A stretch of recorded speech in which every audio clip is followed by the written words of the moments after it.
Hello, hello, hello, hello, hello. How's everybody doing today? I'm seeing the mic on OBS. Should be working. I'm paranoid that it's not going to work like every single time now. Alrighty, folks. Alrighty, folks. Alrighty, folks. Alrighty, folks. Hello. Very nice. Glad to be heard. Hello, everybody. Glad to see a bunch of you starting to pour in from the Explore premiere. We're sitting at about 60 people. About half the audience from the Explore video. Very nice, very nice, very nice, very nice. Alrighty. Alrighty. I think you and I are just gonna sit and have a talk for a little bit. Yeah, should be all set there. Austin, I think, I'm keeping track of him, should be getting home pretty soon. I think he's probably home at the moment. Probably just like getting ready and everything. Delivered as expected. Oh, thank you. Yeah, so we're gonna wait for Austin for a little bit. So you and I are just gonna talk. We're just gonna hang out for a little bit whilst we wait for Austin to show up. So running late for his own tier list. Austin runs late for everything. It's funny. Austin's always the guy who asks for us to stream, and he's always the guy who's the most late. Granted, works a job, does other shit. Probably like talking with his parents or whatnot, getting himself all freshened up. But yeah, if anyone's gonna run late for something for Austin, it's gonna be Austin. So, what we're gonna be doing? I'm not entirely sure how long this one's gonna go for. I think Austin and I are probably gonna be chit-chatting for a while.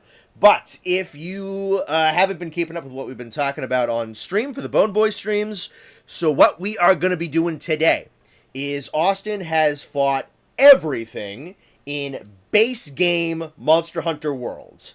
We're still trekking through Iceborne, and we're not taking Iceborne into consideration for any of this. We are just looking at low rank and high rank, right? So we are going to get from Austin his perspective on pretty much everything in base game worlds, including the DLC and the crossover monsters and everything. I'm sure he can clarify extra for you once he gets here. But the way we are looking at this is I think Austin's mostly going to be looking at stuff like the actual fight itself, stuff like armor, music might come into certain situations. Austin's a simple guy. He doesn't know all the ins and outs and all the ecology and everything. So he's going on how much he likes the fight, how cool he thinks the dude is, how tough he thinks the armor is. And I'm sure some other stuff will kind of speckle in. And I'll chat along with him. Give a little bit of perspective on my end here and there. Yeah, Leshen will probably be going below Carpo. But yeah, so that's what we're going to be doing today. Is Austin has properly played through a full Monster Hunter game. We're on the expansion right now. But yeah, no, he's played a full game. So what he's been doing, and again, I'm sure he can talk about this a little bit more when he gets here, is he went back on his own to like run the ones with all the monsters, and he wrote up like a report card system in the notes section of his phone, and he tracked his opinions on all of them. He's a strongly opinionated man. We'll be chatting with him. We'll see if I can, if he dislike some of our guys, maybe we can kind of turn them around on things a little bit. But, He's a strongly opinionated man. So I believe we have 35 we're going to be covering. These are roughly in alphabetical order. Also, for like a little bit of extra fun on my end, what I did, if this will load, is I took the rough approximate placements of all of his monsters from the knee-jerk tier list that he did for all of these guys, and ordered them up in their original order, the best that I could, to kind of compare and contrast the original rankings from his actual impressions from the fight. Okay, so you're asking about like the D&D stream? Yeah, we talked about this a couple of times in the last stream because I think you were asking about it. You might have just not been fully caught up. But yeah, so in terms of D&D, so as we talked about beforehand, the boys and I are working on a TTRPG modeled after D&D and Monster Hunter. We are absolutely going to be streaming that. As for D&D proper, set in the homebrew setting I created, that is a solid maybe. So just to answer that question, because I know you've been asking about that. I don't know if you like, we have answered it. You may have just like not been around. All right, I think we got our guy. I think we got our guy. Do we have our guy? Hello? Oh, sorry, I knocked my headphone cord out right as I was about to speak. Yeah, you're a little, there we go. All right, Austin, I have been explaining to the lovely folks at home, just kind of going back over things and what we're planning on doing, what your system is. You'll know everything better than me, so would you like to inform the lovely folks watching us, all currently 72 of them, how exactly we're going to proceed today? Okay, so the way I made my list is I'm not going to lie to you and say that I took everything into consideration, because I didn't. I don't want you to think that like I was watching videos and like followed each monster around for like, 45 minutes to watch what they did when you weren't fighting them. So I didn't do all that. So I didn't take like turf wars into consideration or anything like that. I just pretty much took the monster itself, the fight of the actual monster, and not really the weapons, because I didn't feel like going through every single weapon, and the armor. So those are the three big points. And I like to think that I made the list good enough so that way there isn't a single monster that's like garbage at two things, but like it's S because it's like a cool looking monster. Like I like, there's a lot of monsters on here that like really, might be good at something, but then there's something that's really bad and it's going to drag them down. There's definitely a couple shockers on here, and definitely some things that will get people mad. Really mad. Like horribly mad. But, that's life, right? So that's what you got to deal with. It's my list. So I don't really care what order we go in. I ordered it kind of in like how you run into them. So I did like the ancient forest first, and then I did like the wild spire next. Yeah, that's how I'm like roughly ordering them by power level at the moment. Like very roughly. Okay. But yeah, no, I think just give me a sec to like finish this off completely. But I think for the sake of fun, I thought it'd be interesting. Let me put like the share your screen on Discord too. Sure. Because I need to cut it. I want to see you live. Yeah, because you're gonna be like 15 seconds behind on that.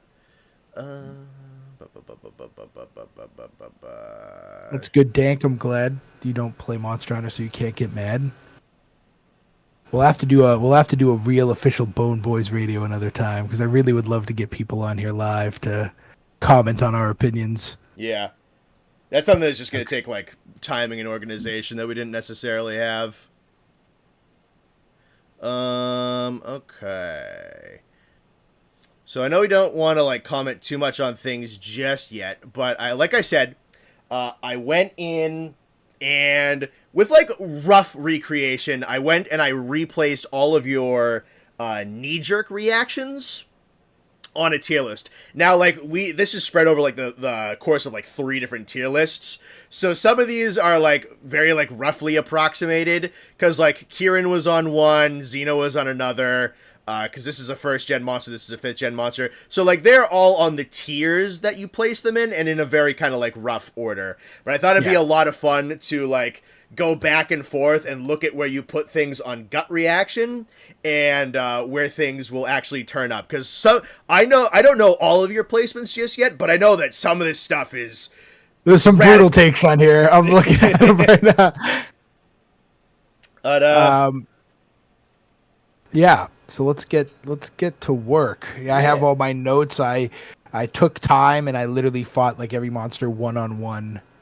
I am. And so yeah. I'm seeing about 80 people in the chat so far, which is amazing. If you guys enjoy yourselves, go ahead and hit like on the stream. Tells YouTube that you're liking what you're seeing. Big day for the channel today if everything goes super well.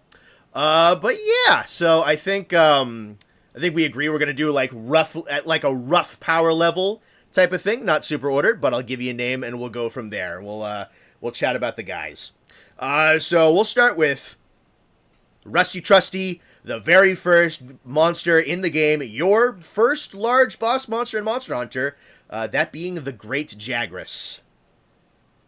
He's cool. He's classic. Like you said, the very first guy you really run into, and it's like your first big monster that you actually get to like really fight. He's fine. Visually, he's a big lizard with dreadlocks. He's cool. The color scheme is there.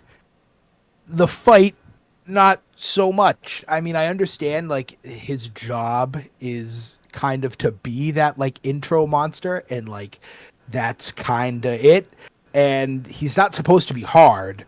And also another thing, I played low rank, high rank. I didn't use master rank gear on any of this, and I also didn't take tempereds into this. I just the monsters themselves. So his fight is fine. He doesn't do a whole lot that anybody with a brain can't handle. So I don't really think that he's like even that necessarily amazing of like a starter monster, because I think he's just boring and too easy. I quite literally have fought him twice.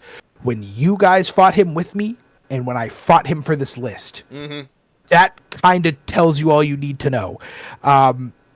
The armor is kind of meh. It's not the best. It's just okay. And the weapons are cool. I think the weapons are cool. I didn't take all the weapons into consideration, but if they had cool ones, I kind of put it in there. Sure. But he's just okay. And I want to preface, mid is nothing's wrong with mid. Mid has carried this negative connotation. Mid is fine.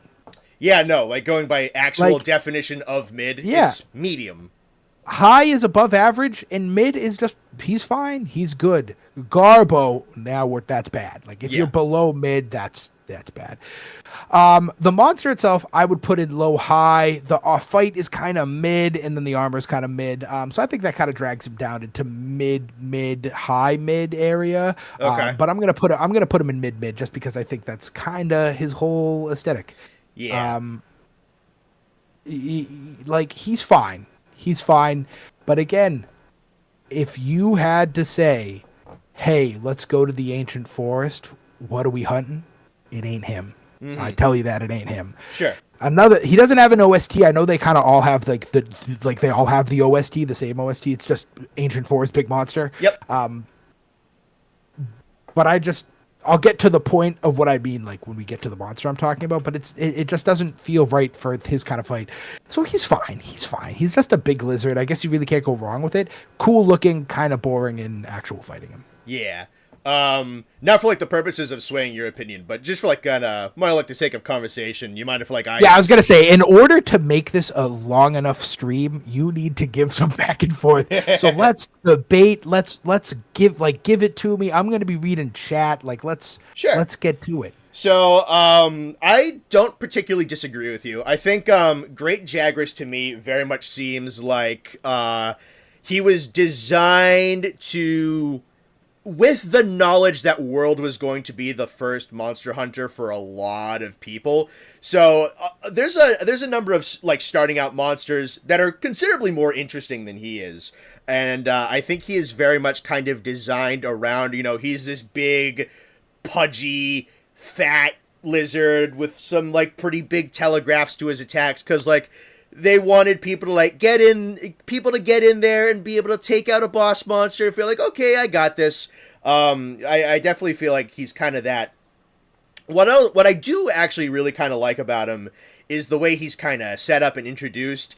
Is I feel like he really kind of showcases what World is all about, because it's the first Monster Hunter game that has open areas and open maps and no loading zones in between things, and they're really kind of going for like a fleshed out ecosystem type of thing. So you see Great Jagras, he comes waddling out of the trees, and he swallows up an Aptonaut. So like, cool, they're like interacting with one another. And he goes back into the caves and he regurgitates the Aptonaut up for the little Jagras to eat.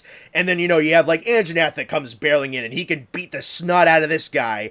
So I think like Great Jagras does a really cool job of establishing kind of like the thesis statement of Worlds a little bit, that it's definitely kind of introducing new people into things, but it's also like the animals are supposed to be like very ecologically connected to one another, and that there's supposed to be a hierarchy, and I appreciate that fact about him a lot. But in terms of like the first monster that you fight in a game, I definitely think he's towards the bottom of that particular list in terms of like combat intrigue. Yeah, there are definitely, when you think of like other games and their intro to the game, you could do better. Yeah. He's fine. And like someone just said it, Lavientina said it in the chat. The point is that he's a punching bag. Oh yeah. That's like his job, but like even still, he's kind of just like a joke. And so yeah, but like mid is fine. That means he's okay. Like, right. Could he be better? Of course, but he's just fine. Yeah, he's about as average as possible. What I think is fitting. But yeah, no, I think there are other starting monsters who have done this job better than him. But I get what he was going for. All right, so we'll kind of stick with like the lowest rung of power levels. So we're at like the bottom 5. So we're gonna go with his cousin, the Great Gyros. It's such a shame, man, because like visibly, this guy looks pretty cool. He's a big lizard snake. Like, he's a cool looking monster, but like, God, is he forgettable? Like, even more forgettable than Jagras. Like, if you didn't go out of your way to really find him, you could go the game and not even like realize that he's there. Underrated is like, that's not quite what I'd call it. I'd call it boring. He's not good. His little pack is even more annoying than the other Jagrases. Pull up his armor. Let's look at his armor, because he does Sure. one of his more defining traits is his armor. I think it's cool armor. Would I wear it? Absolutely not. But like, it made me think of Murdoch. And it's cool. It's cool looking armor. I wouldn't necessarily say that it's, like I said, it's not armor that I'd wear, but it's cool. You can't say it's not cool. Yeah, like I guess you could, like, if you really want to get like into the nitty gritty, someone just said like he introduces paralysis and the importance of dynamic break parts. Murdoch says it best. Murdoch just said it, underutilized. Like, I feel like it could have been cool, but they just never used him. Does he even have like a cutscene? I don't remember if he does. Yes, he does. Yeah, see, fooled me. I don't remember. I just feel like it could have been cool, because if you look at him, he's cool. but nothing else he does is cool.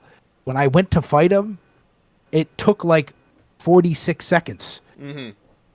Like, he's just nothing special, and he's worse than Jagras. I personally don't even, when this monster starts waddling by me, see you later. Like, whatever. I don't even look at him. He's a joke. When he tries to show up and like you're fighting friggin' Odegaard and Basil Geese or something, and then like he waddles in, it's like, oh dude, go away. You're out of your league. Like, what are we doing?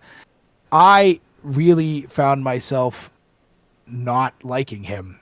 So he's below Jagras in not Garbo, but he's in low mid. I just didn't care for him. I didn't care for him at all. I wish he did more. I wish there was just something more exciting. Paralysis is like, oh, okay, like arguably one of the more annoying things that, you know, like a status effect, but you know, and that's a good point, Snappy. Where you fight him in the Rotten Vale is just the worst location in the Rotten Vale. I didn't really take that into consideration, but it's true. Yeah, I just don't like him. I don't like him at all. He's all right. Okay. He's less than all right. I think I think like you said, there's some cool things about Jagras that I like personality wise.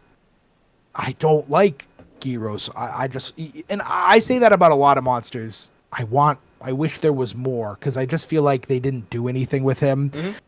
His fight is boring. His moves are boring. When he calls like the little dudes to come help him, that's the coolest part. Yeah. And then you swing once and they're like all dead. I'll say it again. I do like the Wild West like Plague Doctor mix. That's pretty cool. Not my vibe, but it's cool. So yeah, I mean, he looks cool, but everything else is just kind of bad or boring. Mm-hmm. So I feel justified where he is. Right. I wish he did more. Yeah.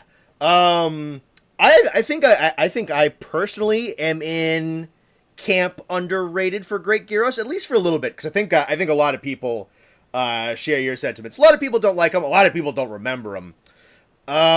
I think, like, as a paralysis monster, I think he's fine. Specifically because there's like a little bit of like build up to it, so it's not paralysis. Like, that'd be mega fucking annoying.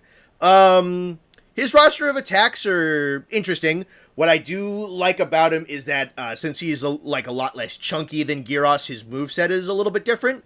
I think with a lot of the older games, when you get into a lot of like the groups of the greats, like Great Gyros, like Great Jagras, when you get like these like groups of starter monsters that they do, they tend to recycle a lot of moves. I like that Gyros kind of is able to step aside from him a little bit. He's a little bit faster. He's a little bit more lungier and divier and whatnot.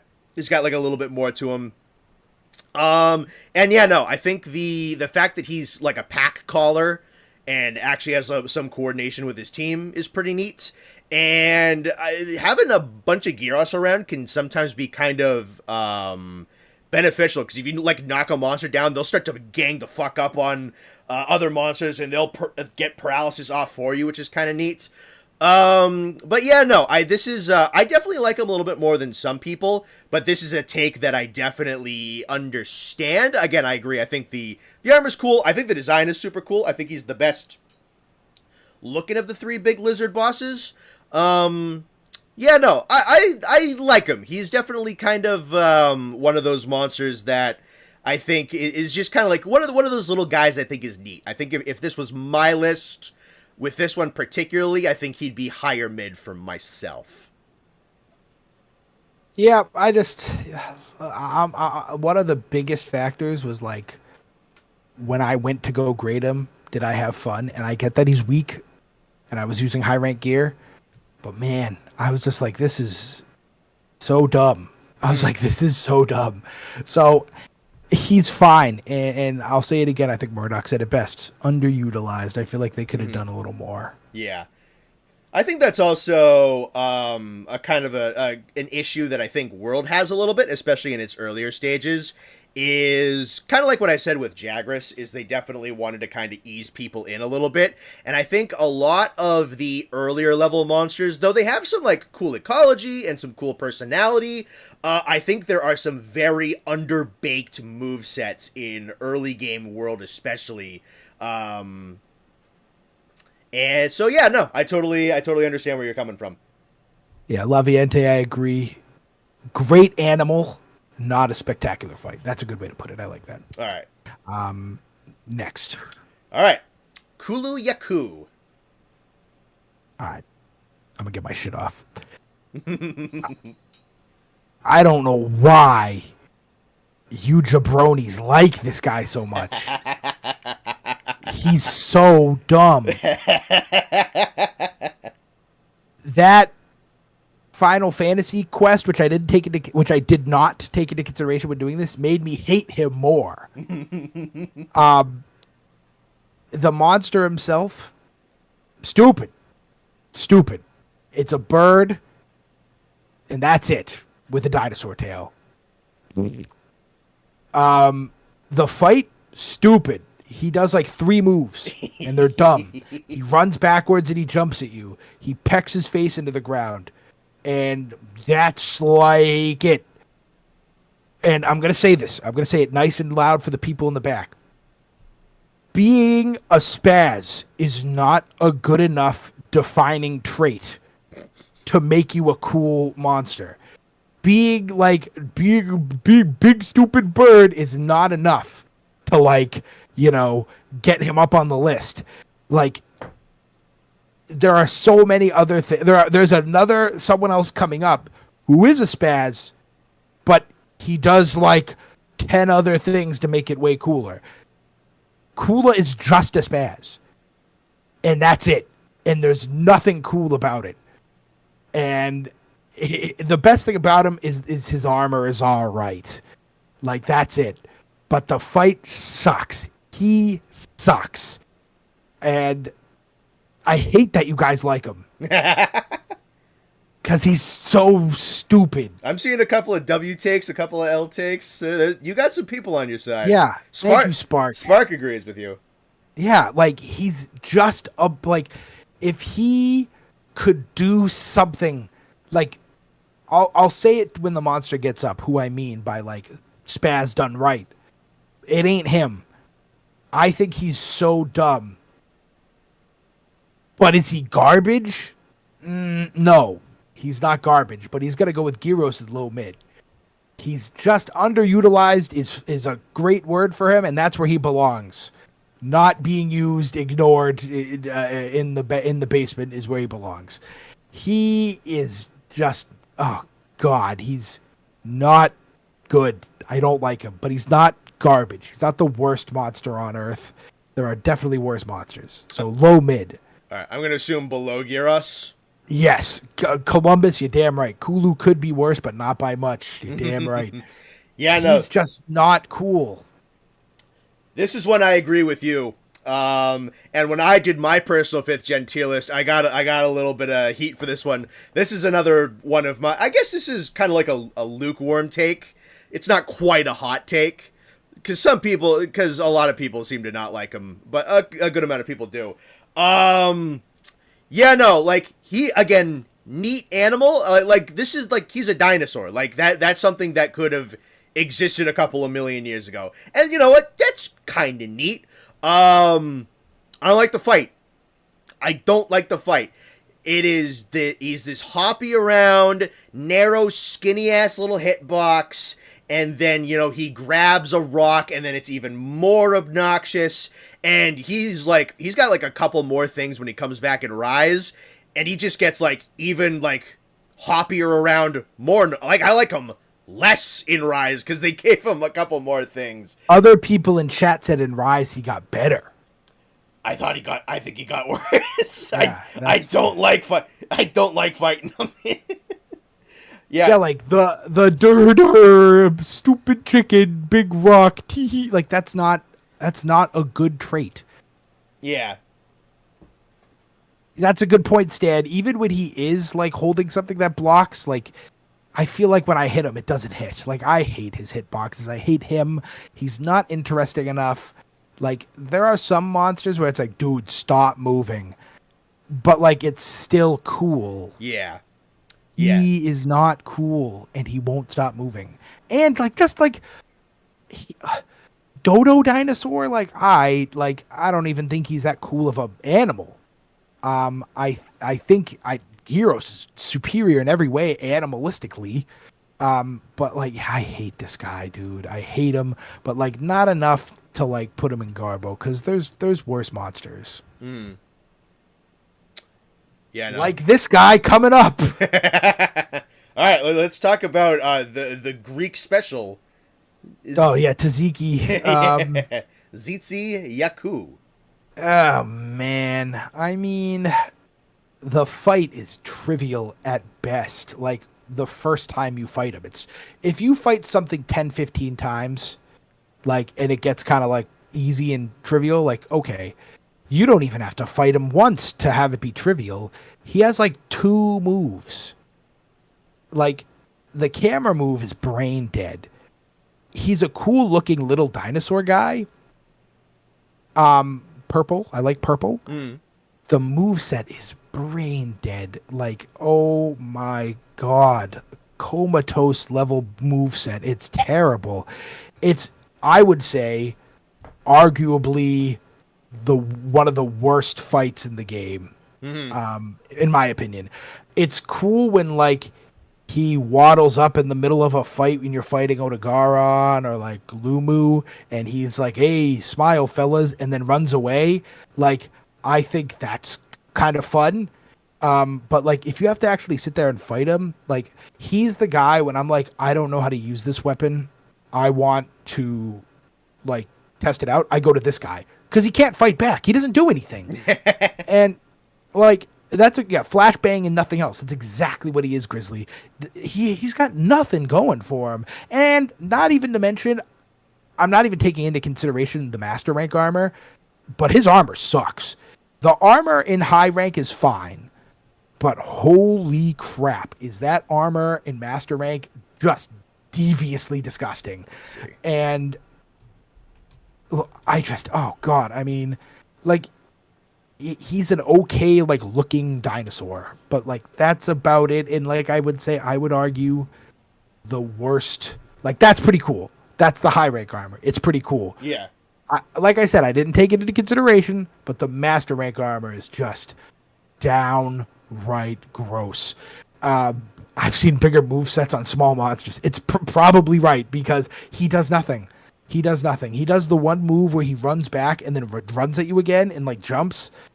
And like, that's it. Yeah, and then he's got like a spin and a kick, I think. And then the flashbang is like, if like the flashbang was like some wicked complicated move where you had to like dive and roll and move, you could literally not sheath your weapon and just walk out of the area. It takes forever to come out. So like, he sucks. He sucks. If you took the best part of Kulu and ZT together, you still wouldn't have a good monster. That's probably right, Murdoch. Yeah, he's just meh. He's by far, not even close, the worst Coral Highlands monster, and it's not debatable. Calling it a fight is just stupid because he doesn't fight. Yeah, so I'm gonna put him in Garbo. I mean, he's even his like design is not enough to save him. Yeah, he's a raptor with like big ears, kind, I guess, membranes. Sure. There's no fight. There's no nothing. You get a better fight kicking friggin' crabs in the dirt. Like, he sucks. I don't like him at all. Like, as like a fight. The monster itself is fine, but the fight is so bad that I think it drags him out of low mid to Garbo because the fight is just so stupid. Yeah, I think I'm pretty much. This is another one pretty much right on page with you. I think his design is actually pretty decent. Like big purple dinosaur. Like the way like the face shape is, it's like actually like kind of cool looking. I wish he had the big frill out for the whole fight. I get that he's like. He uses like a defense thing and like pops it out whenever he wants to, but like he looks so much cooler like in this picture with like the frill out than he does when it's just like the two little strands of things coming out of his head. And yeah, no, past the point where like you fight him for like the story, there's no reason to engage with him, and he really just kind of exists to be an environmental hazard where he'll show up and he'll like usually to your benefit. Like he's better at flashbanging the monsters than he is at flashbanging you, and then he just fucks off and runs away. Well, someone just said it. Murdoch is like on. We should just let him join, honestly, because the worst part is that when he stuns you, he doesn't do anything. That's so true. If he, you know how like Rathalos or Joe can like knock you down and then you're stuck there, and then you have like a cutscene animation where you get like tossed around. Yeah. If you got stunned and you were stuck there and he like jumped on you and like punished you and like was like stepping all over you and clawing you, like, all right, there we go. But like like Murdoch said, he flashes you and doesn't move. Mm-hmm. He's so bad. He's so bad. And it's not even like there's some monsters, especially in Iceborne, that I didn't love the fight, but I'm like, dude, that armor is so cool. Like that sword is so cool. Like I wouldn't even fight this guy for his armor or his weapons. Like nothing about this guy is cool. Mm. All right. Yeah, no, I think his design bumps him up a little bit. Like I remember when I ranked him, he was a little bit higher, but it was almost exclusively because I like how he looks, and that's really kind of it. So I think that takes us to the end of our lowest level difficulty monsters with Dodogama.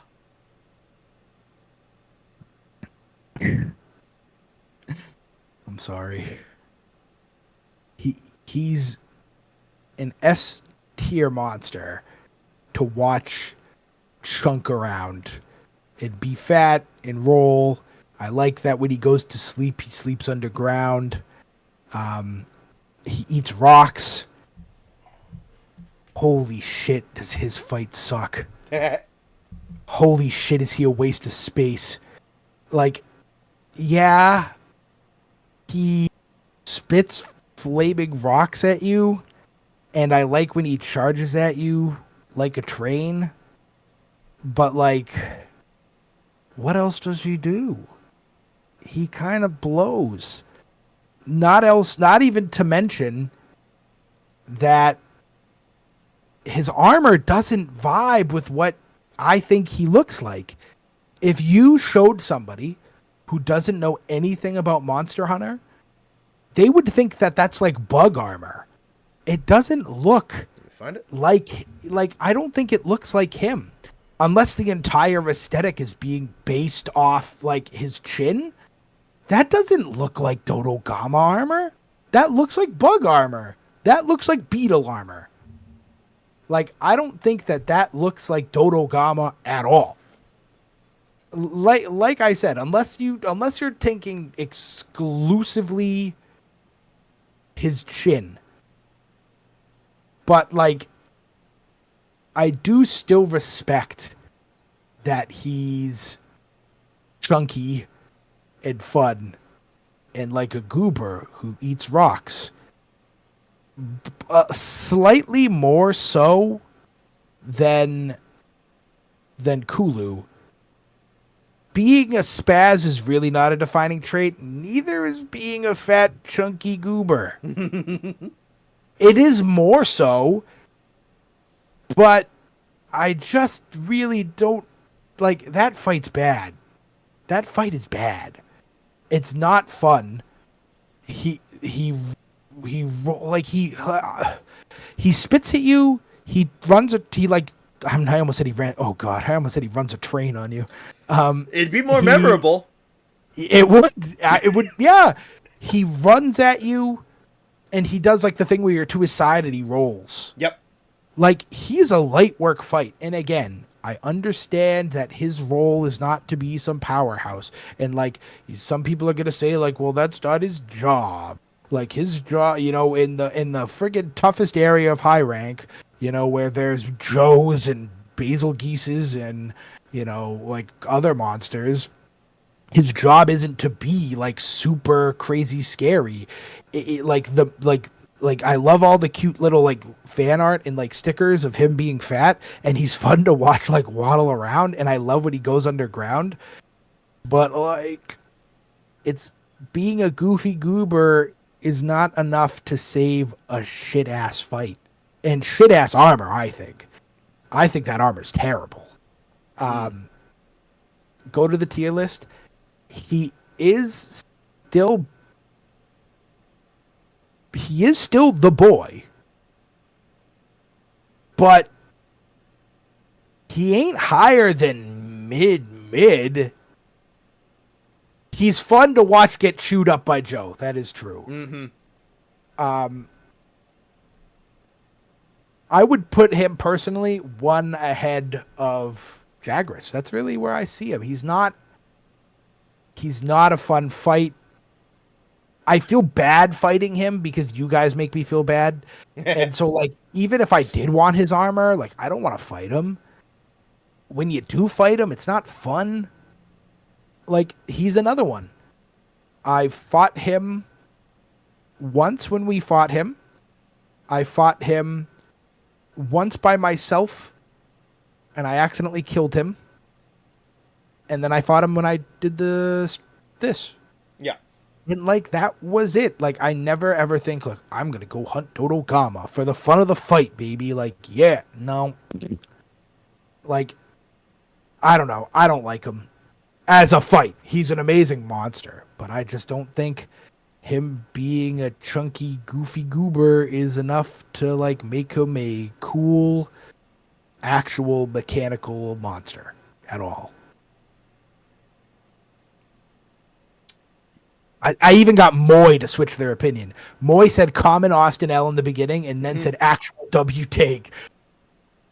I don't even care if they're talking about me. They're talking about me. You're getting a lot more, a lot less blowback than, because this is. I thought I was gonna get trashed. Because I'm just saying what nobody wants to say, right? Come on. So Austin and I were talking about this probably like a month ago, maybe half a month ago, and he said, dude, I have a take in here. It's gonna get the channel burned down. We're gonna get burned at the stake. I'm like, which one is it? And he goes, Dodogama. I'm like, oh yeah, that might get people mad at us. End of the channel. Wrap it up. Yeah, no, I'm glad that most of you agree, because it's just it's tough. It's a shame, because like knee jerk, awesome.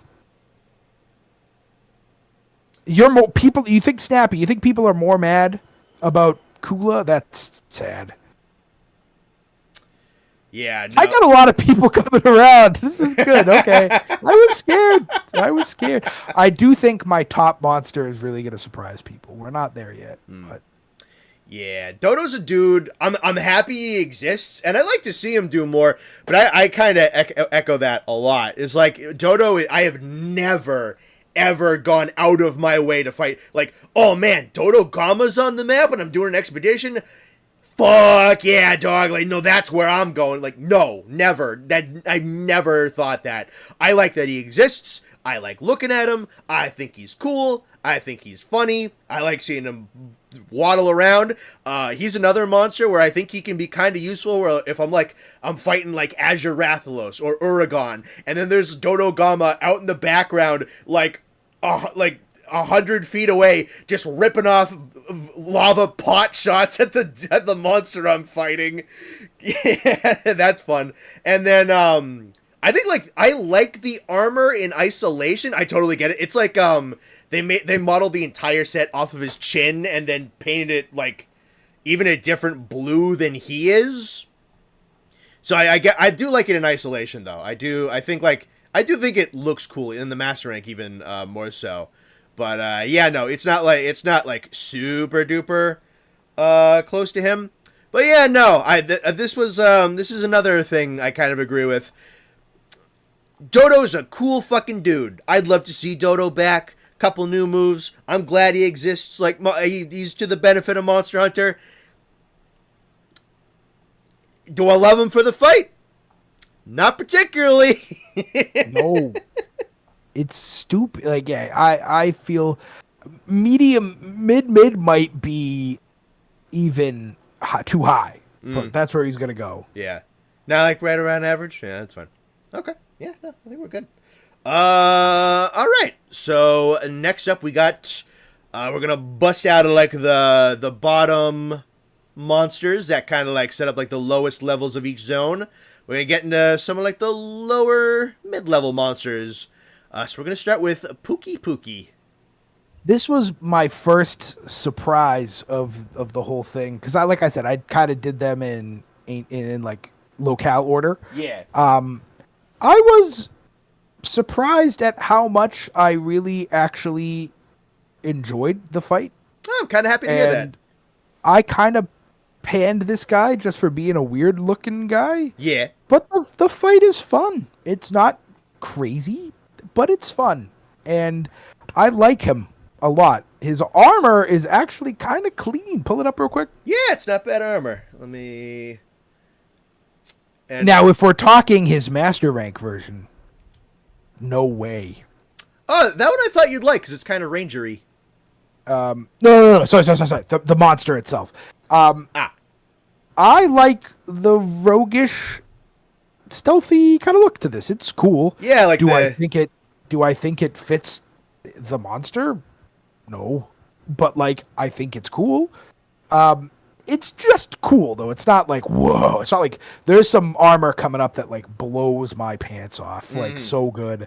But the monster is like high mid. The fight is kind of high mid, and the armor's kind of low mid. Like he's cool. I like him. He was fun. I was expecting to just like drag this guy and be like, yeah, why am I even fighting him? I know I don't like him. And then I fought him, and I was like, oh, he ain't half bad. An half interesting move set. Like I like the poison is kind of cool. I like how he runs away to eat. Is he like the greatest ancient forest and wild spire monster? Not even close. But he's cool. I think he's probably the most fun, wacky fight that we've had so far. Go back to the list. All right. Go back to my old list, because I bet I had this dude in Garbo. You or damn close. Did, I believe. Just gonna take a second to render. Yeah. He's bottom. He's bottom of the barrel at the moment. He's cooler than that. That's for sure. Wow, there's some wild things. There is some wild shit on here now that I'm looking at it. It's gonna be fun to compare and contrast when we're done. I like this guy. I think he's cool. He's goofy, but he's not like Kulu goofy. Like he's reasonably, rationally fun goofy. Kulu is... I'm not going to start on Kulu again, but you know what I mean. Yeah. I kind of like him. High mid is nothing crazy. I don't want you guys to think like I friggin', butter myself up for friggin' Pookie. He's high mid is just like slightly above good. Yeah, it's like a hair above okay. It's like a 6, yeah. Yeah, like I think Dodogama. Now, see, I need to like preface some of these things. Dodogama is a cooler monster. Jagras is a cooler monster, but Pookie is a cool enough monster with a better fight and better armor, like visually looking armor. Another thing I should probably preface: I am an aesthetics fella. I did not look at any of the skills. I didn't do anything like that. I'm talking visually, looking at the armor. Yeah, it's perfectly fine. Out of all these fights, he's the most fun fight on the board. If you tell me I'm wrong, you're wrong. You're just blatantly wrong. Pookie is just better than the five other monsters we have up there. He's just better, and I'll stand by that. Yeah, I like this dude. Yeah, people are saying in the chat like Giratonis, and then everyone's like, oh yeah, we know what Austin thinks about Giratonis. That's an open secret. Yeah. Yeah, that is that's spoiler alert. Yeah. Pookie's a good one. I think he's pretty cool for like an early Monster Hunter has a tradition of having like your early game bird wyverns to be introduction, and I think he's like one of the better ones. Like he's cool. I like that he's like a low treetops kind of bird. He's kind of like usually like stalks around in the ground. This is something that won't apply to you, Austin, but for myself personally, being more experienced, Pookie fits almost the exact same niche as another older, more classic bird wyvern by the name of Gypsyros, and most of the people in the channel know That's who what that is. people were saying in the chat. I didn't Yeah. know what that meant. So he is a bird wyvern with poison, with the ability to stun because he's got like a flash crest like Zitzi has, and he has an extendable tail of his own, and he's kind of like there's something about him where he's just like cobbled together in such a way where I don't think he's particularly fun. But you have Pookie, who is this goofy bird wyvern. He has an extendable tail because you can like inflate it and like shoot it around with the poison and whatnot. He's got the poison. He can like eat these scatter nuts off the ground and add like a stun effect to his poison spit. So he does like almost all of the same things, but for some reason, like, it's much more cohesive. It's on a much cooler looking animal. The fight's just like a little bit more better put together. So he took over like a whole niche from another monster that I really didn't like and pulled it off significantly well. I think the greens and like the cyans and everything. Yeah, It's like cool a pretty color good scheme. color palette. Yeah, no, I like him. I like him a lot. I think he's a cool, like, low mid-level guy. Yeah, he's fun, and I would say that in the grand overall spectrum of Monster Hunter World and Iceborne, is he that amazing? No, but tell me he's not cooler than the 5 dudes up there. Yeah. You can't. I'm telling you, you can't. You can be wrong, which is fine. I'm sure you guys think I'm wrong, but I just think I think he's fine. I like him a lot. But, he'll fall pretty quick. Like, once we get deeper in the list, he's, high mid ain't going to seem that high. Yeah. All right. Let's move on to Baroth. The only thing I like about Baroth is the meme that he's like a sub-in bone boy that helps us out. Yeah. I don't, this is another one. I don't get the appeal. I don't understand why people think he's so cool.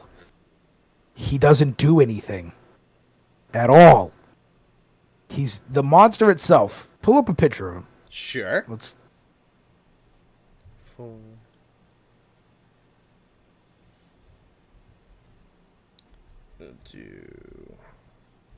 Yes, I'll get to that, Columbus. I did put that in my notes. Yeah, like, he's fine. Big, bony, chunky dinosaur. Like, cool. Like, that's fine. That's about it. I wanted him to do more. Like, he charges, he bashes his face into the ground, and that's it. And sometimes, once every 45 times you whack him in the tail, he might swing his tail. He's a boring kind of fight, but I do giggle every time he chews like a train. Mm-hmm. But he doesn't chew like a train every time. He chews like a train once every, like 7 charges. He gets saved by his armor. For sure. His armor is cool. I don't know why his armor looks like wood, but his armor is cool. I'm not a fan of chunky armor. The mud gimmick does not help this man. Usually I wouldn't like big chunky armor, but something about the one on the left is pretty cool. His master rank armor is crazy good. I love his master rank armor. I know that it's not wood, but his armor looks like wood. Baroth, your first wall. That's sad. I feel like Baroth is mad easy. I just don't think he's fine. He's cool, but like, why do you guys love him so much? Like, I just don't understand, like, why, like, what the appeal is. Like, he's fine. He's not bad, but he's okay. Is he the worst Wildspire monster? Not even close. Actually, okay, no, he's second to last, but it's just because last is so far down. But like, yeah, he's all right. Like, he's fine. He's nothing crazy. He's not that cool. The armor is kind of cool. I don't care that he's a classic. Guess who's only been playing Monster Hunter for like 30 seconds? Me. Yeah, like, yeah. So like, yeah, good for you guys for loving this guy because he's been around. Maybe I'll feel the same in 20 years. Yeah, like he's okay. He's fine. Put him in mid where he belongs. Okay, like medium mid? Yeah, medium mid, below Dodo Gama. Honestly, below Jagras too. Okay. Yeah, like, I don't know. You fight him once, and you fought him 100 times. He never does anything that makes you go like, wow, like, I need to sit up in my chair. Like, wow, I need to really lock in. Like, he doesn't do anything meaningful. And I wish he was cooler because you guys like him so much, especially Nate. And like, yeah, like, he's okay. Yeah, he does some cute things. Someone just mentioned, like, he shakes off the mud. Sure. But yeah, he's just fine. He's okay. And he's where he belongs is valid. And I bet he wasn't much higher when I ranked him the last time. He's higher than when you ranked him the first time. That's for damn sure. Oh, he's higher. What did I put him in last time? You put him Garbage? in Garbo. Okay, he's a little cooler than that. Yeah. Yeah, that Gyarados ain't going nowhere. Yeah. Yeah, if he does the choo-choo more spark, I'd like him more, but he don't. Mm-hmm. He's a fine he's an okay animal, I guess. But yeah, I feel justified where he is. Totally see that. Yeah, no. For me, there it definitely is a lot of kind of like nostalgia factor and like classicness to him. And again, like, this won't convince you because this doesn't apply to you. But so he is the first introduced monster of like the brute wyvern skeleton, so like the T-Rex dinosaur, which was new for Monster Hunter. The mud also used to be more interesting. They changed it around in World to kind of, I guess, be like a little less cartoony. But there used to be a debuff where if he shook off his mud and it like stuck to you, you'd be encased in like a ball of mud and have to walk around like unable to like move your arms and stuff, which is kind of fun. In mud, like, I get what they were going for. Like, it's a mud trap. It like slows you down. You get stuck in it, but it's not as funny as it used to be. And then yeah, no, very very straightforward combat design. Again, he's the first monster of that particular frame, so his moveset is pretty simple. It's really just like tail attack, mud shake, like hip check, and his head rush, which is like very simple. He's got like 5 or 6 attacks. The coolest thing about him, again, this is not something that you're necessarily looking for, but something I really like about Barath is kind of like the impact that he had on desert maps, and I think it's why he has stuck around a lot. Is in a lot of like the classic games, the desert maps were typically some of like the weaker maps out there because they were very big and they were very flat. You know, like they're desert, so you'll have like a couple like little valley areas, little cave areas, but they were mostly about like big, wide open, flat areas that weren't super cool to traverse. So then Monster Hunter Tri comes around, and they bring in Barath, who's this creature covered in mud and whatnot, and they're like, all right, so like how does something like this like survive in a place like this? It's like, oh, like he covers himself in mud. So they added like these watery mud holes into the desert map that comes in Tri. So then, as you know, Barath sticks around, and as the desert maps progress, you get deserts with like more oases, and that's probably not a word. More oases and more bodies of water, and like a little bit more. So and you have like the Wildspire Waste, which has, you know, like the running river from that one area that goes like it feeds into the forest in one area, and then it goes to like the marshy area with all the flowers and whatnot. And that's kind of like this cascading Barath effect, where him coming in and needing this watery environment to live in and to thrive in, like retroactively came in and made the desert maps particularly interesting. That's what someone just said, yeah. Yeah. And then, yeah, so I think, like, he added a lot to Monster Hunter. Again, that doesn't apply to you, but I think that is definitely why a lot of people really like him, is, he definitely, like, he does mean a lot to the history of the series. Yeah, and I think that's why a lot of people are putting him where he is. Yeah. Someone said something I wanted to read.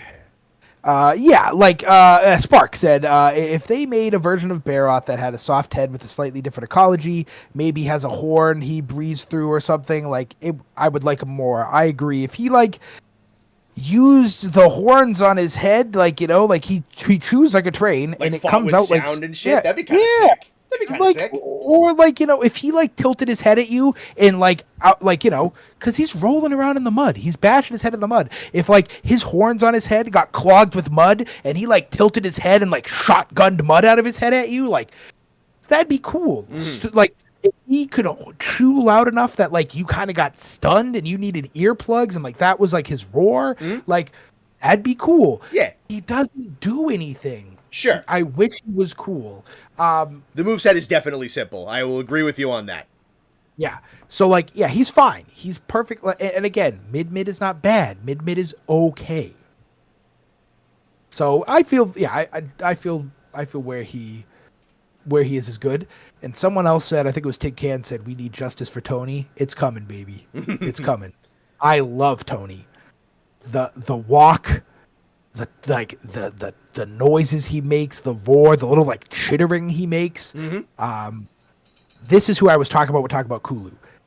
I think he's not a spaz, but he's fast, and it's like a spaz done right. Like, he won't stop moving, but it's because he's like a friggin' wild dog. Like, he's a flying squirrel. Like, I think that is cool. Like, that's fun. I like when you can see him jumping on the trees and he starts like sparking up and like he jumps off like a flying squirrel and spreads like his membrane wings and like flies at you, and he has a good roar. The fight is fun. It's like the first, I would say, in the ancient forest, out of like the 5 or 6 low rank monsters that pop up, he's the okay, I'm not gonna say that, but he's one of the like initially cool, like, creative fights. Because, like, if you fight in the ancient forest, you fight Jagras, boring fight. If you fight Kulu, don't even get me started.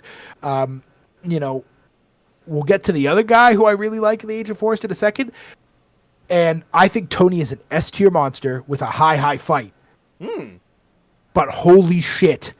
I know That's the most heinous, disgusting, garbage, just despicably gross armor. Is that not the worst? That's the coolest you could come up with for that? Oh my god. What in good God's name is that? What is this? The Lizard Revolutionary War? Get that shit off my... That is just the most heinous. Arguably, and I don't know how this is... There's worse. And I know who it is, and we'll get there.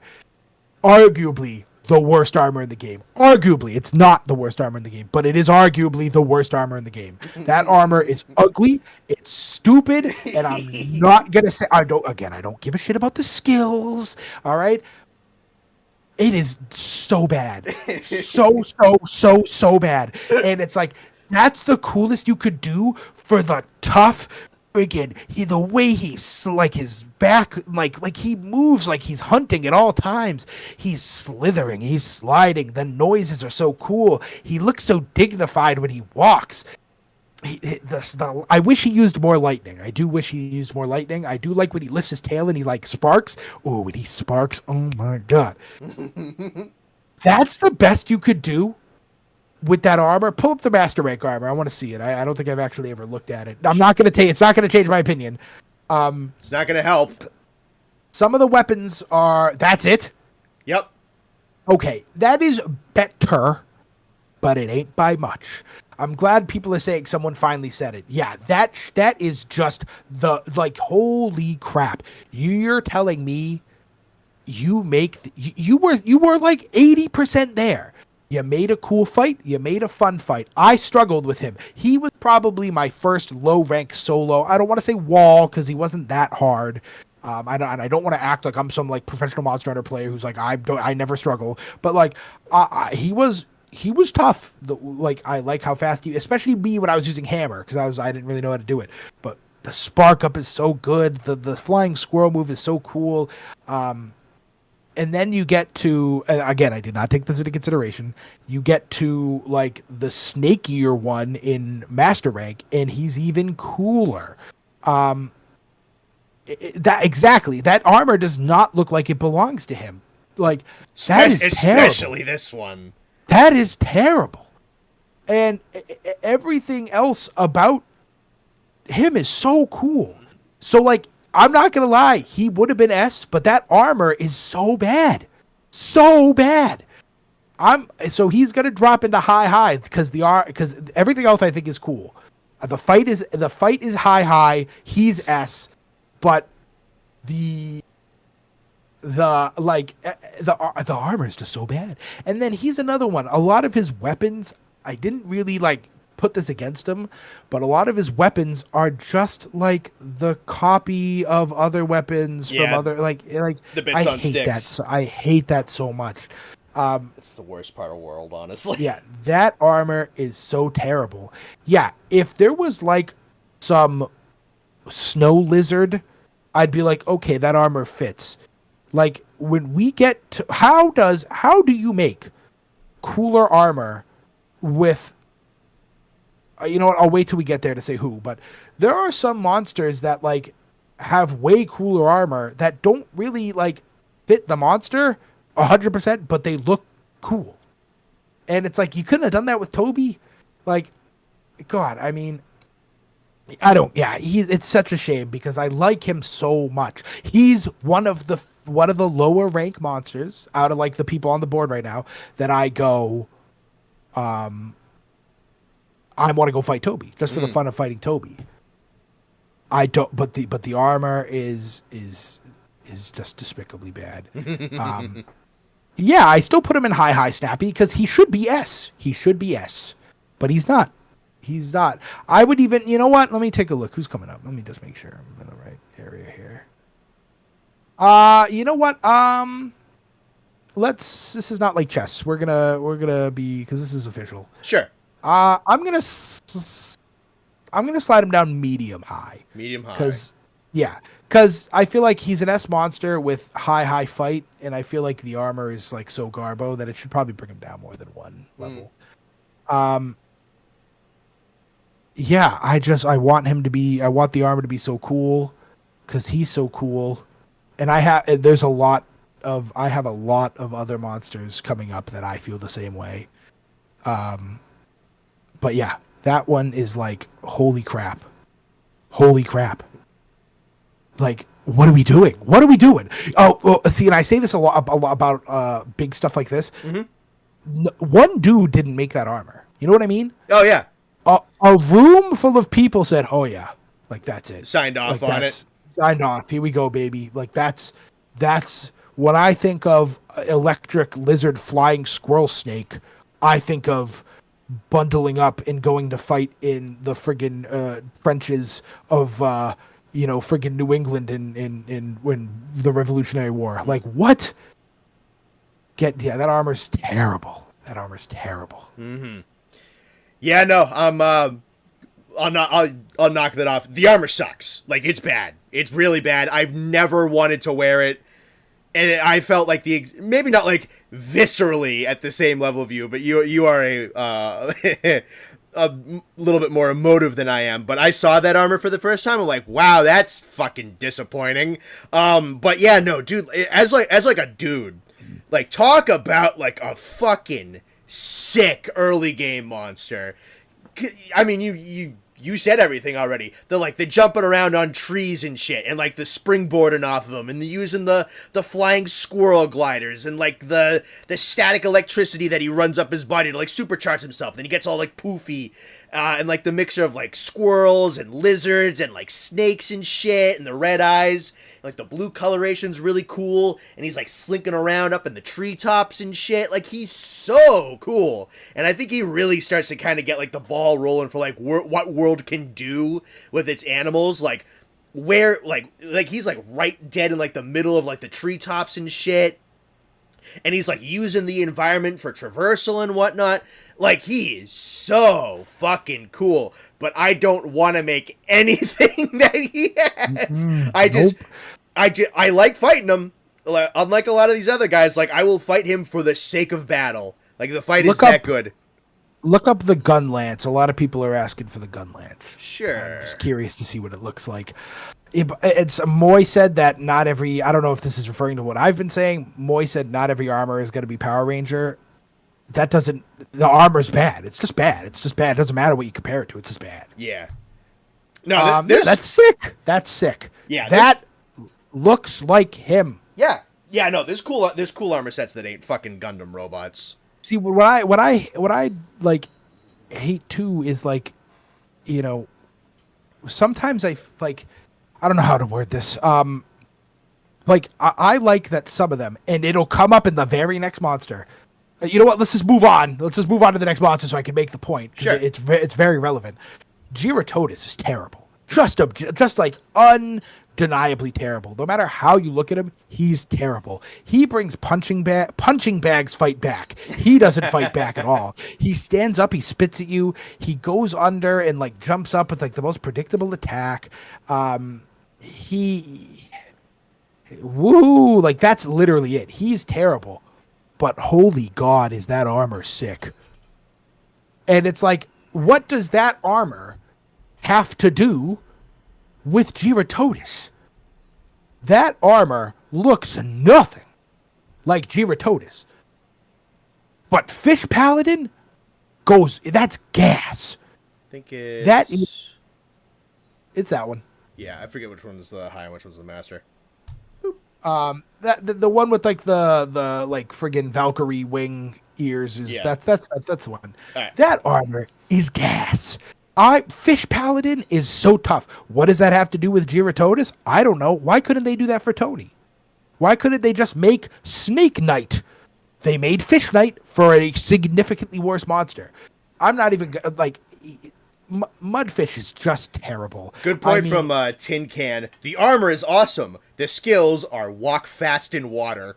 Oh, see, that was my big complaint because I wanted to make it because like Giratodus is another one. We deco grinded Giratodus like 15 fights in like 4 days, and so like I had Giratodus parts out the ass. So I was like, oh yeah, like I'll make Giratodus armor, and then it's like, muck resistance. Water movement. And I'm like, wow, that's terrible. Power Ranger Gladiator. Yeah, that's like that armor is so fucking cool. And this monster has better armor than some Elder Dragons. That's despicable. He's not wrong. And like the monster's just, I don't even think I wrote anything good about him. I think my notes on him were literally just like, he's bad, like get over it. Yeah, big chunky mega catfish. Like you know what else I hate? I hate that he has legs. Bothers the hell out of me that he's not just a fish. Why does he stand up? Oh God, put those chunky baby legs away. It's just terrible. I mean, if you went base game, didn't level anything up and just took starter sword 1 and chainmail and went to go fight him, you'd probably kick his ass first try. I mean, I don't even care. Like, I'm not taking into consideration like, oh yeah, like he's really the only muddy kind of fish. Like he's really one of the only fishes, minus the other Giratodus 2.0 coming up. Like I don't care about stuff like that. He's terrible. Like he's just blatantly terrible. There's not a good thing I can say about him fight wise. I don't even think he's that cool looking of a monster. I don't even think he like validates himself in terms of just like looks or like what he does. He's fine. But his armor, Fish Paladin man, tough as hell.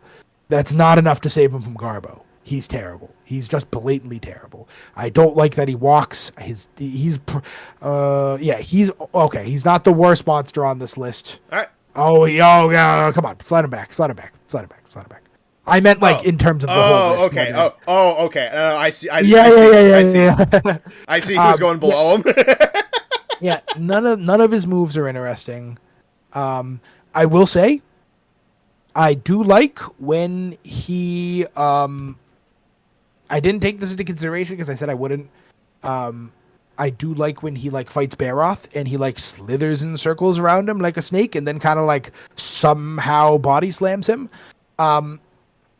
Yeah, but like that's it. Like the him spitting mud that makes you slip is just shit on the friggin' fecal matter cake. I mean, it's terrible. There's nothing good about him. His swords, he's another one. There's a million different swords, great swords and long swords that look just like his. And there's nothing good I can say about this guy minus the armor. The armor's gas, straight gas. But it's not enough to pull him out of garbage land, I'll tell you that. I bet I put him pretty low last time, too. I think he's right where you left him last time.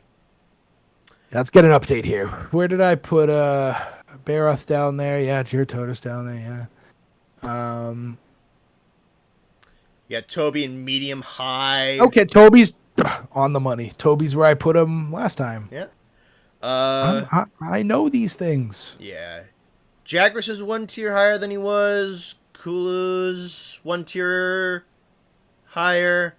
You have Zitzi up in high mid instead of Garbo. Because I called him Randall. It's only because I called him Randall. Yes, it is because you called him Randall. You had Gyros up in high. I bottom of it, but you had him up here. Because he looks cool. He does look cool, yeah. So knee-jerk, he looks cool. Now, here's a good point about Gyarados' Turf War. Beatotus does the same thing. Mm-hmm. And Gyarados does the same thing. But Gyarados does it for, did I call it Gyarados? Yeah. What's the, not Beatotus. Yeah, Beatotus and what's the other fire lava one? Lavasioth, sorry. Lavasioth and Bayo do the same exact thing. But Gyarados does it first.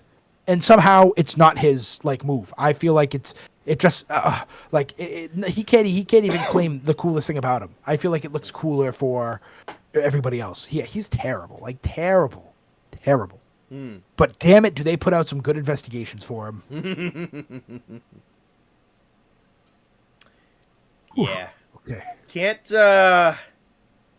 say I feel that much different. He is the most aggressively boring fight in the game. More so than Jagras, more so than Kulu, more so than Zizia. He is the most boring fight in the game. The only thing I like about him is like I like the marshy swamp areas in the Wildspire Waste, and that's where he is. That's the coolest part about him. Like the design, it's very much a fish. It's supposed to be like an ancient kind of like coelacanth type of fish. Like that's kind of neat. That's something. The mud armor is something. Bareth did it first. The turf war is cool. But yeah, no, in world it is oppressively boring how easy that fight is. And he can get like KO'd if he's hit in the head with a tennis ball. Like it's that easy to stun him.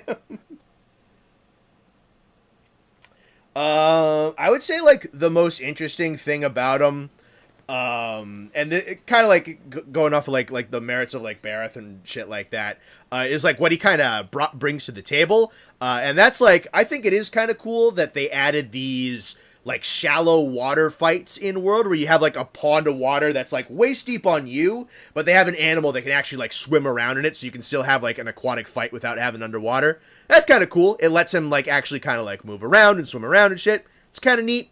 But yeah, no, he ain't. The fight is like nothing. It is I would have a tougher time if I went to Market Basket and picked a fight with the dead fish wrapped up in plastic in the food aisle. That would be a more difficult fight. Yeah, man, he's bad. He's bad. He's bad, bad, bad, bad, bad. Worst monster on the list, that's for sure. All right. So let's move it up to Anjanath then. This was another surprise. Kind of what I said about some of the other monsters in the Ancient Forest. Like, they all kind of have the same OST. Yep. The OST, though, feels like Anjanath's. Oh, it's totally his theme. Yeah. And he's got aura. Like, he feels like when he's running at you and he's running through walls and he walks up to you, like, you're like, woof, yeah, this guy's got like a vibe to him. I will say what I say all the time, because I know that somebody's going to say something. He is just a dinosaur. He is just a T-Rex. I will be fair. However, he's a cool dinosaur. Mm-hmm. I like kind of like the things that separate him from just being a T-Rex, because let's be fair, the T-Rex part of him is very limited moveset wise. He swings his tail, he kicks you. That's pretty much all he can do. But when he starts spitting fire at you and he's like launching fucking giant fire bombs at you, it's cool. His moves aren't super complicated, but when you combine him with the music, it is a fun fight. It's not my favorite armor. It's fine. It kind of... Pull up the Anjanath armor. Go for it.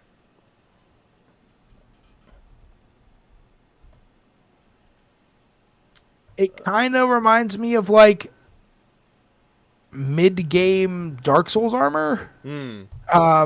Like, it's fine. It's cool. Not my thing. But I love this guy. The bones in the wings popping out kind of feel odd, because, like, you can't really even see them when they're not out. Like, when they're not out, it's kind of odd that they just kind of, like, spawn there. Like, it's not like you could see the wings, like... Yeah, they, like, disappear into his body. Yeah, I feel like they could do something... Like, let me find them. Yeah, like, all of a sudden, they're just there. And it's like, oh, okay. Yeah, like, when you look at him as, like, a dinosaur, like, where are his wings right now? Where do they go? Those are big wings. They're not, like, dragon wings or anything, but, like, yeah, where do they go? You can't even... And then the nose bone, especially. Where does that nose bone even come from? Yeah. I love him, like, a lot. Mm-hmm. I think he's a high monster. I think he's an S tier fight, just combining everything, man. Like, he's a wall. He's the wall. Like, that is tough. what he's designed to be. Yes. If you're not making stuff. And he fills that role so well. Mm-hmm. When I fought him early on in the tier list, like, ranking that I was doing, like, report card. Yep. And he is... Like, I felt like there's a couple other monsters that I'll say the same thing about coming up. I felt like I was having a fight. Like, I felt like I was, like, sweating it out, and I kind of had to, like, lock in, and I wasn't really listening to the music because I was like, I gotta lock in. Mm-hmm. He's so fun. I love him. But I think there are cooler, better monsters coming up. There are. But this guy's high, man. I love him. Like, he's definitely the coolest monster on the board. And just from what I know about, like, Volgaranjanath, I'm sure that he only gets cooler. But I love this guy. The report card tin can is not really anything special. It's not really anything to share. It's just me going armor S, fight high. You know, it's nothing crazy. But if you really want to see it, I guess I can. Yeah, high, borderline S. Borderline S. Cool. I love him. And I know that in the other tier list, he was low. Pretty low. He's definitely in the mids. Let's see if I can... Yeah. He's mid. Mid. High is his place. I love that. OST tier list soon. That's on the list. Mm-hmm. We have 3 weeks with no Nate. We got to do something. Mm-hmm. Yeah, he's not S just because there are some monsters coming up that I just think, I don't want to say perfect, but there are just some monsters that don't have the lacking of cool. I don't love his armor. I don't love his armor. Hmm. And I just think there's some monsters coming up that have a cool fight, a cool armor set, and they're cool monsters like that are better than like they kind of check off the boxes a little better. Um, but I love him. I love him. I was fighting him and I was like, holy shit! Like he's a monster that I go. I haven't fought him in a while. Like let's go. Like I'm jumping in. I'm hunting him. Yeah, like just him walking through the forest, crushing trees. He feels like a big, intimidating T-Rex. He has a great roar. And yeah, he's tough. He's tough as hell. I love him. Anjanath he's almost kind of like the pseudo flagship monster of Worlds, because like Nergigante is like the big main antagonist of the story and everything, but Anjanath was the dude that they put like foremost in the marketing. Like the very first E3 reveal trailer, they put him out there. It's like just a cool fucking like dinosaur, and they showed him off like chasing you through the woods and like breathing fire and shit with the music blasting and everything. He's so sick, and they've bet on him as like a horse a couple of times. Like he gets a pretty nice pop in Rise. He got like a big spot in a trailer for Monster Hunter Stories 2. Like they kind of like knew that they had something cool with Anjanath, and like he's not too crazy, he's not too wacky. Like he's a fire-breathing Tyrannosaurus Rex. That's like basically if it, minus like the robot part, he's basically Grimlock from Transformers. He's a T-Rex with a flamethrower. It's about as like awesome for a 9-year-old as you can get, and it works. Moy called me a 9-year-old. I saw that message. Yeah. Go fuck yourself.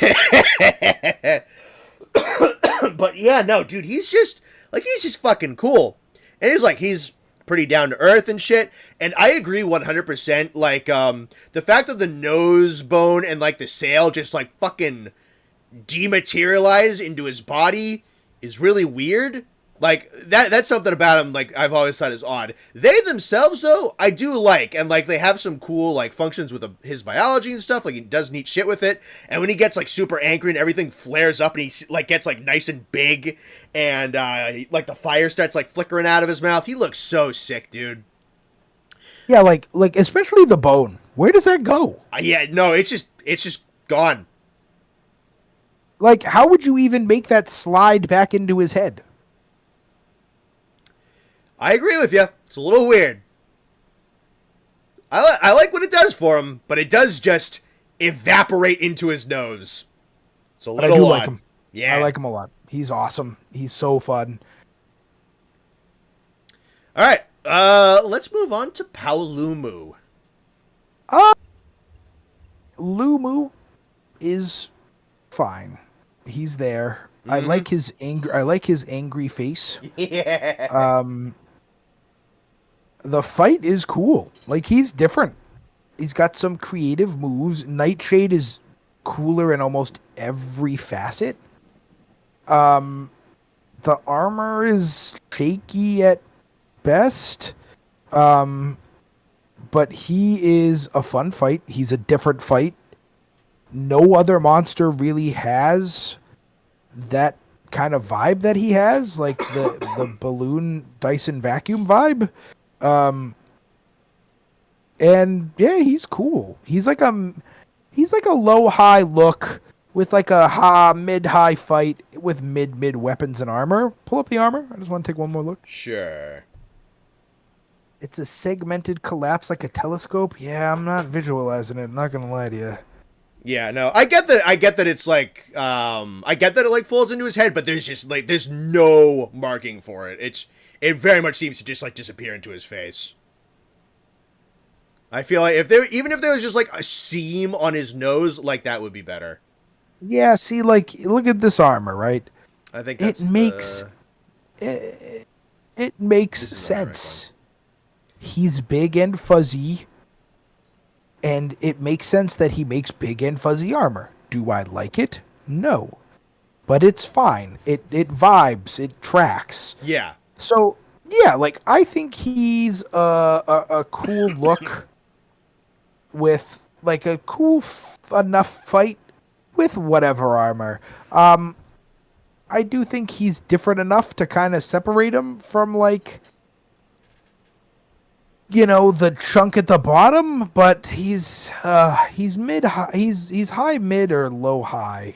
Mm-hmm. Um he's he's fine. I think he's cool. Um in the moment, low high kind of feels high. But when I was thinking about where he would go, low high was what I was thinking. So let's put him at the top of high mid Okay. above. Yeah, because he is kind of annoying in the air. Mm. I love when Odegaron comes and starts like chewing on him. Yeah. It's so fun. Is he the worst monster in the Coral Highlands? No. Is he the best monster in the Coral Highlands? Fuck no. But he's fine. I like him. I think high mid is perfect. Could he go low high? I could be convinced. But I think kind of what he is, kind of that mid monster in the coolest area. I think that's kind of like I don't think they designed him thinking that this guy's gonna run the Coral Highlands, Yeah. But yeah, so I think high mid is fine. I think he's a better fight than everyone below him. Is he a better monster necessarily? No, I don't think he is necessarily like an amazing visual monster, but I do like his angry little face. I honestly like him when he's not puffed up. I like because his face is just so big and like so disproportionate to the rest of his body. And so like, yeah, when he's like in your face and he's like angry all the time, like I think he's funny. Yeah. Yeah, I like him.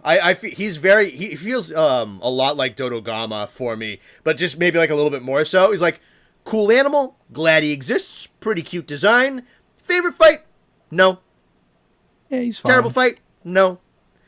But yeah, no, cool personality, cool design. He's a giant floating cotton ball hanging around in the Coral Highlands, eating shit and making wind go around and whatnot. He's cool. He's in it. He's completely inoffensive. I like him.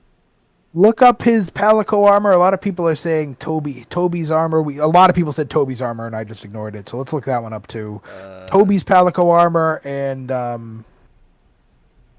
then we'll go to Paluma first. Then okay. I mean, that just kind of looks like his. Yeah, like all right. Yeah, sure. I guess it tracks. Yeah. Go back to the picture, like on Google Images.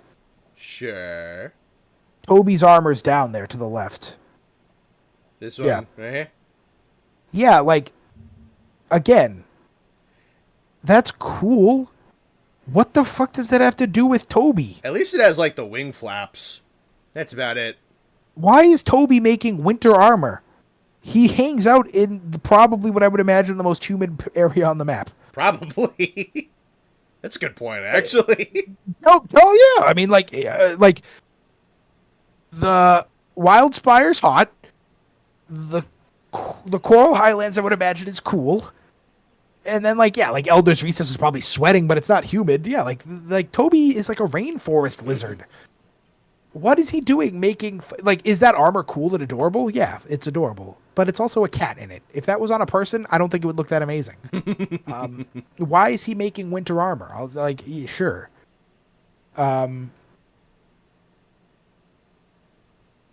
Yeah. So, no, he really doesn't. Moy said Toby has a lot of fur. Where? On the tail, I guess? No, no, it sticks up out of his back when he goes all electric. But it's not like bushy and fluffy, right? Yeah, like it's not fur, it's hair. Lubu makes sense that and again, like, why couldn't it just be Snake Knight or Snake look what they did for Gyros. Snake plague doctor. Snake Wild West lady. Like, that's cool. But I don't know. I just don't think the Toby armor lines up, and the Paluma armor is more. It tracks better, but it does it. It's not great, but he's fun. I like him. He's okay. Cool. All right. Let's go for the redemption arc of the century. Radobon. Yeah. We need to play that like Frank Sinatra song. So what is a man? Just so we can really, because I love Radobon.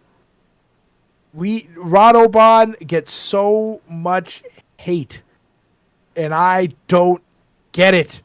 He needs to stop rolling. He rolls and then he rolls again. He's so cool. He's a Beyblade. It's awesome.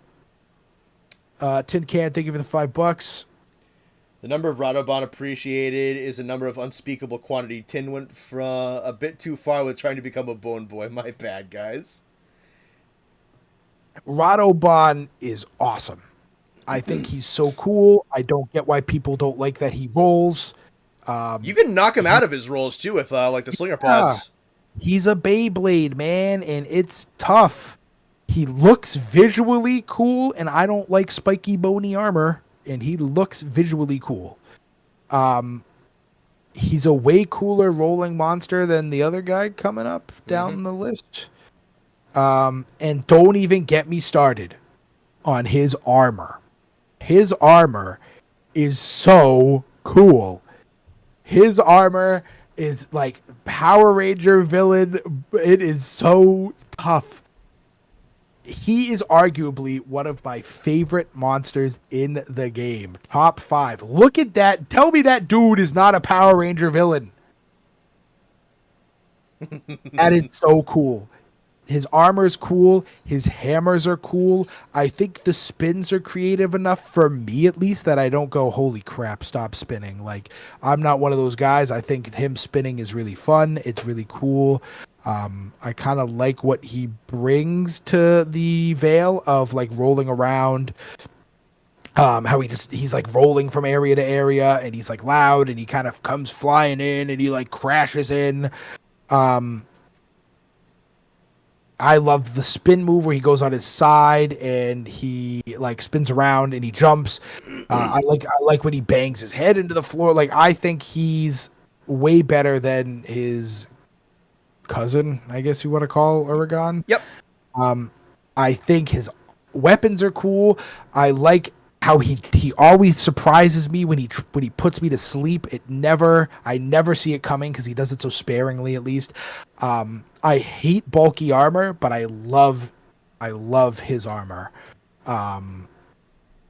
He's just a significantly better Uragan.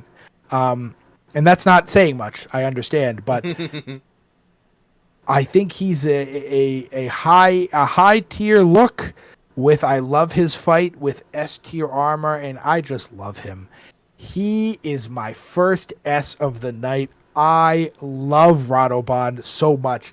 I find myself going to fight Radobon more than any monster in the game. I would say he is so fun. I love him. I think he's amazing. Radobon is the most underrated original world monster. Like, just flat out. He's definitely like kind of forgotten in like an endgame space because he's pretty low level, and he's also up in like the top of the Rotten Vale, which a lot of like the big bad bosses of the Vale are lower level. So you don't see him, so you don't get to see him all that much. But damn, dude, he is so fucking sick. Like the fact that he's like covered in tar and like covers himself up in like dead monster bones for armor. You can hack away at all the bone armor, and then he can like reapply it on himself. He's got like a mouth guard from different fangs. He's got like Diablos' horns for shoulder guards. That's sick. If you start breaking the bones off of him, then it interrupts his rolls and it makes him worse at it, and you can knock him out of the rolls with the slinger pods. Like, the design is sick. Like, it's a very cool, just like monochrome color scheme, which is mostly just kind of like black and almost white with the bone. And then with his relationship with Uragan, sorry. a little cluttered in the throat. But yeah, so Uragon's a little bit older. Um, from a couple of games back. So I really like this thing that Monster does sometimes, where it's like, hey, we have a monster. We kind of want to like expand on it, but it's not enough of a different. It's too much of a difference that we want to make it like a subspecies or a variant or a rare species or any of that kind of stuff. Like it's different enough that it's like a different animal. Like but they're very very similar, and that's like a thing that actually happens in like real nature. Like that's a really cool thing that got brought over into Monster Hunter. So you have like Radobon and Uragon are extremely closely related. They're like lions and tigers, super close, big cats, probably like very very close evolution wise, but they're like genetically different animals, and that's these two. And I think that's so cool that they came in and they like created this relative for Uragon who is far superior. And yeah, no, because of his placement and things, he gets a little bit overlooked. I think he is mad underrated. I think he's so cool. I love him. I love him. He's awesome. Like I said, I find myself going to fight him more than almost anyone. He's the man. All right. Is this pink and green? Yeah, so we're gonna package up with the subspecies. So we're gonna go regular Rathian and then pink Rathian. Okay. Rathian's fine. Like, I want more out of the Wraths. I really wish that Rathian just did something more. I hate the poison. It's so annoying. This is, if you're gonna say it about someone, it's this guy, right? He's just a dragon. And that's really how I kind of look at him. Him and Rathalos are kind of the same. Visually like that. Like, they're just dragons. They're okay. But I don't like Rathian that much. Pull up his armor. Sure. Boop.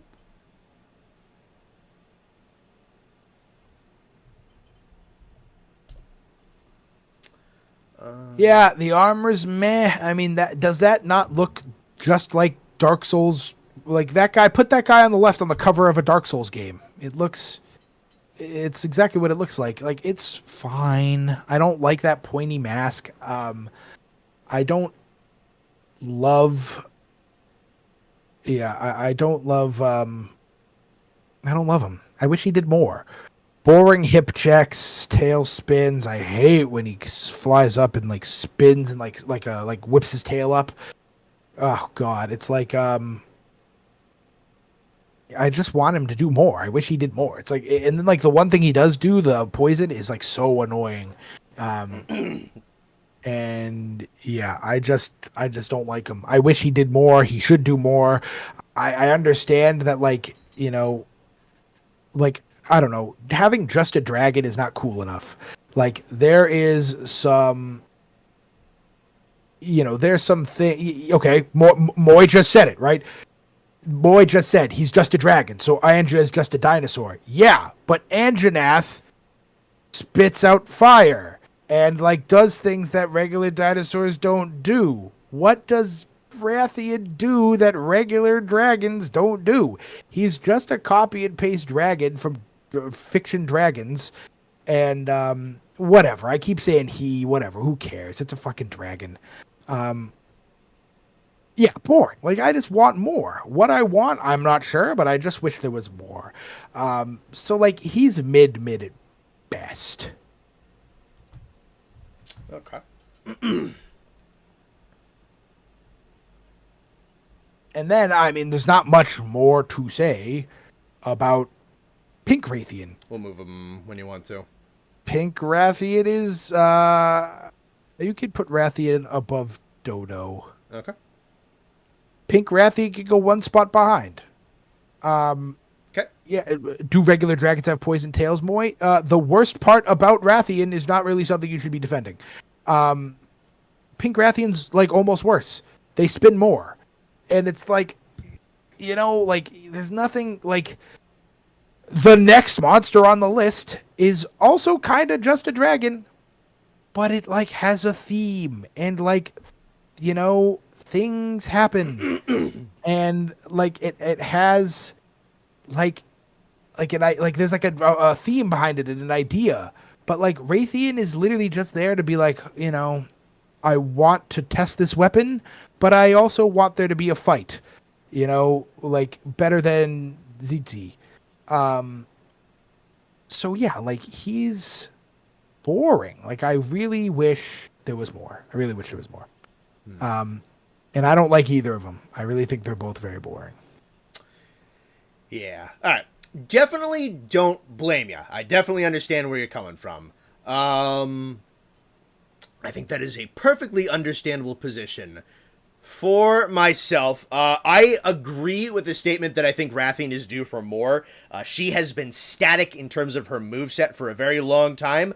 The one thing I will disagree with is I really like the backflipping. I think it's iconic. I think it's a lot of fun. It's a fun move to deal with. It's a fun move to like counterattack and like block and shit. I like the backflips a lot. Yeah, so for a little bit of context on top of that, you are 100% correct in that she is very much like quintessential Wyvern, and that is super on purpose, because she is the original monster. So they decided they wanted to go with Wyverns for the base templates as opposed to like traditional dragons. Dragons become a little bit more special. So they take Wyverns from I think they're out of like mythologies in Africa. So they take the fire breathing aspect from dragons. They take the poison, which Wyverns were known for, and they make a monster hunter monster out of her. And yeah, no, she is very middle of the road, very rudimentary, very simple. She is basically the template for Wyvern monsters. So like the powerful hind limbs, 2 wings, the big tail, typically a breath weapon, and a lot of monsters come out of her general design. And I think she is definitely due to get a little bit more that is unique and special to her. There's a couple of variations of her in some other games that get some cool, unique shit. I think she is, again, what you said, and I actually marked this as a bit of a positive for her, is she is like my number one weapon test monster. If I have a set I want to run, if I have a weapon I want to learn, she is a fight that like fights back. But I know her moves very well. They're very, like, quintessential Wyvern, so it's a very nice comfort zone monster to go practice with. For that reason, I have a good amount of respect for her. The fact that she and Rathalos are technically the same creature, but the species is dimorphic is pretty cool. I think that's a neat little detail to slap on top of your front-running monsters. The green isn't the best. I think I like the more vibrant Rathian. And then for pink specifically, I'll grab her. You are unfortunately coming in on the games with the colors being a little bit washed out. And we'll talk about this, especially with the Azure version of Rathalos. But pink should look way better than she does in Worlds. So you get like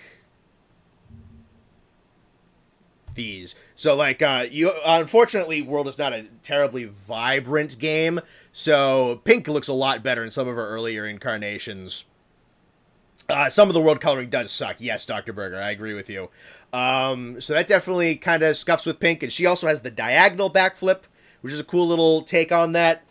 So yeah, no, I totally, the perspective is very understandable because again, you don't have a lot of that like, old veteran kind of like circumstances. I have a lot of respect for what she is like fundamentally, where she exists on the food chain, a lot of like, what is built around her. But yeah, no, she needs more. She definitely, I think she is due to have a nice, like, healthy upgrade in the move pool and whatnot. Yeah, I just wish there was something, like, I definitely think, like, some other monsters that fly around have, like, themes and, like, they have, like, an idea behind them. But, yeah, I don't know. I don't love them. They're okay. Mm-hmm. All right, let's move into Legiana. I love Legiana so much. Ice Blade can be ignored because Legiana visually is one of the coolest looking monsters. Look at those wings. That is so cool. Look at the freaking membrane horns. That is so cool. And especially when the like membranes aren't out and it's just the horns, even cooler. The fight is visually very cool when she's spinning around and like kind of dives at you and like flies towards you. The sparkling ice trail behind her is like wicked cool. And like, when she does do like the big ice blade attack, when she kind of like wraps up and then kind of like explodes outwards and does like a big like ice cone, it looks so cool. Like visually the ice effect of like the sparkling ice around it, and then like when she kind of like has ice build up on like her chest and like her wings and stuff, like like icicles hanging off and stuff, it's so cool. The armor is one of the coolest armor sets around. Yes, Moy, it looks like a Power Ranger. Power Rangers are cool. Like, it is so tough. And I've never seen it before. What the hell is that? That is so tough. Look at the... Oh my god, it's friggin' Dragon Ninja Gaiden. That is so tough.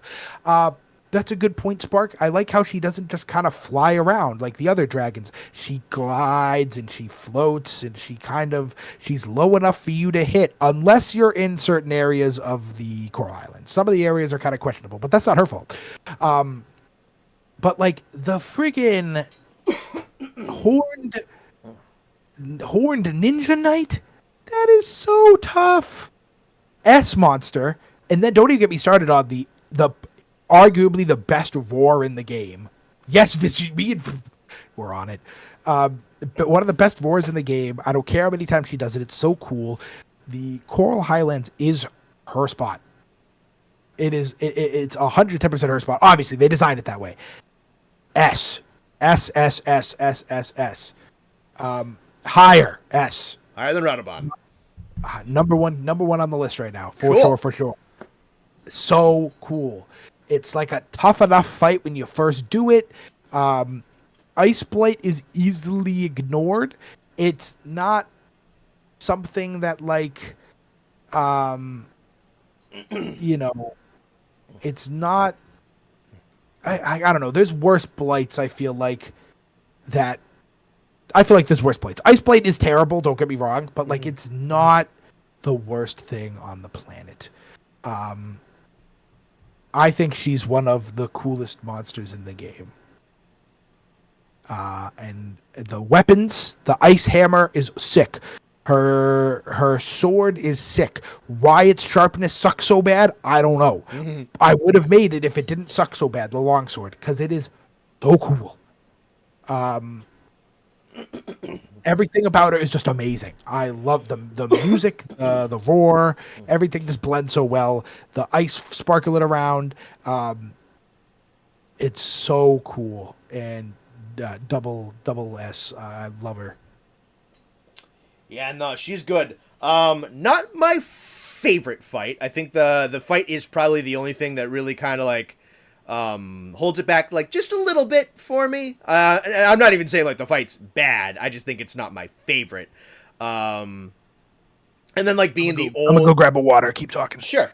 And then being the only fight or the only ice battle in base game world, and it's not like the nuttiest ice fight. She's not particularly reliant on her ice, and that's like there's a little bit of pro and con to that. It means that she's not like super elemental spammy, which is fine, but at the same time, her ice attacks are mostly just like little like particle effect icy gusts, and that was like a tad whelming for me. So like the fight's good. I wouldn't put it past like good for me personally. But I do enjoy fighting it. I don't like dread fighting Legiana or anything. And then it's got a really cool spot as like the apex of the Coral Highlands. I think there's some cool introduction to her with, you know, the fact that she's like stalking the airship that you're in. It like keeps attacking at you and keeps attacking at you. It's this really vicious, like territorial animal, which is pretty sick. And then yeah, no, the very specific ecological development with the like the glider and the like the panels under her wings and on in between her horns and on her tail, which are all basically these different rudders that she can control, because the Coral Highlands has these very powerful drafts and whatnot. And she, you know, she has a couple of animations where she flies typically, but for the most part, she's really just like snagging onto wind gusts and then using all of those different flaps on her to guide herself around with these little minutia movements. And I think if they even like moved into that all the more with their animations and really wanted to like super play into those, I think it should be even more cool conceptually. The design's really good with like really cool colors. It is, yeah, one of the best roars in the base game of Rise. One of the best roars in Monster Hunter. It's a very beautiful sound effect. And as someone pointed out, yes, it was in Transformers Revenge of the Fallen, which really took me by surprise. At least, like, some version of it. But yeah, no, it's in there. If you're it's in, I think if you watch the fight with, like, Megatron and Optimus Prime out in the woods, that sound effect comes in. Weird little detail. But yeah, no, it's in there. I guess it was, some form of stock sound effect from something that was they played around with in World. But yeah, no, very cool. Cool gear, good colors, good flaps. I don't think the fight is S tier, but that is probably the only thing that really kind of marks her down for me. Yeah, good ecology, a lot of good everything. Decent presence in like the mid game of the story and everything when you're like first getting into the Coral Highlands. She like deters you from getting in there like twice. So kind of a cool little mini antagonist for the time that she's part of the story. And then, yeah, fits the Coral Highlands really well. Built into how that area works quite well. Really dominates the upper regions of it. Feels like it has a really cool presence. That's another cool thing about Pink Rathian in this game is like Pink Rathian is a direct rival to Legiana, so they have a pretty cool dynamic within the Highlands. I gotta do something really, really quick, so like keep talking to people for like 10 minutes. Okay, cool. Yeah. You can hear the Muto's roar from Godzilla 2014 in there as well. Oh, that's interesting. Let's see. Legiacris and World would have exploded. Probably would have, yeah, man. I mean, I might bring up the grand conspiracy theory when we get to Lavasioth, but we almost had him in there. Probably would have been a shallow water duel. I mean, the fingers are still crossed for Wilds. He does not have his mic muted. Someone talking to me? It is I, Connor. Hello? Greetings. Hello? Hello? Connor? Yeah? Connor, did you take out the trash, Connor? No, I didn't take out the... I don't even know... Who am I talking to? Sorry, it's my brother. Oh, is that... I didn't recognize his voice. In my room real quick. All right, I'm muting myself now. Okay. I know who he is. I didn't recognize his voice. I'm sorry, Taylor. Legiacris and Ignactor for Wilds. Yeah, probably. This is the best stream. Yeah, no, it wasn't Matt. I have no idea where Matt is. Matt's busy right now. Matt has a particular job that is incredibly busy in the summer season specifically. I don't know how much we're going to be seeing of Matt for like the next couple of months. Maybe once like fall starts to roll and we'll see him. That was Austin's brother. And I didn't even recognize. I thought there was like a cousin of his or something. It sounded like another friend of ours for a second there. I'm like, what the fuck is? Yeah, no, that's weird. Whatever. Yeah. World feels like it designs its monsters first and foremost around psychology, and then figures out how to put the element instead of designing the monster first, and then coming up with ecology. I would agree with that. Yeah, no, I feel like with World, I think they definitely wanted... I wouldn't be shocked if the process was something kind of along the lines of, we know that World is going to be like interconnected levels. We want to build up like a super big like ecology and whatnot. We want like the maps to feel like they're like these living, breathing environments. We want these animals to feel like they're living, breathing animals and living, breathing environments. So I feel like they probably like built probably the environments first, honestly. And then like, okay, so we have, and there's probably like a mix and match and spattering and they go back and forth. It's probably not a 1, 2, 3, 4 step process, but I feel like they knew what they wanted World to be and then kind of went at it like, all right, so we have these dynamic environments, these interconnected environments, these living, breathing worlds. Now we need to figure out how these animals are going to live and breathe and interact and like benefit in these worlds, and what niches are they going to take place in, and what's the hierarchy and stuff like that. So I think they probably went at that probably next. And then then they probably started to build elements and stuff around that. Again, probably like interspersed and back and forth.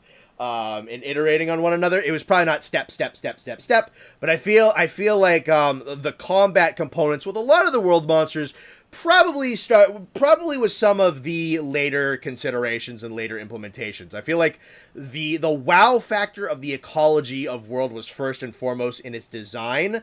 I don't think Wilds will be as heavy on ecology as Worlds, but definitely more so than other games. So this is what I'm thinking, right? I think that Wilds is still going to be very heavy into the ecology aspect, right? I think it's been kind of like soft confirmed, or at least alluded to, that we're getting Tokeda back directing. And he's a guy who really kind of brought in a lot of that element in with World and whatnot. I think that was the name that was thrown around, is probably the guy who's going to be directing. I still think, looking at how big the environments look and looking at like all the tribes of small monsters and how they're interacting with one another, and how you see like the small birds that are like hopping around, like the pangolins and stuff like that, and the way like those big baboon bear things come running in and they're attacking the pangolins. I feel like we're still going to get a particularly ecologically focused, or maybe not even focused, but heavy Monster Hunter, right? But the cool thing is that Wilds is going to come after World. So they've already kind of done this already. World definitely has its share of shortcomings, and that is absolutely 1000% a matter of growing pains. As good as World is, and as much as I do really like it, and am appreciative of where the franchise has gone and is going, World absolutely had growing pains. And a big part of the growing pains was learning how they were going to redesign Monster Hunter, and with the way they were going to redesign it, what new strengths comes with that, especially on like the ecological front. So I'm not going to be shocked if Wilds is even like more nitty-gritty, itty-bitty little details when it comes to the ecology and whatnot. And personally, I really want that, because I think that was what gave World a lot of its grandiosity, a lot of its wow factor, a lot of its personality. And that's a strength that I don't think that they should let go of. But now that they have what looks to be more development time, and they have more experience, and they've they've already built a Monster Hunter game that is very ecologically dense. And another one with Rise that is a little bit more of a midpoint between classical and 5th gen style. But also has a lot of ecology stuff. There are still the passive animations. You have like the endemic life and a lot of the regions that you can go up and around and out of. And monsters still have territories and hierarchies and stuff like that. Not quite to the same level of nitty-grittiness, but they have 2 whole games, and now we're coming up on from 2018 to, and there's going to be like development time pre-2018. So we're coming up on like probably somewhere kind of sort of iffy close to about a decade of experience with development time when it comes to this more ecologically dense, interconnected aspect of designing Monster Hunter. So that's a lot more experience going into now with them developing Wilds than there was when they were kind of burgeoning into this bold new era with Worlds. So again, it's tough to promise things because, I haven't seen anything, blah, blah, blah, blah, blah. But my guess, with development time and with experience and a lot of stuff like that, I think we're still going to get an ecologically dense and packed game with Wilds. And simultaneously, I think now we're going to get monsters that have a little bit more fleshing out to the moveset. We have, I don't know, I don't know who's on staff just yet, But they've, now that Frontier is discontinued, because Frontier was discontinued in 2019, so the developers would have still been working on it when Rise was being developed. But we have Frontier people who came in and were helping out with Rise. And I can tell you, from someone who's been playing and streaming Frontier, and a lot of you guys have been watching, one of the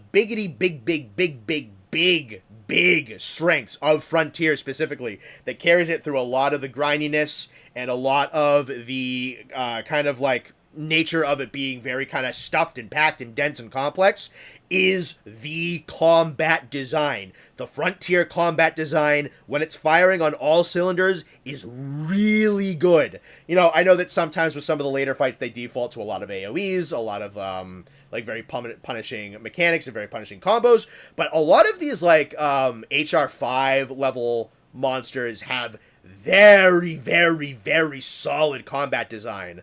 So if we're kind of getting into a point where the Frontier team is starting to kind of blend in with the mainline team, we might be seeing combat design that's a bit more interesting. I think if you can blend a lot of the strengths of that with a lot of the strengths of World, I think you have a very pristine Monster Hunter game. Because even base game Rise and Sunbreak especially, if you compare the early game monsters in Rise to the early game monsters in World, the early game Rise monsters do have the more interesting fights. And you know, they even bring in some of the early to middling level World monsters into Rise, and almost all of those fights are upgraded. Tobi Kadachi has a better fight in Rise than he does in Worlds. Kuliyaku, a little bit better. Puki, better. Anjanath, about the same, a little bit better. Geratotus, better. So, you know, you have some of those developers and some of those experiences and some of that kind of level of things. Then yeah, no, I'm not particularly worried about the combat in Wilds. I think we're, especially now that they have this new audience, right? So what I was talking about when we were talking about Great Jagras is that Great Jagras and a lot of the other bottom level monsters in World very much felt like they, you know, as much as I don't like to lend too much credence to the fact that like, oh, like World, like gentrified Monster Hunter made it like it's a trash ass baby normie game. It's not. It really isn't. And I don't like that. I do think some of the early level monsters kind of were. I think there is some credence to like some of the earlier level stuff.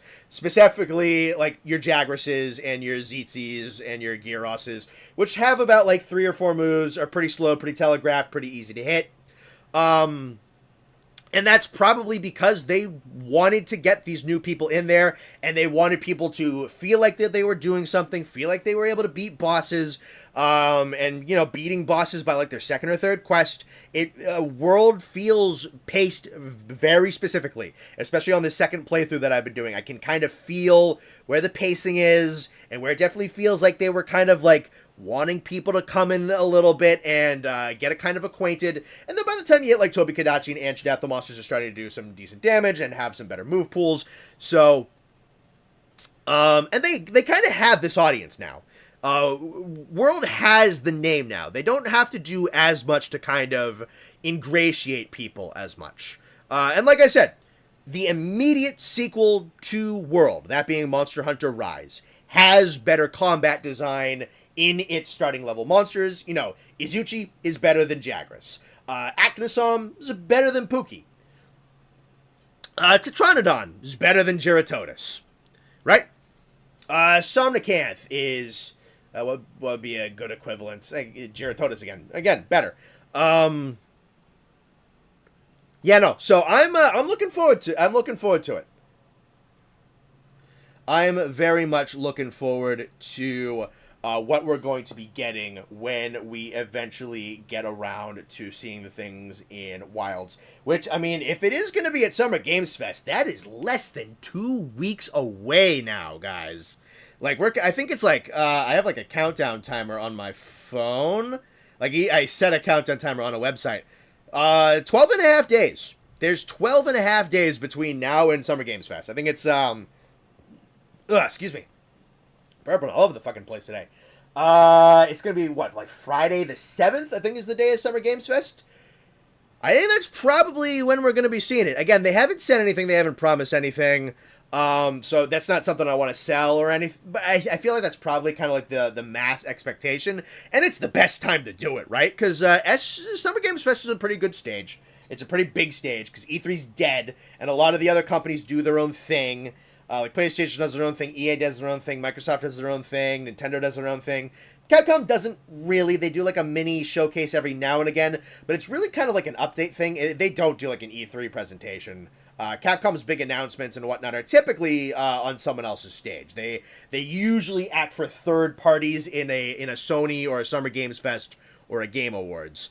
So Summer Games Fest is going to be a really good spot for it, especially because they debuted it like right at the end of the Game Awards, and I feel like because they're both Jeff Keighley, I don't know if they're like if both events are like related to one another. I have to imagine there's some relation because they're hosted by the same dude, right? So, you know, you cap off your Summer Games Fest with.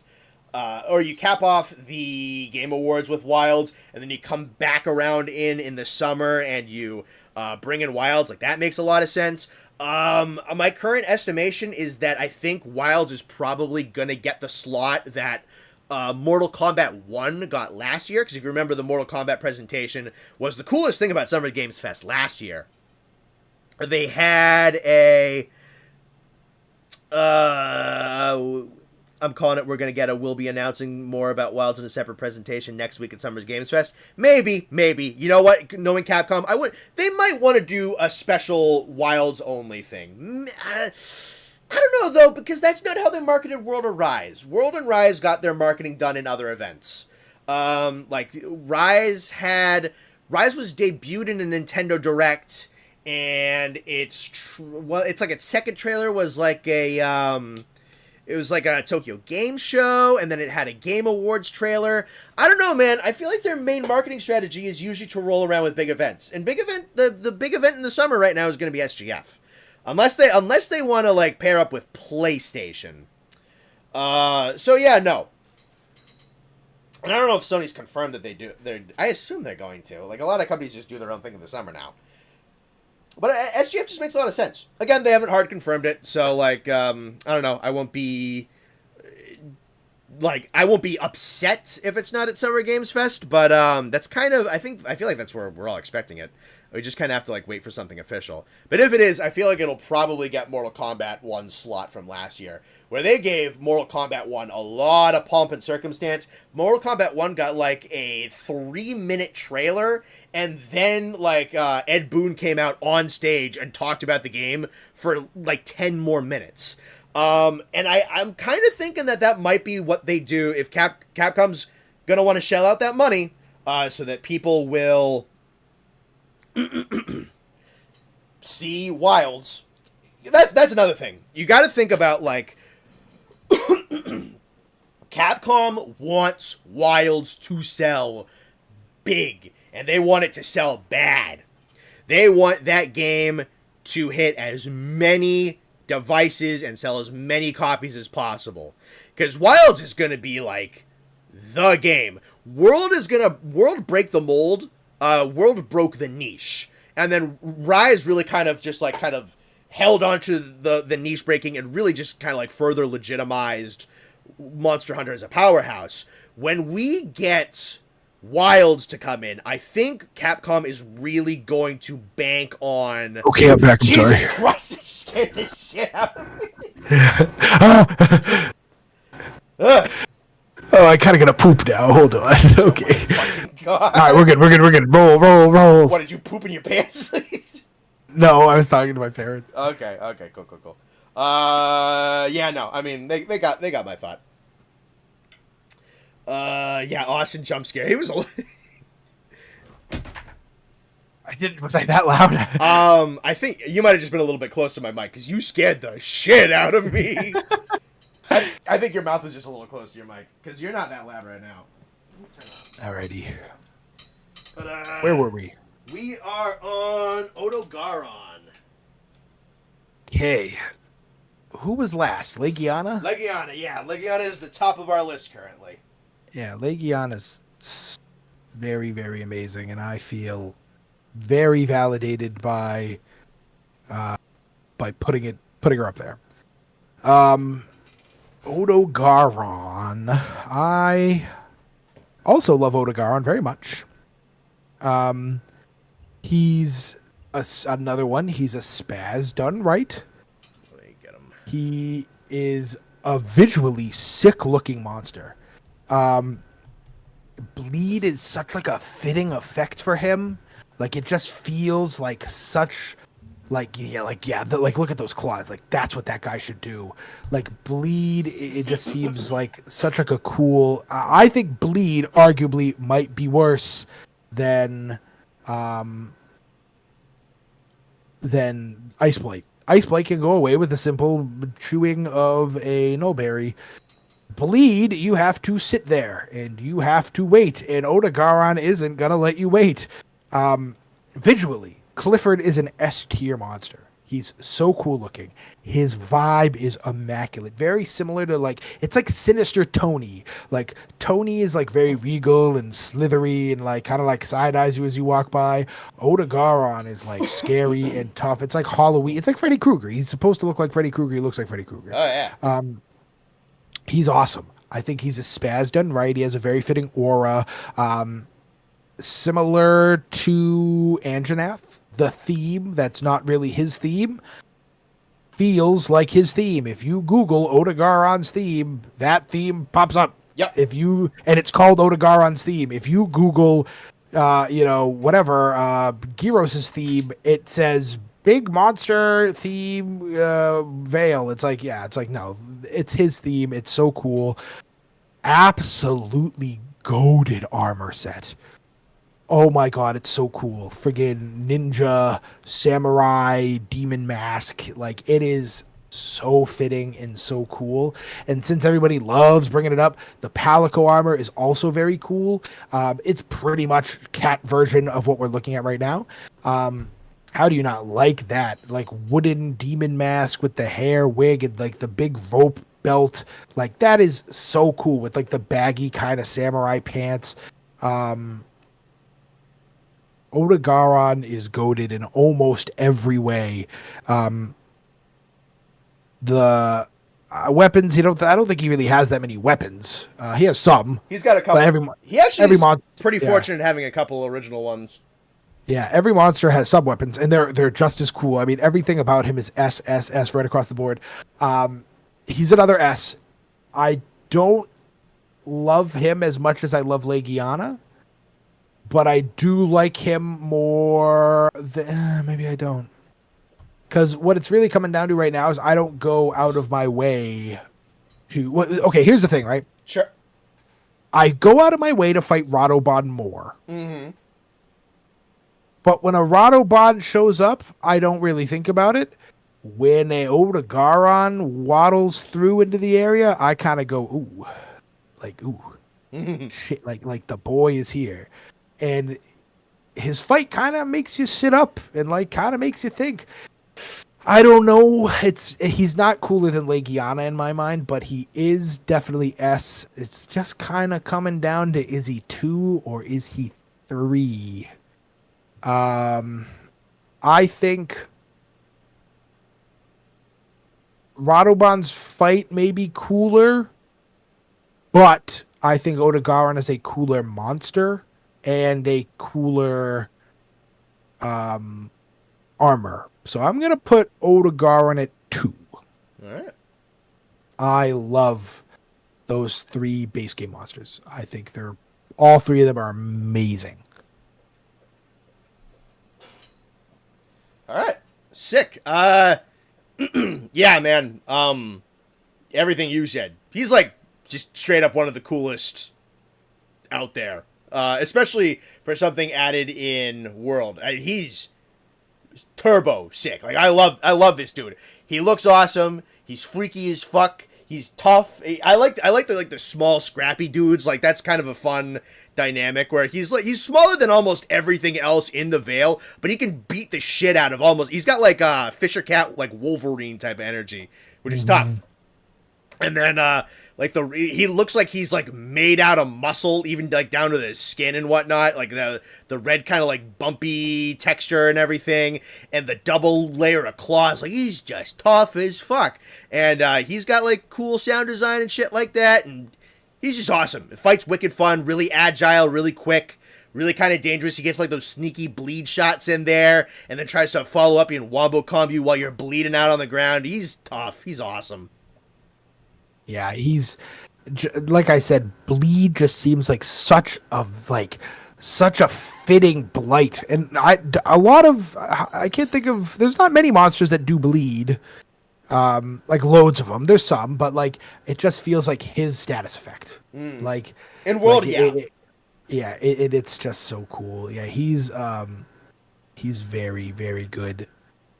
I love him. Yeah, and I think he's valid up there, and I don't really think anybody's gonna disagree with him being in the high S tier range. He is pretty beloved. That's for damn sure. I love him.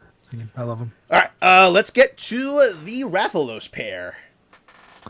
A similar opinion to Raytheon, but slightly cooler. Okay. Better than Raytheon. Visually speaking, I like the look of Rathalos more. Rathalos is again just a dragon, but it feels like he has a little more like oomph to him. Like for sure, yeah. I feel like he just has a little more gumption, a little more. You know, he hits a little harder. The poison tail is annoying, but I like. I feel like it happens more often, at least. Does Raytheon have the thing where you can get knocked down and get picked up and tossed? Does Raytheon do that too or no? She does not. Yeah, okay, so that's cool. I like that. I don't mind I don't mind the punished attacks where you get knocked down and then like Devil Joe flings you up, or like that's cool. Picks you up and tosses you. It was really cool in the fight that I did. I fought Rathalos and Azure Rathalos in an arena, so like he like picked me up and like threw me to the upper deck and like landed on me. It was tough. So like I think he's a well represented monster. Like I feel like when he shows up, I kind of like go like ooh, like yeah, it's like here he is. It's that guy. Sure. When Raytheon shows up, I'm like stop spinning. Oh my god, go away, stop spinning. Sure. I feel like the poison doesn't happen as often, which kind of gives him that edge as well. Not bad, nothing special. I like him. I like him. I don't like him a lot. I think he's like a low-high visual monster. I don't love his armor, but it's fine. It's high mid-ish armor. And then like so same with the weapons, kind of high mid area. The fight is fine. He's very dragon-y. I mean, how much can a just dragon do? I like his fireballs a little more. They're obviously very similar, but I think, like I said, I just feel like Rathalos offensively does a little more to kind of make you think about it. For sure. So I'm going to put Rathalos in, and honestly, Azure Rathalos can go right next to him. We'll go Rathalos in high mid. Okay. Does Azure Star-Lord count as Azure Rathalos' armor? You can put Rathalos at the very top of high mid. Yeah.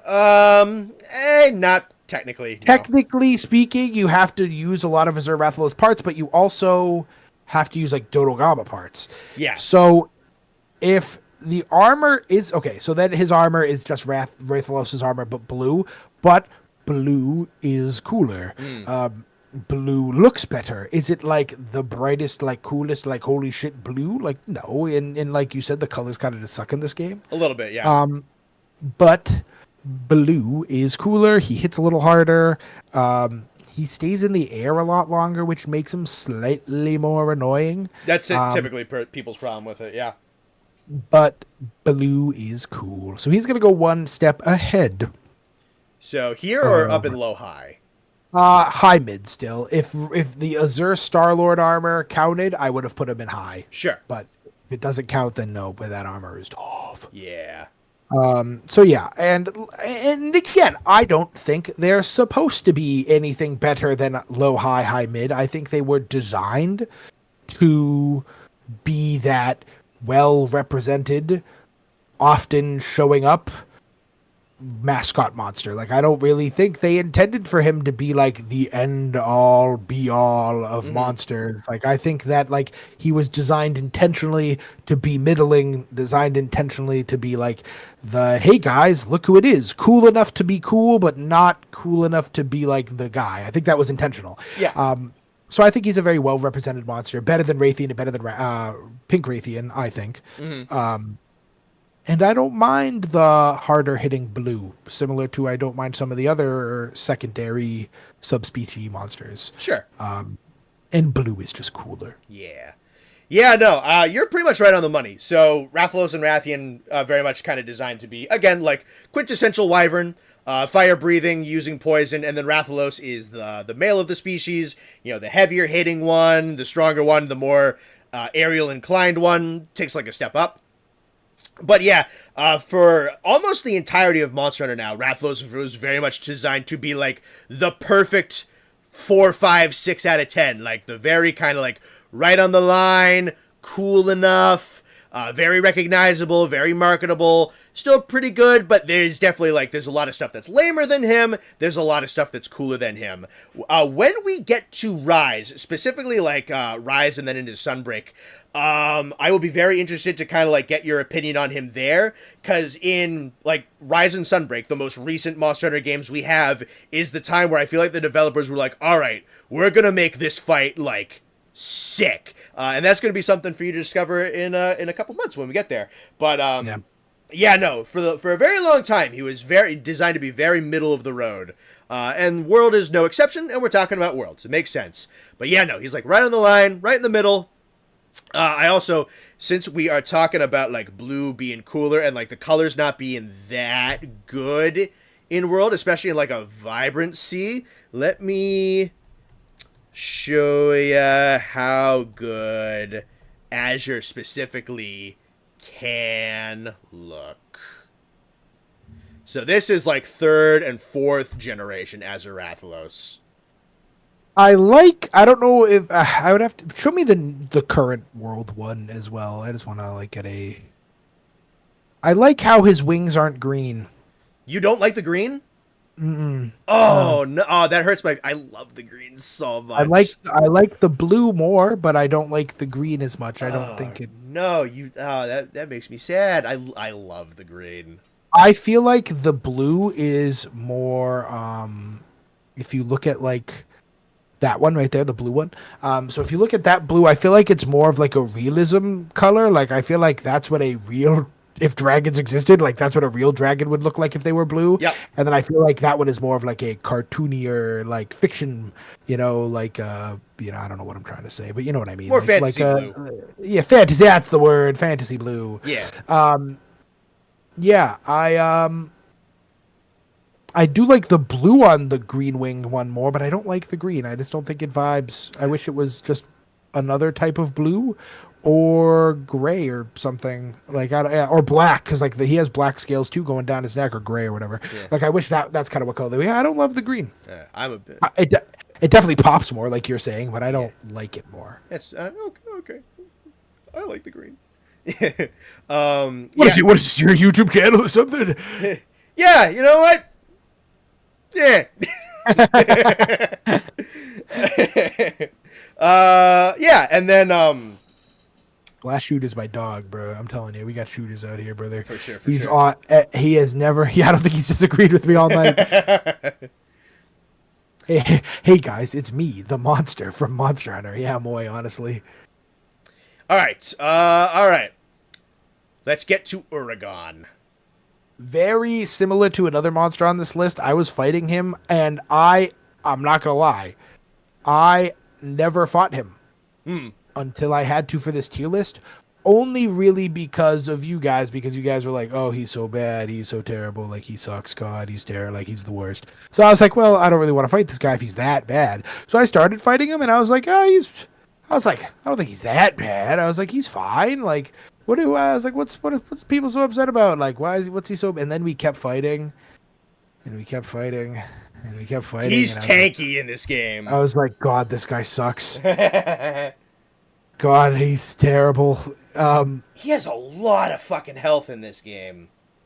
like he's another one. Like do more, man. Mhm. Like he drops giblets, smacks his face into the ground, rolls sometimes. Mhm. Radobon rolls more, but I like it more. He, like I said, Beyblade. He And he feels has like a Beyblade. and he has more creative roles too. The Radobon armor is Radobon, sorry, Uragon armor. Can we look that up real quick? Yep. Yeah, like the chin slam is fine. The explosive bits is fine. Like, but after a while, it's like, please stop. Like, I don't know. I don't like bulky armor, but I do like his. I like his kind of like clockwork looking. It's like big you know, brass, like dwarven brass. armor kind of. Yeah, I like it. Is it amazing? No, but It's it's not like the low best. high.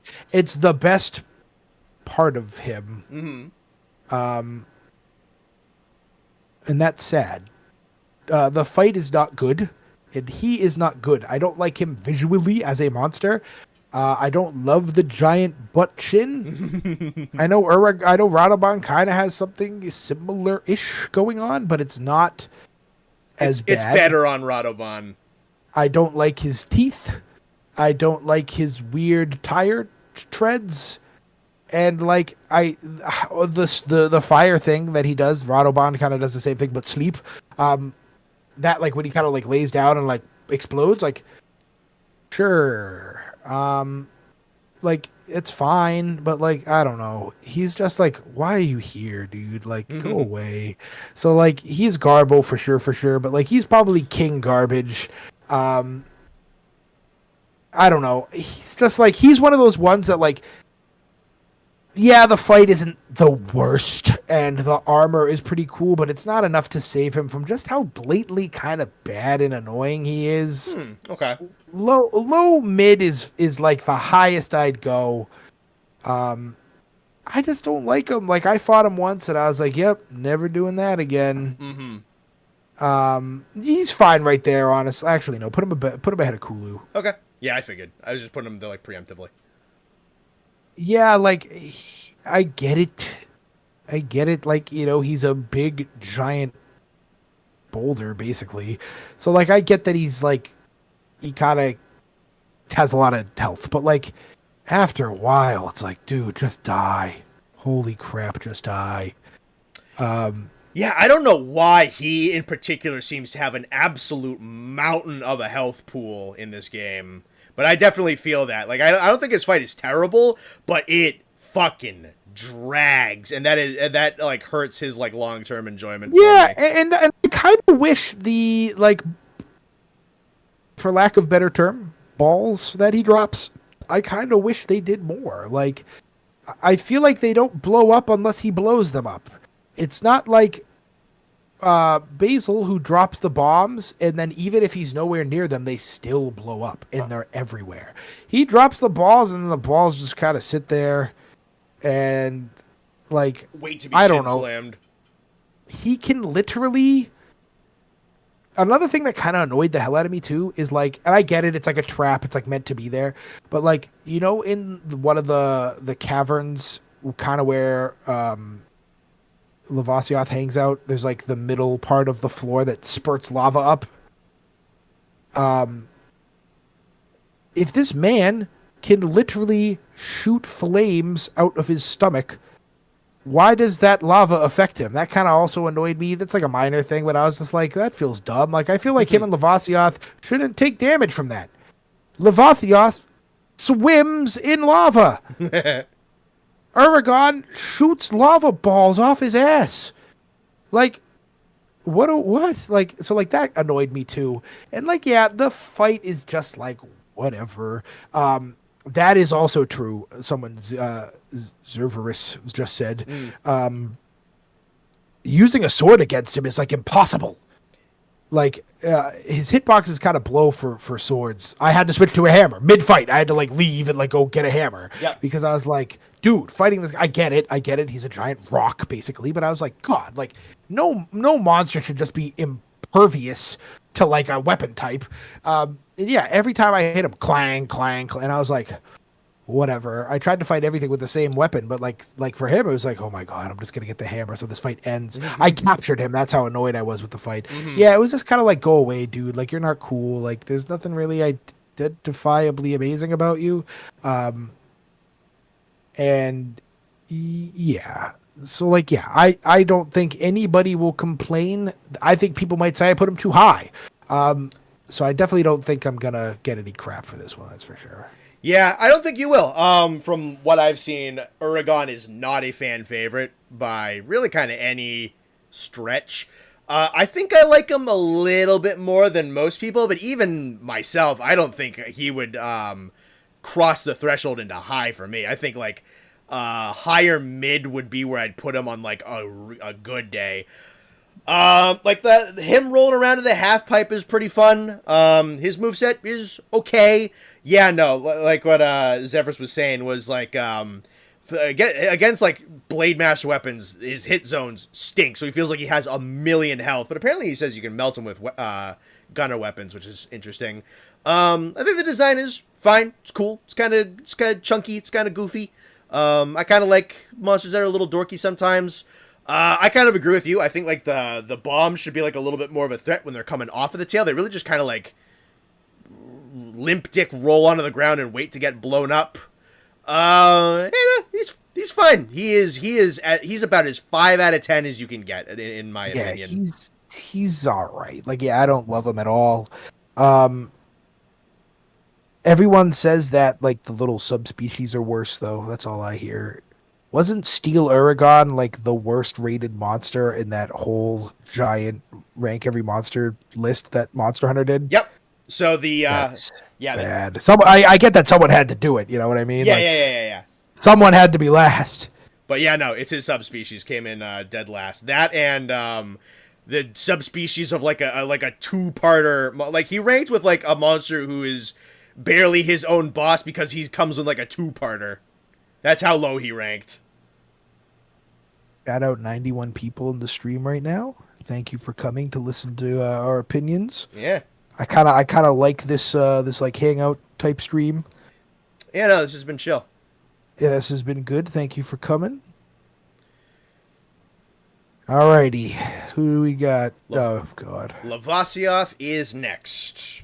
he's another one, right? I was like started to fight him, and he was like swimming around in the lava, like doing like dolphin jumps around and stuff, and I was like, all right, like what's so bad about this guy? And then he's another one. I started to fight him. And I was like, oh my god, this guy's terrible.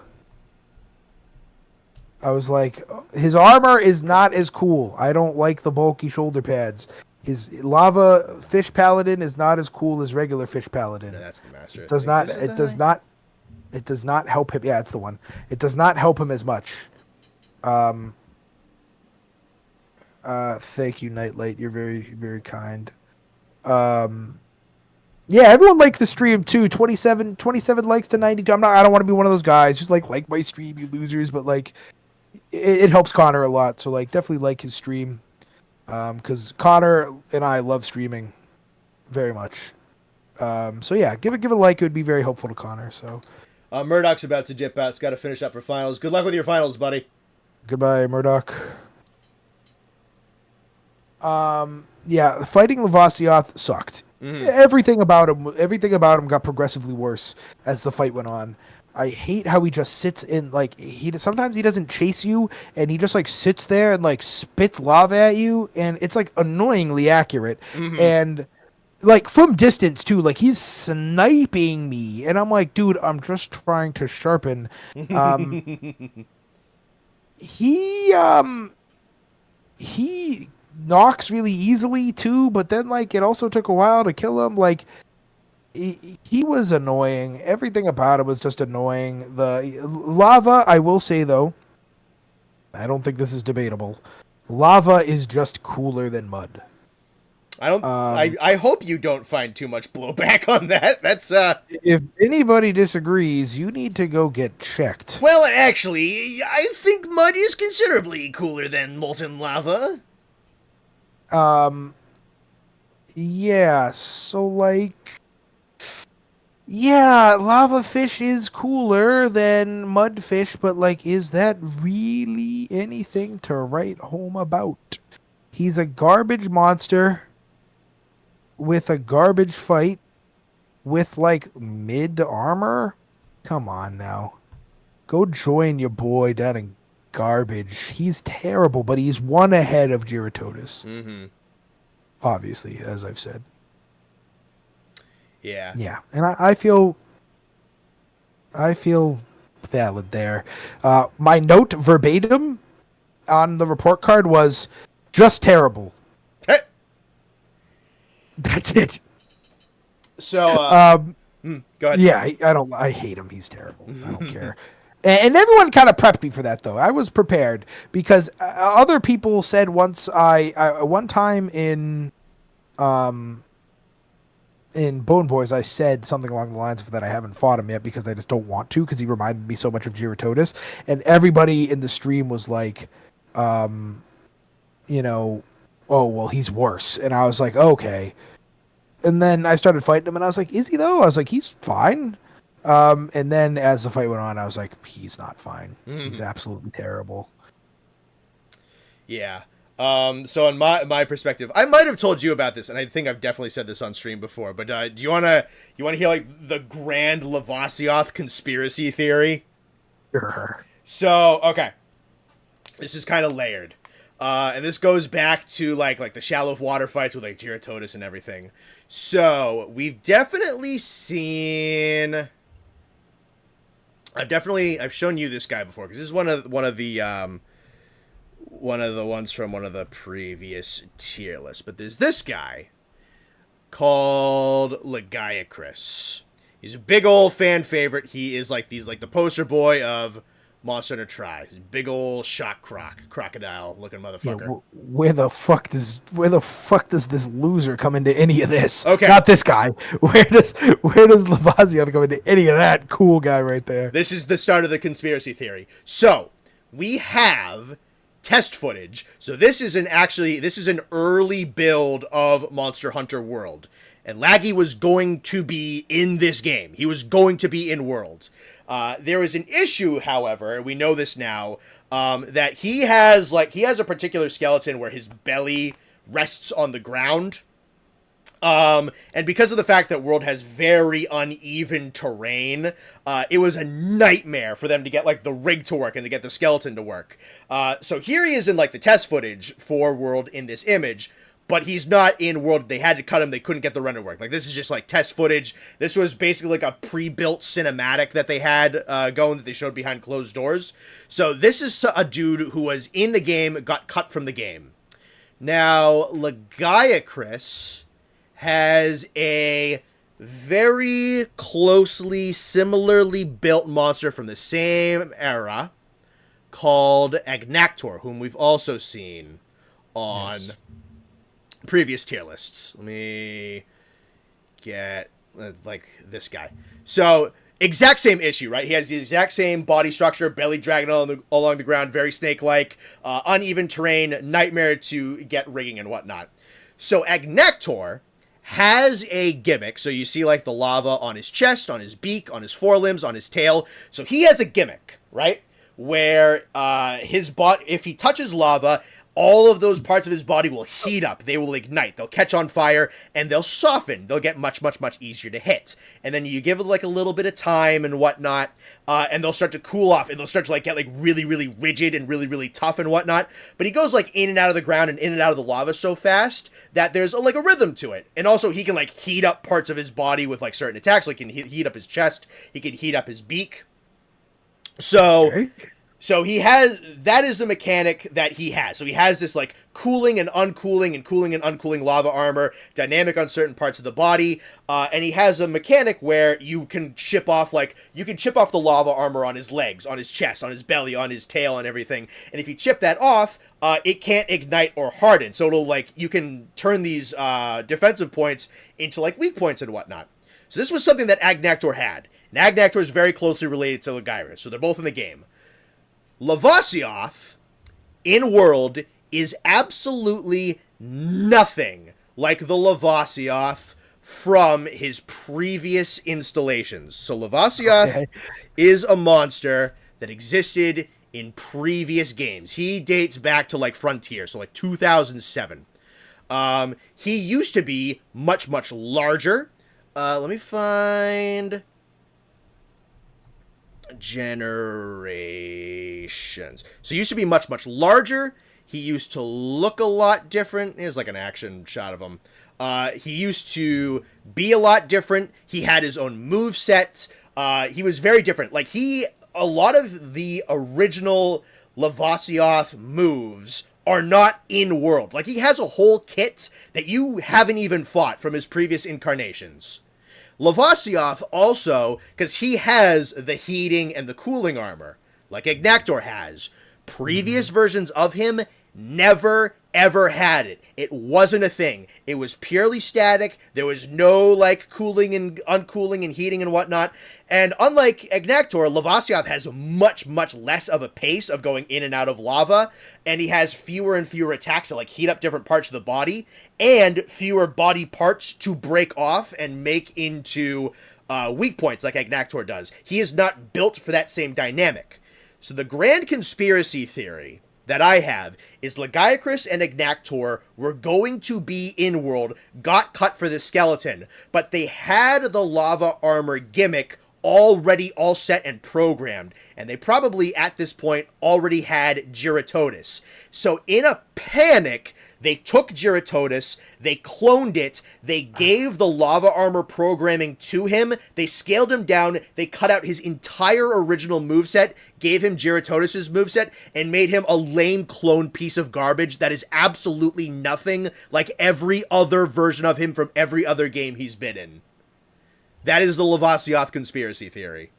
And this isn't just a you thing. This is like a popular theory. I'm the one who is saying it very loudly. I think other people have said something like it, but I have said this multiple times.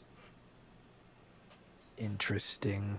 Yeah, that's the grand theory. Yeah, that is something that tracks. That world just like fucking sabotaged him completely. So a whole lot of people think he sucks when he used to be like, he wasn't amazing. He wasn't a 10 out of 10, but he was better. He was cool. Yeah, that's valid. So I hope he comes back. Greed keeps asking, is liking the stream different from liking the video? I'm not gonna lie, I don't know. But I think I see a thumbs up under the title with only 27 likes. That's what I look at. I don't know if there's any other way to like what's going on. I have no idea. Yeah. I'm not gonna lie to you. I think with YouTube's algorithm, a like is a like is a like. I think currently the way it's set up, YouTube they register likes a little bit pretty favorably, at least in comparison to some older renditions of the platform. So like, just hitting the button communicates a little bit more information. It's just helpful. It's a very. I also had to update. If I refreshed my page, now it went from 27 to 62. Yeah. Thank you guys. Thank you. Almost 100 of you. Almost 100 of you. I love you. I love you all. Yeah, no, you've been great. I was telling my brother the other day. My mom doesn't get it, but my brother does. I was telling him the other day. I was like, dude, I like stay up and like monitor these strangers and like talk to them and like parent them. I love talking to them. And like it makes me feel good when I like compliment them and like when they compliment me. I was like I like them and like I was like Taylor, they like me, and I was like, this is awesome. I was like I like consider some of these random strangers like friends. Like I was talking to like Shadow the other day about music, and he's like, dude, like impeccable taste as always. I was like, no, brother, you have impeccable taste, brother. I was like, oh my god, like these random dudes. I was like, and girls and guys, and they whoever, whatever you are, like you're all awesome. I love you so much. And I know Connor does too. And if Nate was here, he'd say the same thing. And if Sam was here, he would say the same thing.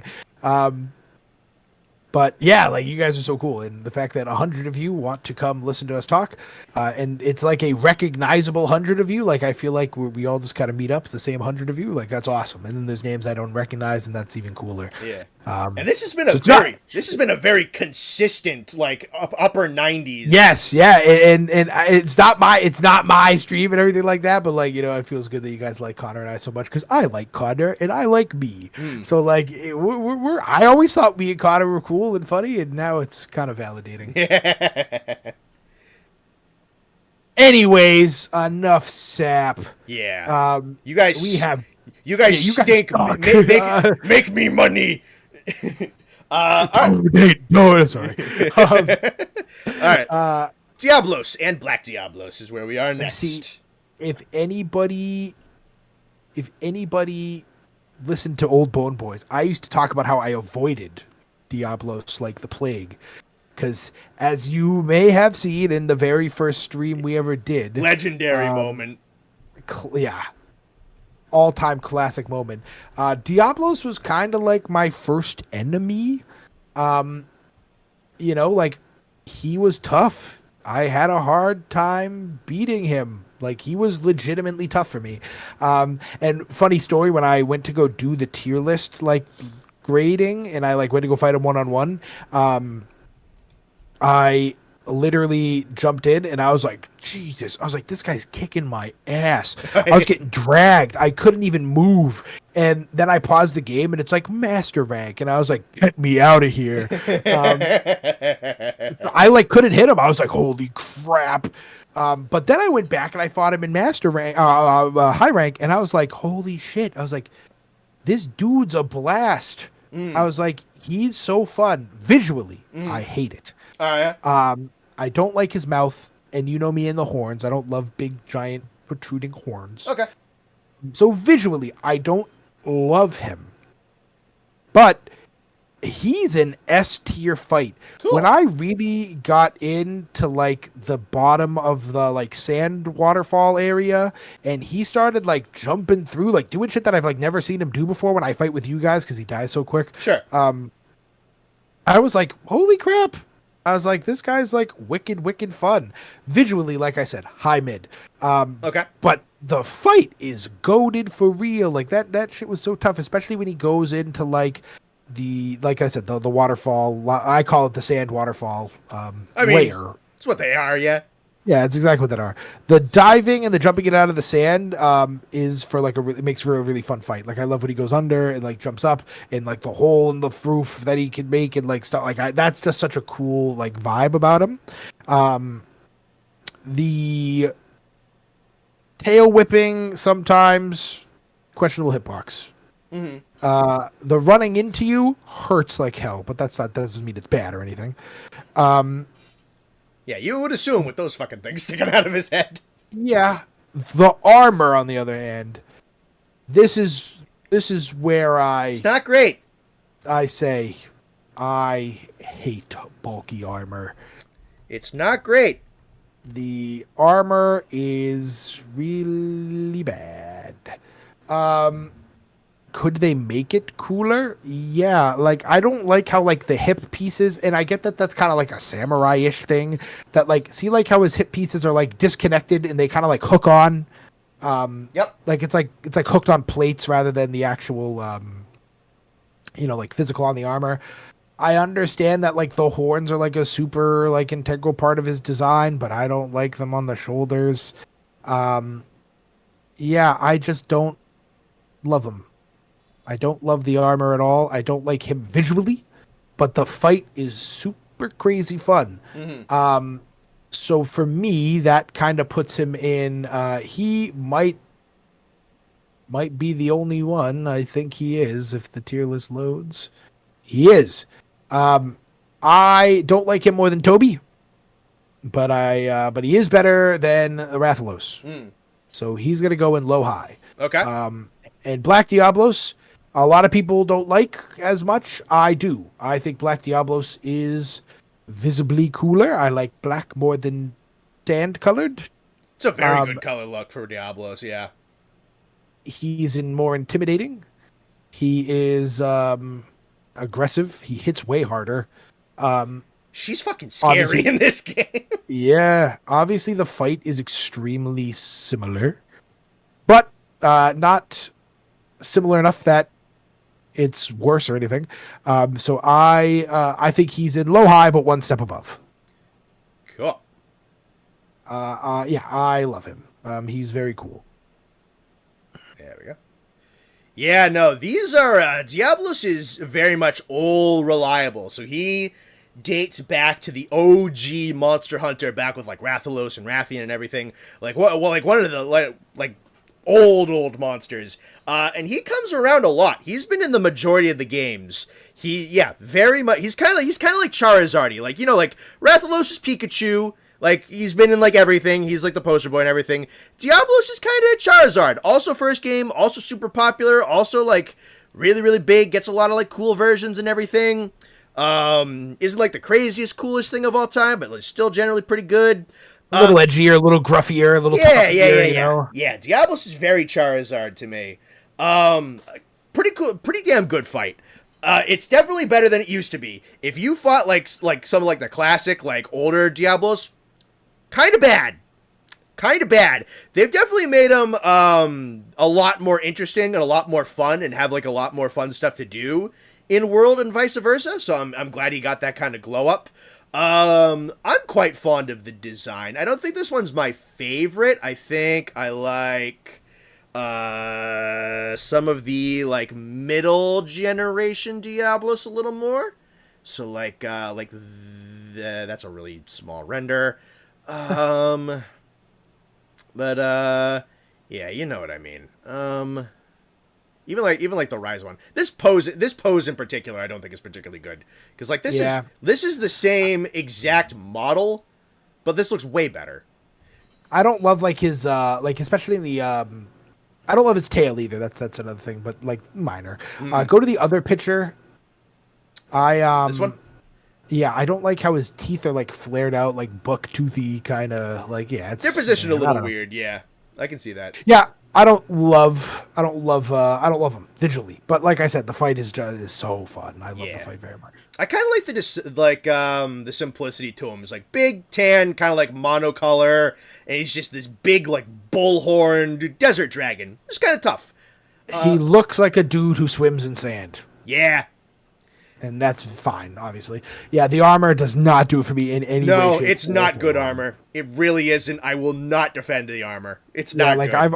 I've as many of you can tell, and I'm not very quiet about it, I'm a big slim armor guy. The bulkiest armor that I've liked is like Radoban, but like just because it like looks cool, but like I wouldn't wear Radoban's armor. It just looks cool. Mm-hmm. But yeah, that armor is a tad chunky. I think even if you kind of slimmed out the horns on top, I still don't think it really saves it. All right. I don't think we're disappointing anybody with this one. What are we thinking about Basil? He has undoubtedly the best theme in the game. It's not even close. It's really good. A lot of people because I didn't let any of these sway my opinion, but a lot of other tier list videos by other Monster Hunter people are like that they think he invades too often. Because he pretty much, if he's there, he comes. Yep. And invades every single time. But like, I don't think he stays long enough to make it annoying. Like, I think he flies in, bombs, the music plays, stays for a few minutes, crashes, leaves. Does he come back? Probably. But like, it's not enough to annoy me. Visually speaking, and I said this in the last video, I still don't love his like skin tag look to like his bombs, but I do love the like what do you want to call it? Like the plating on top, basically. So you can't really see it in that picture, but like, yeah, right there. I do like that, and then I love his armor. His armor is so cool, and the fight is fun. Oh yeah, look at that, dude. That is so tough. It's like eagle looking armor. It's like eagle lion armor. Yeah. Yeah, eagle lion knight paladin Native American warrior knight man. It's like, oh my god. So good. Yeah, Basil is like a German bomber, and like the propaganda music that plays is really fun. Oh, that's absolutely what it's modeled after, yeah. Yeah. Yeah, Scrunkly. I kind of thought the same thing. Like, isn't that what he's supposed to do? Like, he's an invader. Like, wouldn't it be weird if he was there and didn't invade? One minor, it's just a complain for the sake of complaining. Hunting him sucks. I like when he shows up because I don't have to find him. If you have to find him, it's so annoying because he doesn't stop moving. But yeah, like, I don't know. When he shows up, it's not like, I don't feel like he stops me more than he hurts the other monster. Honestly, he's usually a benefit. Yeah. Go, again, not really into the, he's going to S tier. Don't get it twisted. Like, so, like, this didn't, like, affect anything, but, like, amazing turf wars often. The bombing never gets old. He has one of the best roars in the game, one of the best armors in the game. He's a top 3 monster for sure. But I like Legiana more. And he's going to go in second place behind Legiana. Cool. I love Legiana. I think being the only ice monster in base game is kind of a benefit because there's not a lot like her. And I just love her. I love Legiana. But Basil Geese is a very close second. He's awesome. When he shows up, like I said, I don't get disappointed. I get excited. Armor's sick, weapon's sick, everything's sick. He's sick. If you don't like him, stupid. You're dumb. And that's fine. You can be stupid and dumb. We all are, aren't we? But man, when he's cool, he's cool. I love him. So I think S tier is where he belongs, but I don't think he's the best in the game. I do think there's not cooler, but like there are monsters I like more. I'll say it like that. Yeah, no. I think he might be he's up there in terms of, like, world original, if he's my favorite. Like, Nergigante's up there, Odogaron's up there. But, dude, he's, like, especially, like, the first fucking time he shows up. Because you're out in the desert, you're like, oh, I just hit high rank. We're fighting, like, Pookie again. We're fighting Kuluyaku again. And then just, like, tunk, tunk, tunk, tunk, tunk in the ground. You're like, what is that? And then you just hear, like, this fucking massive roar, and there's this shadow the size of a building over you, and just, what the fuck is that? And then it comes crashing into the ground and everything blows up. Oh my god, it's so cool. Fucking iconic, dude. It's amazing. He's so good. He's fucking good. For real. Yeah, so like he's the man. I love him. And he's where he belongs. All right. How do we feel about the original Invader, Devil Joe? Joe is my nemesis, my villain. He is that guy. I mean, he was like Diablos was like my first nemesis, but like it wasn't anything outrageous. I spent like a day fighting Devil Joe before I beat him. Like, I would always have him on the ropes. I would always have him like close, and then he'd leave the locale. The visual is sick. I don't love the chunky tail. I kind of wish he had like a slightly smaller tail. Like, I don't love the giant bulky tail in the back. Like, the head and the face is sick. The like rows of spikes is sick. The little baby arms is sick. He's terrifying. When he shows up, it's like, yikes. Like, when Basil Geese shows up, it's like, yay. But when Pickle shows up, it is like, ooh, God, okay, like, this fight really changed. He's definitely more than just a dinosaur. He's not just like some fucking, like, T-Rex don't look like that. But he's probably, and I would say, one of the highest personality monsters in the game. Like, he has definitely one of the most, eccentric personalities in the game. He's scary. His weapons are sick.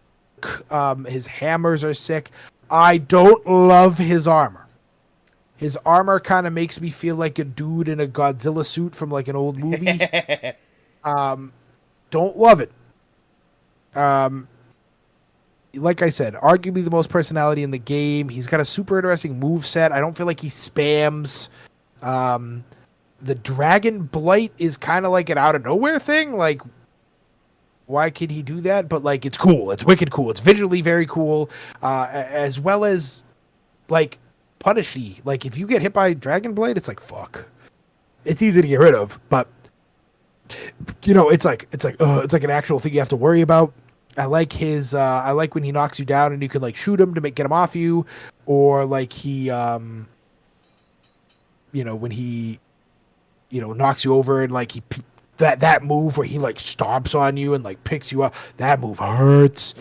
I would argue, Moy, that his armor is very Power Ranger-y. It's super Power Ranger villainy. It's just ugly. There's a difference. It feels like a WWE wrestler to me. He's even got like what the you belt call and everything. what you call Power Ranger armor. Show me one thing that doesn't look like Power Ranger armor that is cool looking. That I'm just like dogging on because it's not Power Ranger armor. You can't. All the armor that I say is bad. What you mean by Power Ranger armor is cool looking. Go pull up his armor. Pull up his armor. Yeah. Oh, and then like him like picking up fucking Chunky Magoo, friggin' Dodo, like that's so cool. Yeah, like that's super Power Ranger villainy. Yeah, like that dude's from a Power Ranger. That guy is a straight up Power Ranger villain. It's just ugly. It's like got a bucket head. He looks like he talks like this. Yeah. giant bulky shoulder pads for no reason. The legs are kind of cool. And the belt is cool. He's got his wrestling championship belt. But yeah. Like, but it's not that cool. But it is not nearly enough to keep him out of S. That armor it's not my favorite, but it's not like the worst. But it's definitely not enough. You would have to try really hard to keep this guy out of S. Okay, I'm gonna say it again. I don't like him more than Legiana. So the conversation really is he cooler than Basil? And I say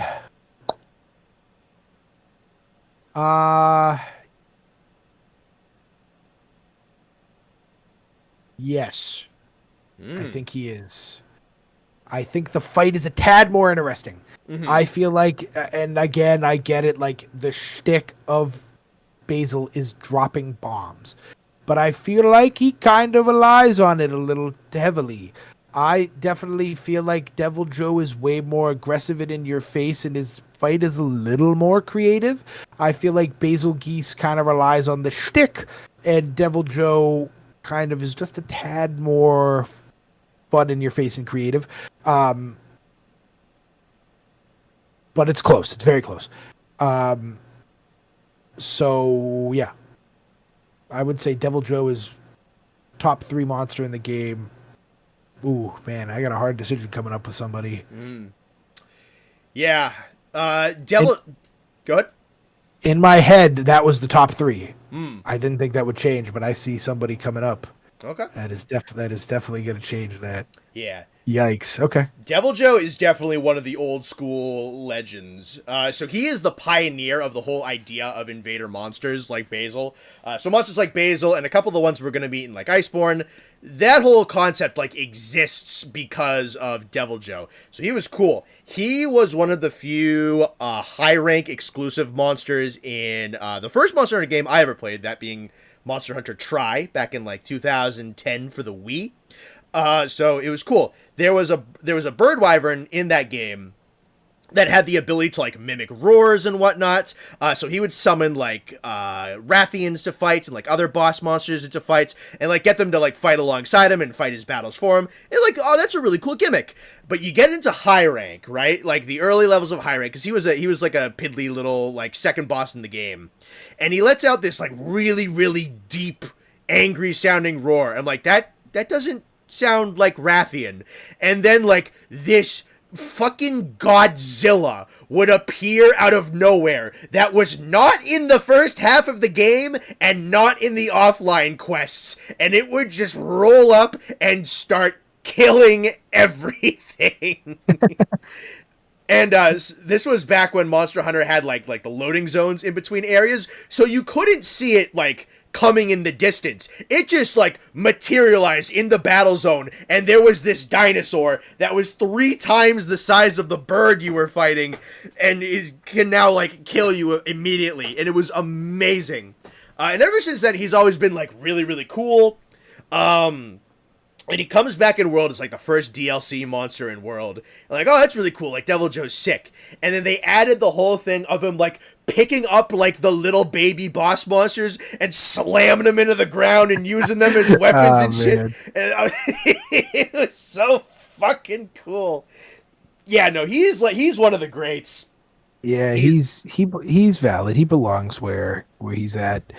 I just like Legiana more personally. Yeah, Am I saying Legiana is better? No, but I do think Legiana is more of a favorite of mine. But Joe is just undeniable. Walter really said it best right a second ago.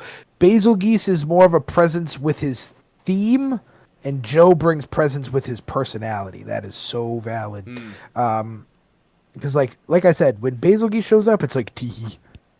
Funny eagle dragon, and then like when Joe shows up, it's like, oof, yikes! Like the whole fight got thrown on its ass because now the Dodo Gama I was fighting is being thrown at me. Yeah, now he's the weapon. Yeah, and so yeah, I love Devil Joe. I hate to love him, or love to hate him because, like I said, he's like the villain. Now it's like, now he's nothing. Now I could rock his shit easy. But like back then when I was like doing the list, it was tough because when I like finally killed one, I was like shaking like yes. Because it took me, I think I kept messaging the chat. It took me like 8 or 9 straight tries back to back to get him because I could get him to limp, but he would always leave the locale. I could never kill him in time. That was the day I knew I got you. Yeah, first. Yeah, you put that on YouTube or the chat or something. Yeah, because that was the day I definitely was got because I was like, dude, like I couldn't stop. I like spent the whole day fighting him. All right, so let's move on to Kieran. For you know what? Let's get a checkup on the old list. It's been a minute. Sure. Take a second to render everything. Alrighty. So let's look over some stuff. Yeah, Radobon went way up. Devil Joe went way up. Basil Geese went way up. Mm-hmm.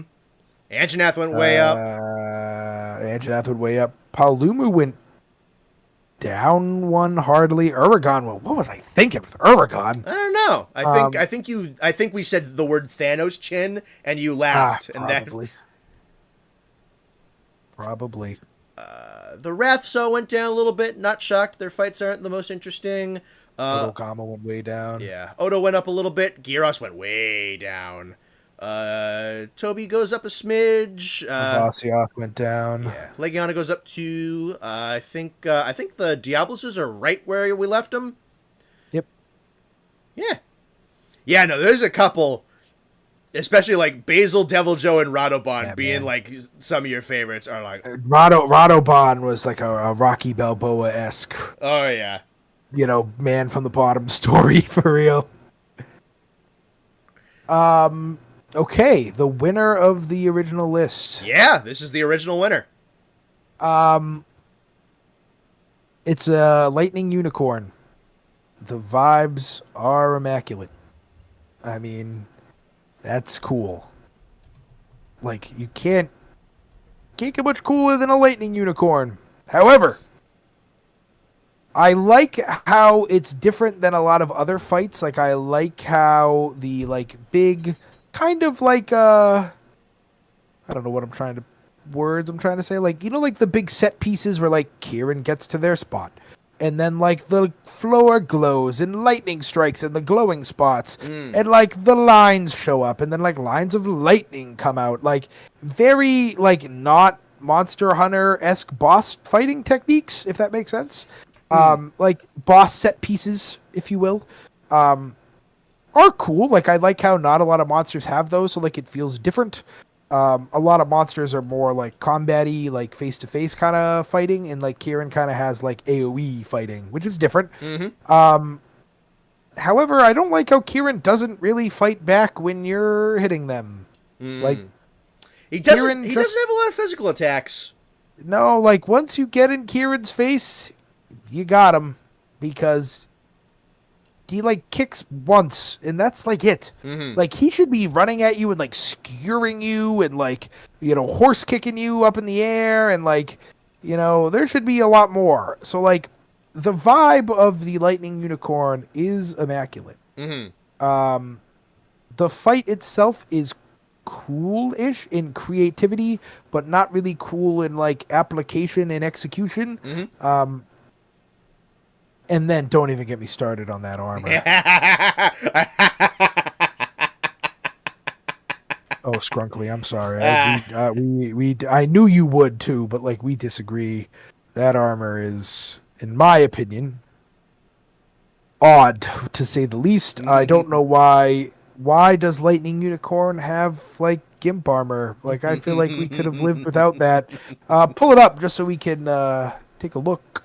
This is If you- absolutely getting a sense. Yeah, of block screen, please. Yeah, I know. You trust me. Uh, I know what they. I know. I'm curious. I know which armor sets Oh, get drawn. yeah. I know which Oh armor sets yeah.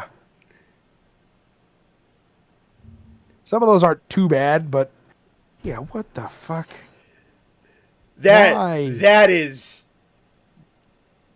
A, Let's just be real, man. That is not practical. That ain't gonna protect you from nothing. that dude looks like he comes out of a cake at a bachelorette party. Yeah, for real. That guy's a stripper. Some knocks on the door. Did some hunters order Kieran? And he's gonna. Like, first off, he has like a 9-pack. His abs have abs. I mean, good for him. But wow, that armor is bad. Like, not good. The female armor is better because, like, you know, it just kind of like, I don't know. Like, I like how it just seems like an outfit. Like, Yeah. like It's he not seems like armor, but it's less stupid. he's, you know, like she looks like, that looks like an outfit. The shorts, the skirt, the stomach showing, like the crop top, sure. He looks like he's going to like a weird party. Yeah. With like weird leather pants, and we can stop talking about it. That armor's terrible. Some of the weapons are really cool, but the armor is not too good. So you aren't winning this list this time, Buster. The fight is fine. It's nothing crazy. This ranking is mostly based off vibes of Lightning Unicorn. But honestly, it's going to stay in high. Hardly. It's going to fall to... Think of it this way. I definitely don't go out of my way to fight Kieran, but I would go out of my way to fight a Diablos. I'm going to drop it all the way to high. Okay. So Under Diablos. cool. Yeah. I like the idea of Kieran. I like the idea of the fight. But like I said, you know, once you start swinging, Kieran's toast. It's not even that like it can't do anything. It doesn't do anything. Like it refuses to fight. Physically, the monster is very cool. The fight is not. The armor is terrible. Yeah. So I think high is where it is, but it's definitely being carried by the Lightning Unicorn. The armor is not helping. The fight is not helping. It's pretty much only in high because it's a unicorn that pisses lightning. Yeah, Yeah. Kieran the idea versus Kieran the man. Yeah, honestly. So I have a bit of a hot take in that I'm actually a pretty big Kieran fan, and I know a lot of the community is not. Though I will concede, I do think it is very weapon matchup dependent. I also think you make a pretty good point that I hadn't even thought of, where like he has like a couple of like get off me lightning attacks, but in terms of like him actually like doing physical hits and whatnot, he has like two things. He has a charge attack and a kick. Like he would probably be a little bit more engaging if he had a couple more like kicks and horn slices and skewers and whatnot. That would probably be a pretty good improvement for him. Like he's a horse. He should dig in his back leg and charge at me. Like he Yeah. should try to like a wild animal. But like yeah, the fact that he doesn't have those really kind of hinders. Yeah, I think you make a really good point. I think he would benefit from that. With like his actual lightning attacks, and he also has a gimmick where he can like make his body a lot tougher. It deters a lot of people from liking him. I very specifically run Switch Axe against Kieran because the sword form of Kieran has a property to it where it will never bounce. It'll still take like the reduced damage, but it won't bounce. It doesn't. Yeah, it doesn't. The animation is eliminated. Yeah. So, and Switch Axe, especially in the sword form, has some decent maneuverability to it. So that particular matchup specifically, and like, you go in, you get a couple of hacks in, like he brings the lightning bolts down, you're able to like dive back out and then go back in and hack back at him, and then you see the lightning bolts coming. I think that very particular dance is a lot of fun. So I have a very specific build and a very specific matchup that makes him a very fun fight for me under specific circumstances. So I understand completely why he's not a lot of people's favorite. He does have some gimmicks that are obnoxious. But I'm always a person who likes to like, oh, what does this monster do? What's its moveset like? What's its gimmicks? Okay, let's build a weapon that goes. I run in and I bonk. And Yeah, that's no, it. and I totally get that. I don't think like lesser of any. I don't like you're a fucking moron. Like you have to play it my way. Totally 100% fine. But I definitely have a take where it's like, I have found this particular loadout that makes Kieran really fun. And because of that, I only run that loadout against Kieran. And thus, I only have fun fighting him. So that's me on him. I quite like him. I got the blast shooter seal of approval for low high, so I know I'm valid. You know what else happened? I was like, I'm gonna put on some music in the background when I finish this list, and I didn't realize that it was still the music video. And I looked over it, and it said 11 million, and I was like, what the fuck? I was like, we have how many people? But 93, I'll take it. 93 is amazing. A Yeah. consistent 93 is very awesome. It's been like, yeah, no, I said it earlier, but we usually see like a little bit of fall off. You guys have just been like sticking here. It's awesome. That's a good point, Spark. Valid, valid name for this conversation. Kieran is like the only lightning monster in all of Monster Hunter where they don't explain why it can summon lightning. That is true. It's just a unicorn. Yeah, like I'm trying to think of like ways to make it cooler. You know what would be cool? I think every monster should have a punish attack. If you are dumb enough to get in the way of this attack, you get punished. Kieran should like a horse or like a bull. You know, like when horses and bulls like kick their back, like dig their back foot into the ground and like scrape and they charge at you. If you are dumb enough to get into the way of that, it should spear you on obviously, the horn. Yes. Yeah. Obviously, it shouldn't like visibly go through you. It's like a PG-13 game. But it should like lift you up in the air above its head and lightning call down on you, and then you should be like lightning bladed. Like, wouldn't that be like the coolest attack in the game? Yes. Yeah, I think that is. Yeah. I think that would be cool. I think a few just like physical attacks would be cool. Like if it lightning bolted itself and then it got faster and then it came up to you and like, you know, like how mooses like trample people by standing up on their back legs and like, you know, punching down, like something like that. Yeah. But like really, like I think how cool would it be if instead of prancing around like a horse, Kieran lightning bolted itself and then like, bing, like friggin' flash stepped at you. Like that would be like, I feel like the only lightning thing would be like like the only lightning thing it does is it calls down the row of lightning and like the lightning like circle, and that's like it. Mhm. And I just think there's so much more that they didn't do, and I think they relied on the vibes. Sure. All right, let's. But yeah, like I like it. It's fine. Yeah. All right, let's bring it to the poster boy of world. What do we think about Nergigante?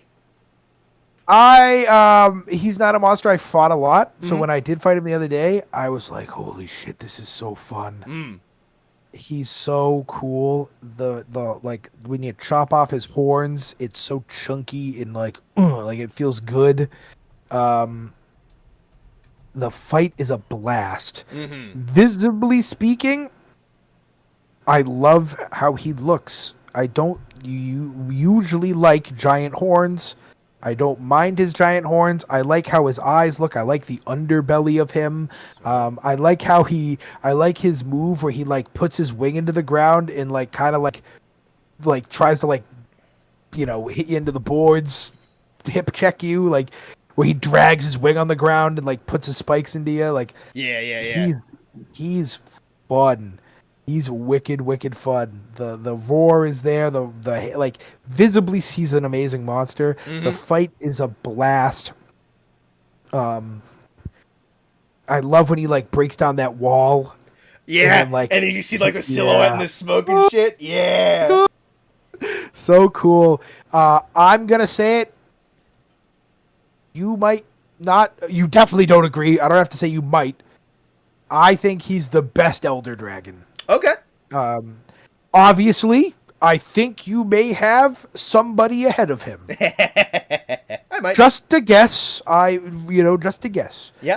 But yeah, he's awesome. He's so fun. The armor is sick. It reminds me of like evil devil, demon, paladin, evil, oathbreaker armor or something. Like his armor. I hear the woman armor is bad, but the male armor. It's very barbarian warrior lady. Yeah. I like the other one a little more, even. The whatever, if that's the alpha, I like the beta, or vice versa. Yeah, I kind of like the horns that go out rather than up. Yeah, I love the colors, and I like how, like, this is something too, right? I think if you're going to give somebody the ability to change color of an armor, it should change all the colors. There should not be colors that are locked to certain armor, and there's certain armor that does that. When you change the Nergigante armor, all those orange lines turned a different color. And I love that. His armor is cool, and it's not too bulky to not be cool. Like, it's bulky, but like it's good bulky. Yeah, it's like it's more jacked than it is like huge. Yeah.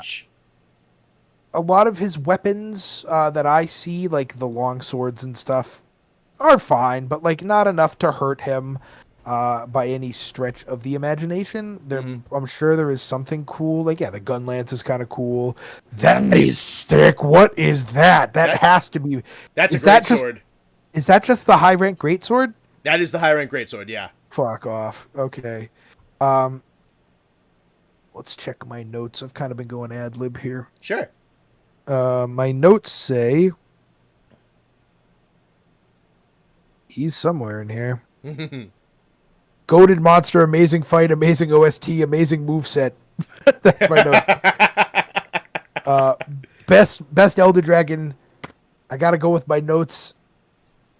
Top 3 monster. Who gets kicked out though? Oh, that's a good question. I think Basil is your current number 3.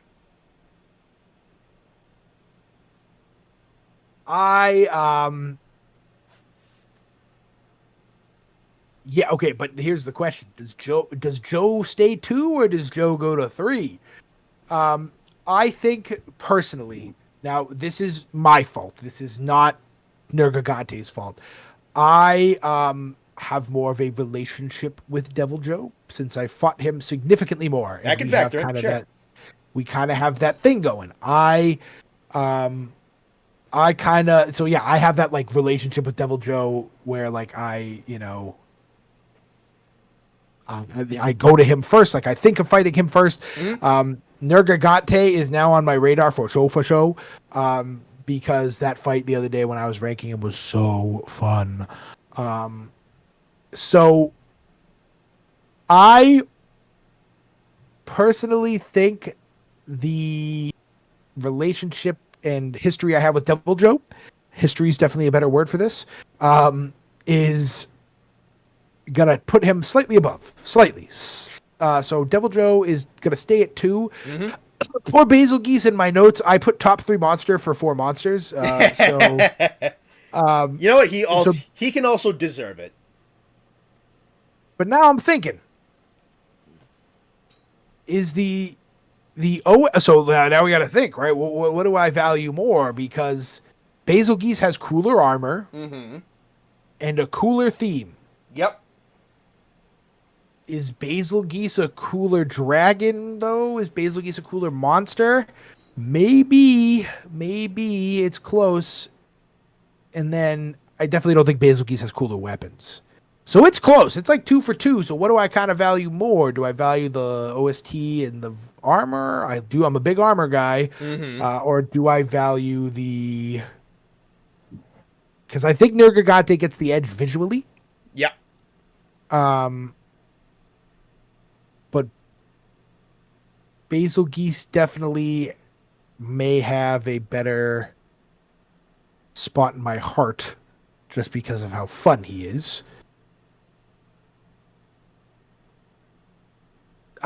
Zora Magdaros doesn't do Nergigante justice. I will say that's a very bad introduction to Nergigante.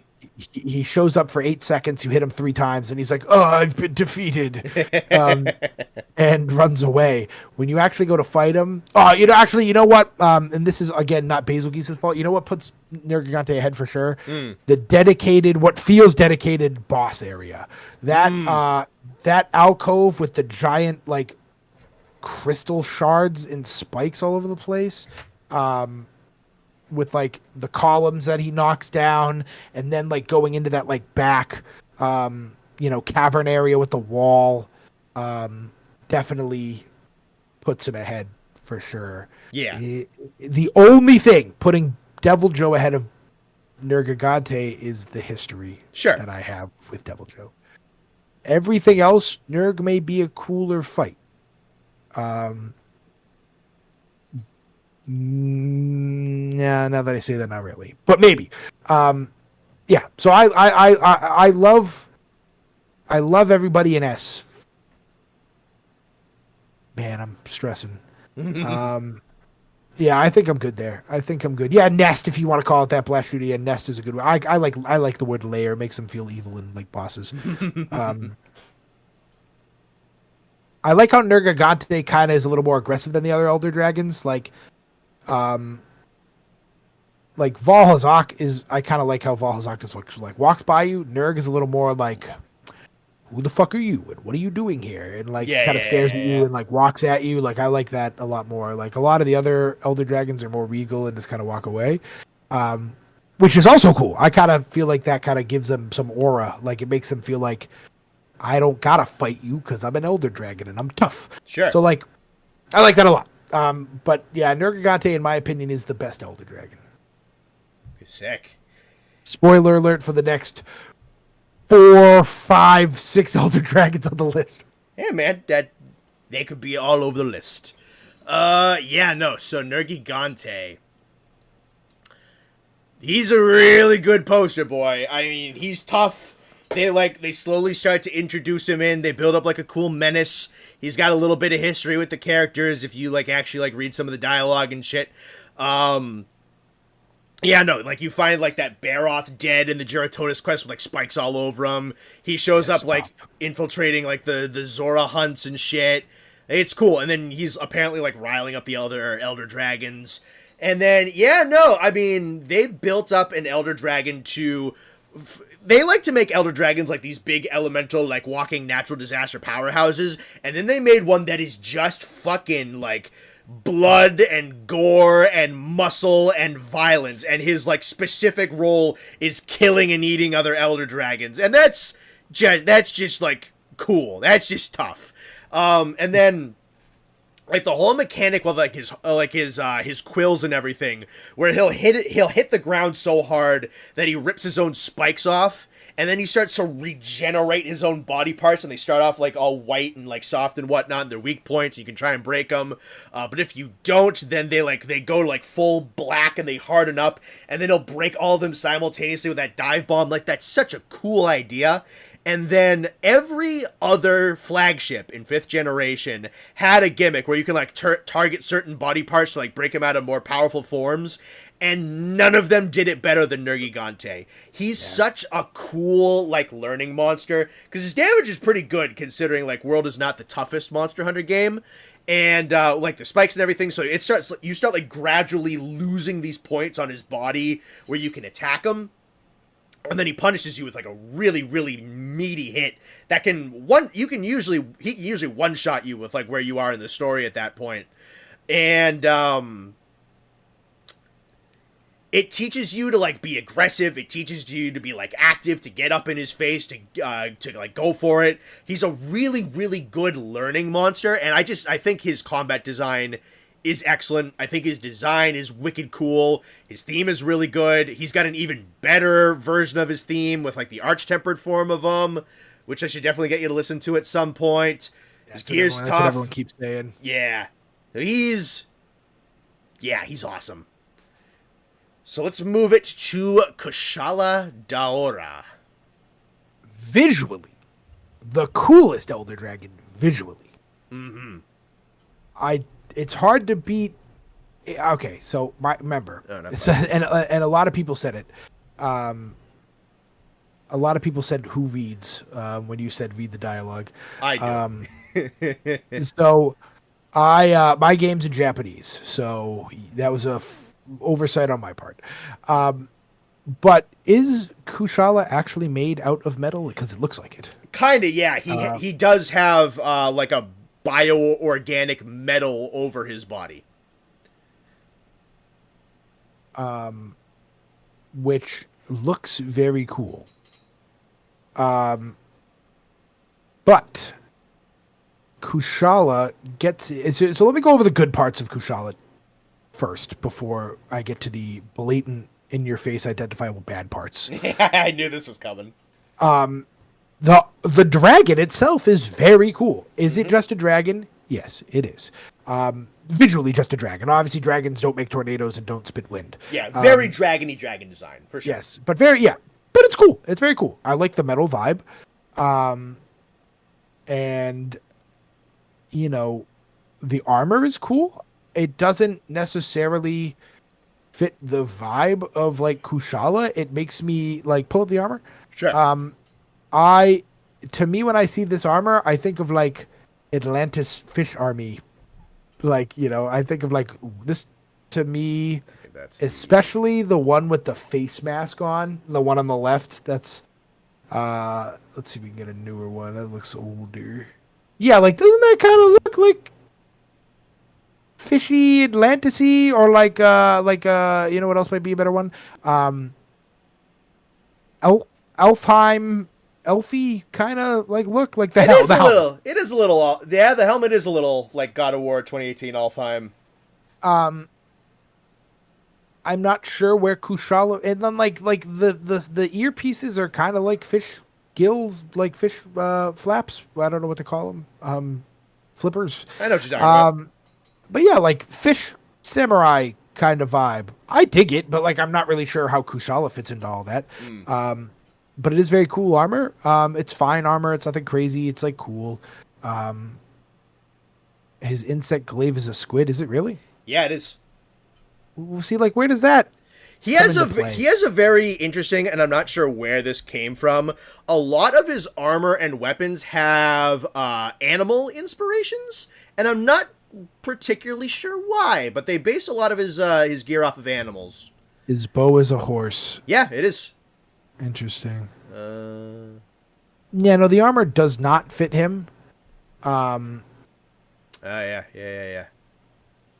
What is he? Some like mythological god or something? I Someone said Egyptian. Someone said Egyptian. There's got to be something specific about it. Yeah, no, there's. Doesn't that looks that looks kind of the bow. I'm pointing at my screen like you can see me pointing. Yeah, let me go to your house real quick. That looks kind of like Roman, you know what I mean? Like Greek god kind of vibe. Someone said the Zodiac. There's no squids in the Zodiac. That's a good guess, but I don't think it's that. Yeah, I like you thinking out of the box. You know Yeah. what's funny? If you didn't say that, Connor, I would have been like, maybe I would have been in on that. Can we like Google that? Like, what could we Google to get a half decent answer about it? I have no. I don't know. I don't want to Google Kushala lore because then I'm gonna fucking the switch axe is a scorpion. What the hell?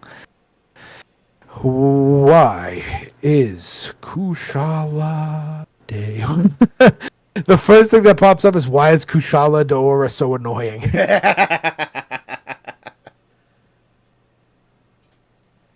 Yeah, I'm not. It's very Greek Roman themed. On the topic of insect lives, I only recently noticed they have a trigger for shooting the insect tag. My favorite zodiac sign, the squid. Maybe just Greek Roman theme in general. The squid could be a kraken. Maybe he's the omni spirit animal. Yeah, no, they base a lot of his gear on animals, and I don't really understand why. Like, it's... Here I am thinking I get an answer on game FAQs. Someone said, like, did anyone realize that all of Kushala's weapons represent animals? For example, the greatsword is an eagle. Show me the greatsword. The greatsword is an eagle, and the bow is a horse, blah, blah, blah, blah. And the top voted answer is insect glaive squid.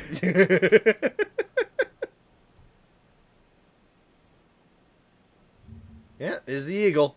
He's got his head right there, and then he's got a big wing. Oh, yeah, with a weird turkey leg. Yeah. The blade's sick as fuck, though. That is sick.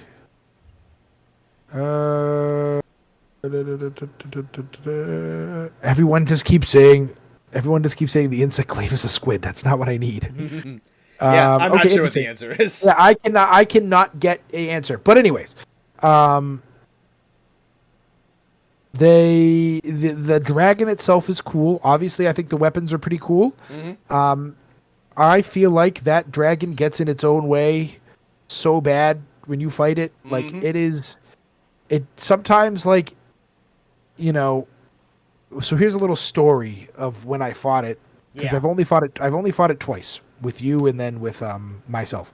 So I fought it, and in the third and final phase, yes, I know the insect glaive is a squid. Thank you. It brought me up to like the top of the mountain with that little platform in the middle where it sleeps. Yep. I go up there. I was using a greatsword. So I go up there and I, back up and I bing bong, and I jump on it and I freaking come slam it down to wake it up. When that happens, it summons tornadoes all around the platform. Mm-hmm. So it's just Kushala flying back and forth, landing on the platform, swinging at you. You're fighting it. And I'm like, wow, like maybe this is kind of cool. And then what does the motherfucker do? He summons a tornado on the platform. Mm-hmm. So I get locked on the platform, and then when I fly off the platform, I get sent into another tornado. Mm-hmm. And like he just spams tornadoes, and they last way too long. Yep. Way. If they lasted half as long, they'd be so much cooler. Mm-hmm. Or like if they moved and he could only summon one at a time or two at a time, that'd be cool. Or like in the first phase he summons one, and then the second phase he summons two. Like that would be cool. But like the fact that he can just spam them, and then he also doesn't really do a whole lot else. I get it. He's just kind of and I don't know if it was just the fight. He knocks out of the air wicked easy. Mm-hmm. Like he was floating above me, and I whacked him in his toe, and he was like, and he fell to the ground and like started flopping around, and I was like, oh. So he flies back up. I hit him again, and he fell back down again. And so like. And then there's also times where like I feel like the fight is just coded poorly. Like it's not even like he summons tornadoes to trap you and then comes after you to try to get you to like move around. He summons the tornadoes and then sits in them. Yep. And just spits at you. Yep. And it's like, okay, like, and then like every time I'm like, wow, like this is getting cool. Like here we go. He fucks it up. Mm-hmm. the dragon itself is S. It's a very cool looking dragon. It's like a mid fight at best with like a low high weapon. The theme is okay. It's nothing crazy. The OST. And so like yeah, he's. Who else is considered an elder dragon? Because when I think of elder dragons, I only think of Teostra, Kushala, Fall, and Nurg. Yeah, so Elder Dragon is a bit of an odd category. They have made it kind of nebulous on purpose. So there are a lot of like the bulk of them are very like traditionally like dragony dragons, but they also use it as a broad category to kind of encapsulate some monsters that are just very, very difficult for them to comprehend. So yeah, you have Kushala, Teostra, Lunastra, and Xeno, which are like very dragony dragons. But Okay. they also categorize like Kirin and Zora. Yeah, which bothers me. Yeah. So there are like there's elder dragons, and then there's like elder dragons, if you know what I mean. Thank you, Moy. Thank you. Okay, I'll say it like this then. He's the worst of the 4 end game elder dragons. Mm-hmm. I don't think it's debatable. I don't think most people will disagree with you. Man, I don't know where to put him. He's not as fun as Anjanath. I probably will never fight him again. Kushala, that is. He's not as fun as Anjanath. He's not as... Oh, man, I don't know. I don't think he's as cool as Toby. I'm thinking low-high. Okay. Is he cooler than Diablos? I would say just based off the way I've been talking about him, yes, he probably is cooler than Diablos. Oh no, sorry. The way I've been talking about what I meant to say was the way I've been talking about Diablos means that Diablo, because I was talking much higher about Diablos than I was about Kushala. Certainly. Kushala is definitely a more fun fight than Kirin. So we'll move him up 1. Okay. Yeah. Yeah, Kushala texturally is a very visually appealing monster, but is not a fun fight. Not a fun fight at all. Yeah, so for a little bit of history and context with this guy, Kushala has a bit of an unfortunate history. He is very much like the progenitor of the core Elder Dragon. So he's the flagship of like Monster Hunter DOS for like 2006, like Monster Hunter 2. So he comes in, he's the flagship of that game, and then that's the same game where Teostra and Lunastra show up. There's another one close to him called Chameleos, who's kind of in a tie, and then like Valhazak has that same shape. A lot of other dragons have that shape, and then you have like another branching category. So Kushala's like the progenitor of like the fundamental Elder Dragon, which explains why he's like very dragony dragon. And his main gimmick is wind. And wind is a very difficult thing to make fun in Monster Hunter because it is meant to be like kind of like movement denying and kind of like very defensive. So they used to have some interesting mechanics where like you could shut down he used to have like a very prominent aura of wind around him. And you could shut it down with poison. You could shut it down with breaking off certain body parts. There were like gaps in the wind armor that you could hit, so it was kind of like a puzzle boss. So it was still a little annoying, but you could like figure out the puzzle boss mechanics and get through it.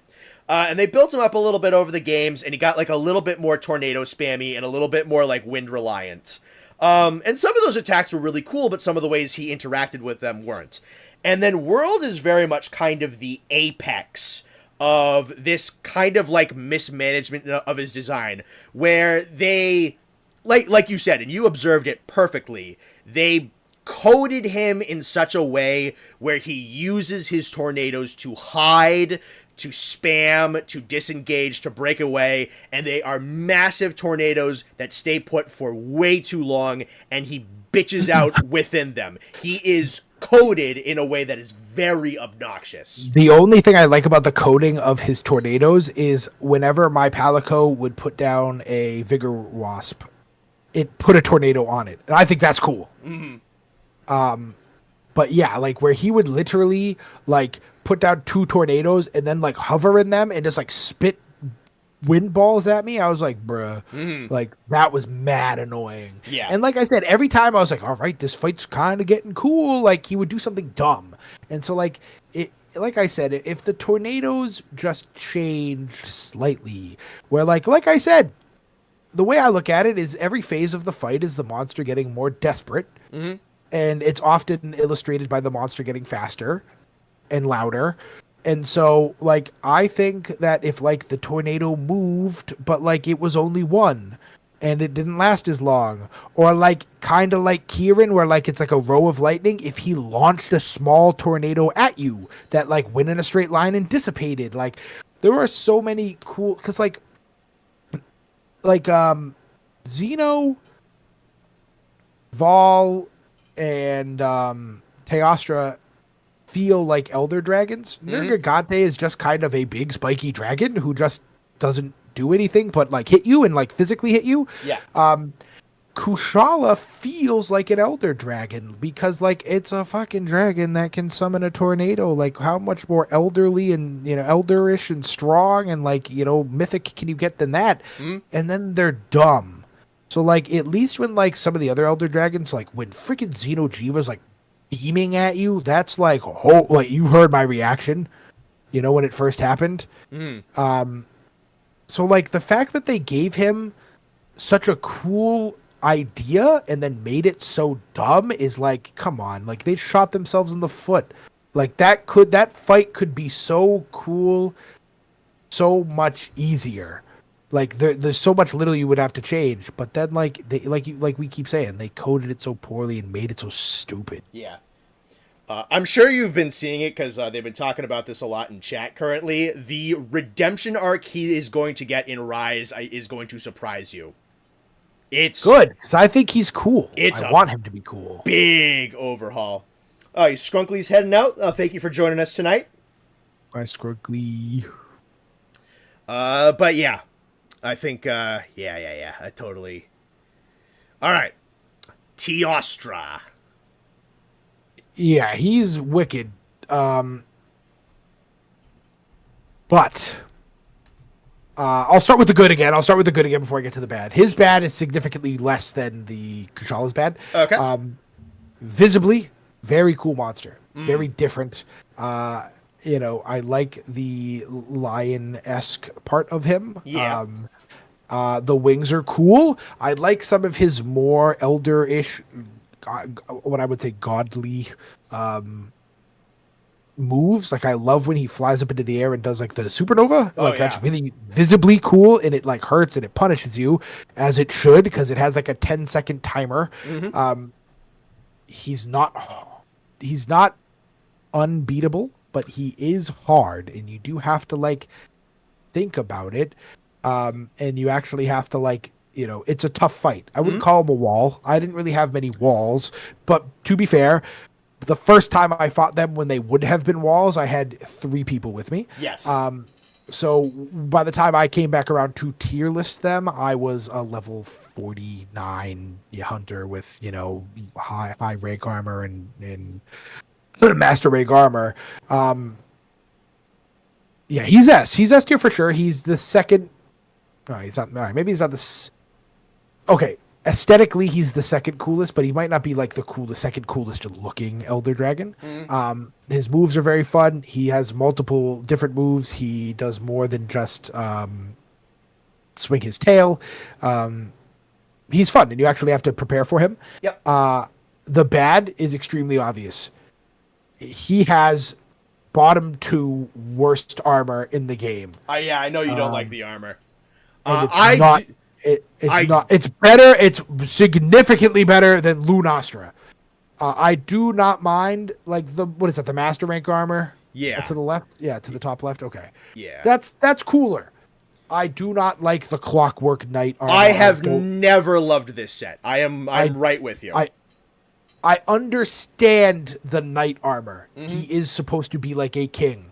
So like I get the vibe. Clockwork for some reason like steampunk armor is rough. Yeah. No, it's like I don't get it. I don't know why it's his. For whatever, it's like the cogs don't look good, and like the little teeny tiny baby bib doesn't look good. If it was exact same armor, it was just like a basic ass cape, it'd be good. And that's that's where the master rank goes. If they just made him Red Knight of the Round Table, it would have been cool. Yeah. Yeah, his armor is rough at best. The helmet's okay. It's close. It's closer to being okay armor, but I still wouldn't be caught dead wearing it, and I definitely think it's one of the worst high rank armors. Yeah. Around. His swords and stuff are fine. I'm sure. Look up some weapons. Just Google, like Chaos or weapons. Yeah, because like his long sword is just a red katana, which is fine. It's very it's like a very like ceremonial type of sword. Which again, he's like a king, and I get it. It's like the royal thing. That's wicked cool. Tries. Yeah, it's not in the world, but I'll pull it up anyway. We can look at it. There's a horn. The horn is cool. Oh yeah, let me grab the horn. Yeah, that's cool. Yeah, I didn't love the armor. I think the armor is bad. I haven't looked at any of the skills at any of these armors. I'm just going visually. Sure. Yeah, it's rough, but like his move set is creative. I really like his big like godly punishing attack. It's something done right. It's like his version of tornadoes, but it actually works. Yeah. He's got aura. He's cool. He is S, but he's not going to crack the top 4. I do think he is. I definitely like Radobon more, so I think right at the end is where I would put him. Cool. I'm very happy he got into your S. Yeah, the armor is not enough to hold him back. However, Lunastra armor is just heinous. I'll let you get your shit off if you want to talk about Teostra first. I'll let you get your shit off if you have anything to say. Sure, yeah. I've told this story before, but I have a really good story with him. It's very similar to like the Devil Joe one, but it's first game I fought him in was Monster Hunter Freedom Unite on the PSP. So it's a little older than the first game I played, but like I went back, bought a PSP, played an older Monster Hunter game, because I just like at that time I had to play more of these, and those like old like Elder Dragons had a really cool gimmick that tragically they haven't done in 5th generation, and I really hope they bring back, where like they had a repel timer on their quests. So if you did enough damage but didn't kill them, the Elder Dragon would leave the map, and they would go to a different map. So if you fought him in the desert and you didn't kill him in the desert, he'd go to the volcano, and he would retain the part breaks that he would have. So if you say you fought Teostra in the desert and you broke his wings, but he survived. So he'd go to the volcano and his wings would stay broken. And that was so fucking cool to me. And so I'm not sure exactly 100% how the game was coded, but the way it was is you could keep fighting him until you won. You change maps back and forth and whatnot. And so the first Teostra I ever fought, I tracked down and fought, again, due to coding, it might not have technically been 1-to-1, and maybe there was a reset at one point. I'm not entirely sure. But in my head, and in the story that I tell, I tracked down and fought the same dude, the same Teostra, over 4 fights, across the world, back and forth between the desert and the volcano, bouncing back and forth. It took me 4 fights to bring him down, because the health carried over and the breaks carried over. So in my head, it was the same dude, it was the same opponent. And I had lions had been my favorite animal since I was 7, and this is a big fire breathing lion dragon shit like that. Dude, so that really like solidified. It was like perfect storm. Favorite animal, like super cool fight, all that shit. And then they've been really nice to him in terms of his development. So unlike Kushala, where they kind of got into the gimmick and they've had a really rocky time kind of figuring it out until thankfully Rise has really kind of started to iron things out. Teostra, they just kind of like they kept building and they kept building and they kept building, and the changes just were never bad. So, he went from like having like his dust explosion and his flamethrower and like a couple of charge attacks, and then like he got his supernova in 4. And then when like 5th generation rolled around, they properly rolled in like Blast, which Brachydios introduced. So they introduced like these shifting states to him, where he'd have like a fire mode and a blast mode, and he'd do like the same attacks, but they'd have different properties and shit. And they've built him out. It's just been like such a like great relationship between, because he keeps coming back and they keep building him really well. And I just like the first hunt was so magical because there was like nothing else I'd ever experienced like that. So like it doesn't matter if there's other dragons that look cooler, doesn't matter if there's other monsters with like better fights, like no, that's locked. Like he's my guy, he's my buddy forever. So yeah, he has fooled me. I had no idea. Yeah. I didn't know you liked him. Well, now you know. Yeah, he's sick. Yeah, like I'm definitely curious. See, I think I joined at a really good time, right?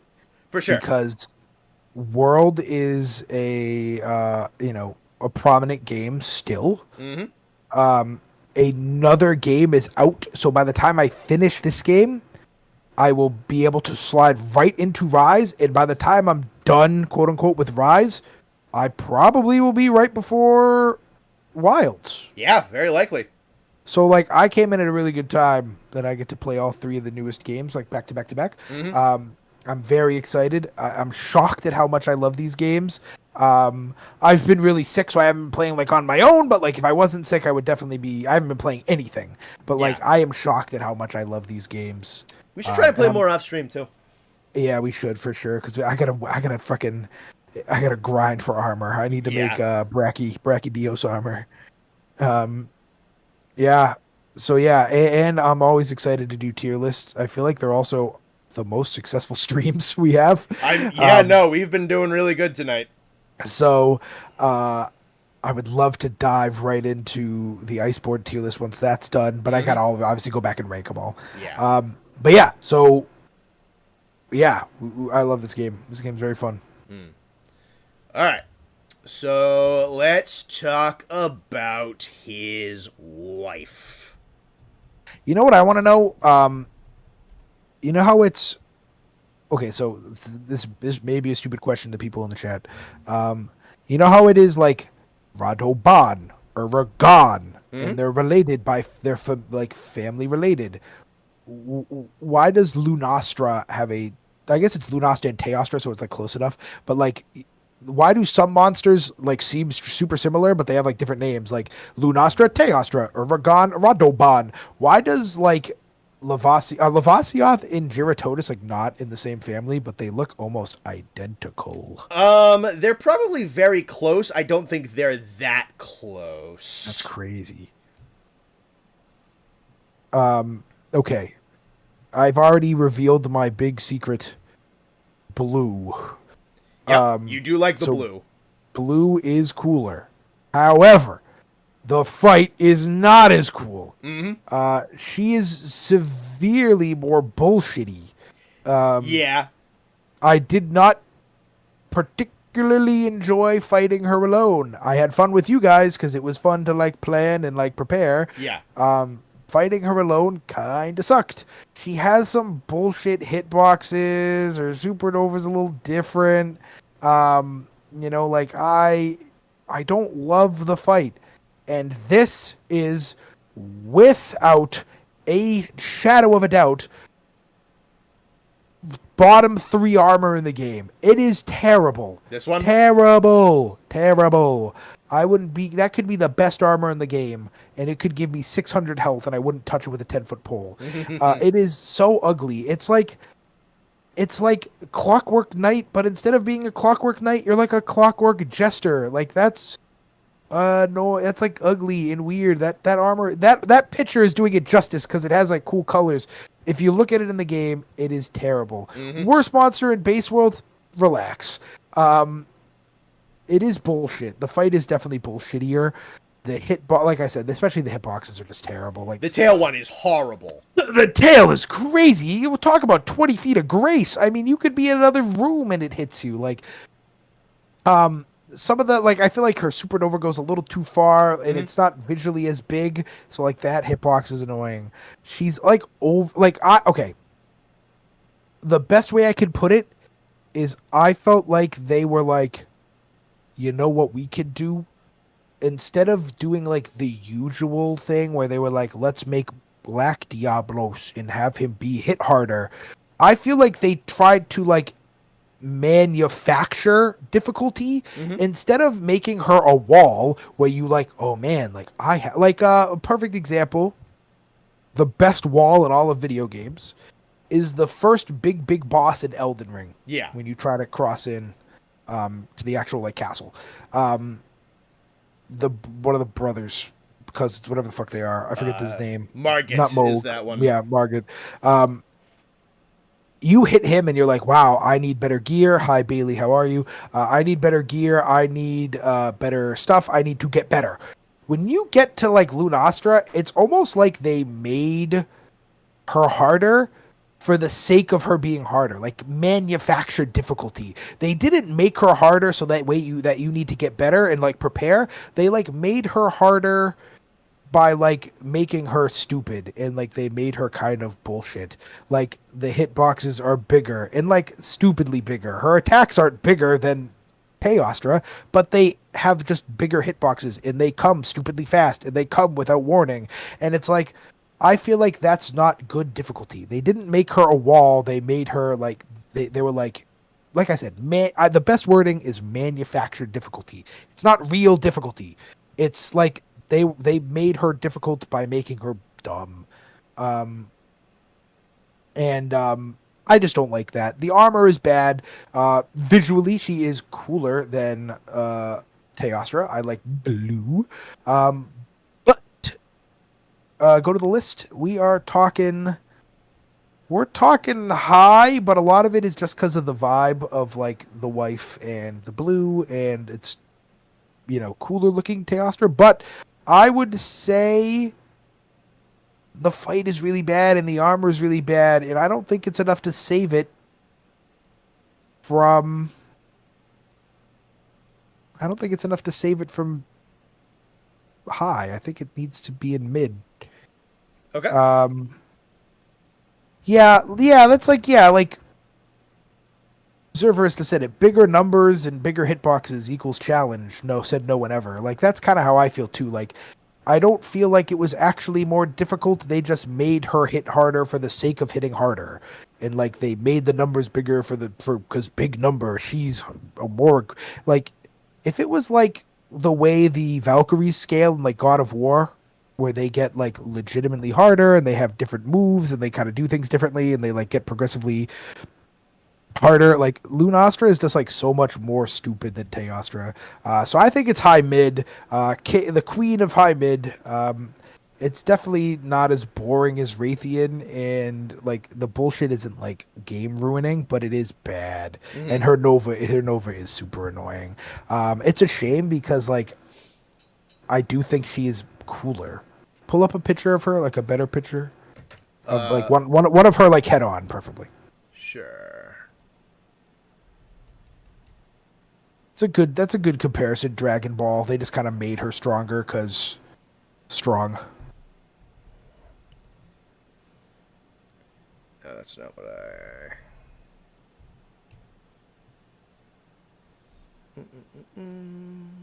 Yeah. Yeah. Okay. That one of that one's perfect. I like how she has less hair on her head and it's more lion-y. And I like the horns better. Like go back to just like the token of, like, just go back to the tier list. I don't like Teostra's like mohawk, basically. Yeah. I don't like that as much as I like her head. So visually, I think she's cooler in every way. But I definitely, the fight is just bad. I did not have that much fun. It was fun together. With a group, it's fun. But it is not fun alone. That is for certain. All right.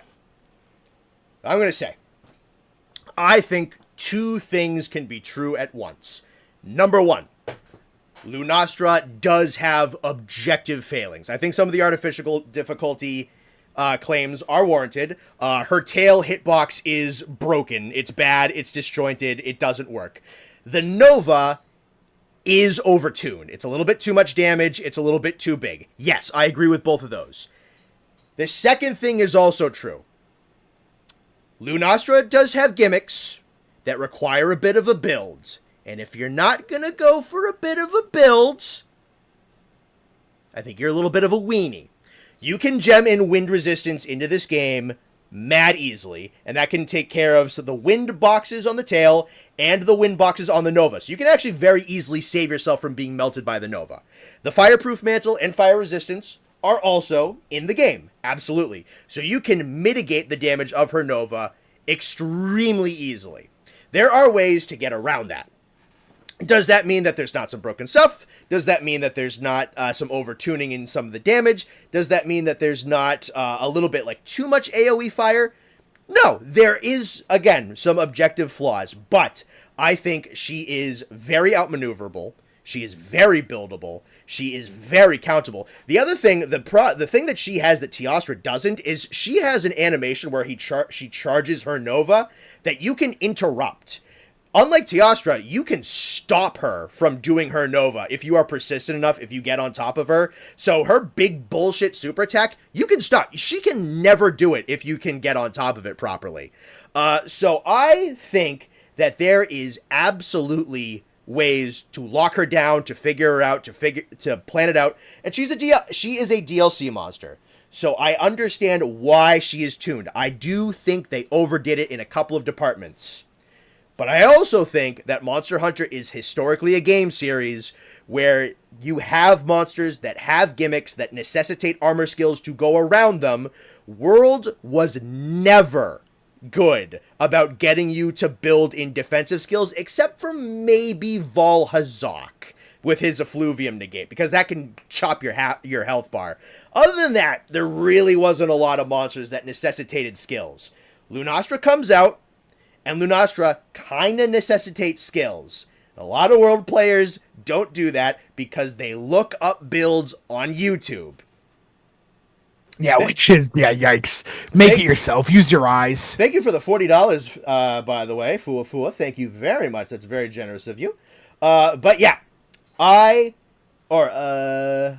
is different currency. But still, I appreciate it. It's Thailand, I believe. Okay. Yeah, well, the sentiment is still appreciated, but I was like, oh, 40, Jesus. But yeah, no, still great. But yeah, no, I absolutely think that two things I think you can lock her down. I think you can make her manageable. I think you can make her learnable. I think you can counter all of her gimmicks and not lose a ton of skill slots because World is particularly generous with them. At the same time, yes, I agree. She does have problems. I do think some World players are fucking weenies, though. Yeah. Zerberus did say, and I agree with this, I'm glad they didn't just make blue Teostra. Yes, that is what she was in her original. They had the exact same moveset blow for blow. Black Diablos is just Diablos, but black and hits harder. At least Lunastra's a little different. Yeah, I do want them to bring her back. I do want them to rein her in a bit, but I don't want them to neuter her into the ground. I do think there are changes that do need to be made. But I'm hoping that they don't neuter her into the ground, because I think she does have a little bit of Spirit of Monster Hunter. We're like, oh, this is fucking annoying, but this skill counters that shit. Okay, now we're locked in. I have to compromise a little bit on damage, but we're locked in. We're good. Now the fight's a little bit more fun. So I think there is a tug and a pull, and I think there is a rebalancing that needs to be done. But I don't think that she is the miserable, unassailable trash pit crap that some people think she is. I think anyone who makes that claim is a bit of a wiener. That's my piece. Hi, Zozo. How you doing, girly? Dog. How you doing, baby? You have a good night? Yeah? Hi. Do you mind hanging out and talk with chat for a little bit? I'm going to take her out to use the bathroom because it's been a couple Hell yeah, hours. boys. All right, I'll be back in like 5 to 10. I'm going to make sure my doggy's all good. All right, don't get too Monster Hunter on me now. I don't speak that language, but what do we think? Is there like a super hot take here? Like, is Legiana super hated, like, or something like that I don't know about? You come get me? We got I'm fairly confident in Joe and Nerg and Basil. I feel like those are pretty valid. I feel like Legiana might be a hot take, but I think a lot of people are kind of just running on Iceblight, which I don't think Iceblight is terrible. Mixed, okay. Yeah, I could vibe with mixed. I love Legiana.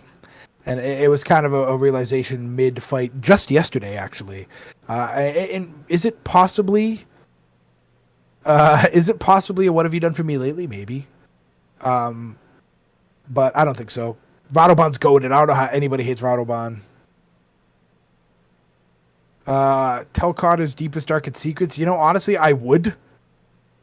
He don't have any. Connor is straight and narrow Mr. Man. I mean, he don't drink, he don't do drugs, he don't do nothing. He's a very straight and narrow fella, and I've always respected Connor for that. Connor and I go way back, man. I love Connor. Connor's like a dog. And I'm glad that he lets me do this. He lets me kind of just like ride his coattails a little bit.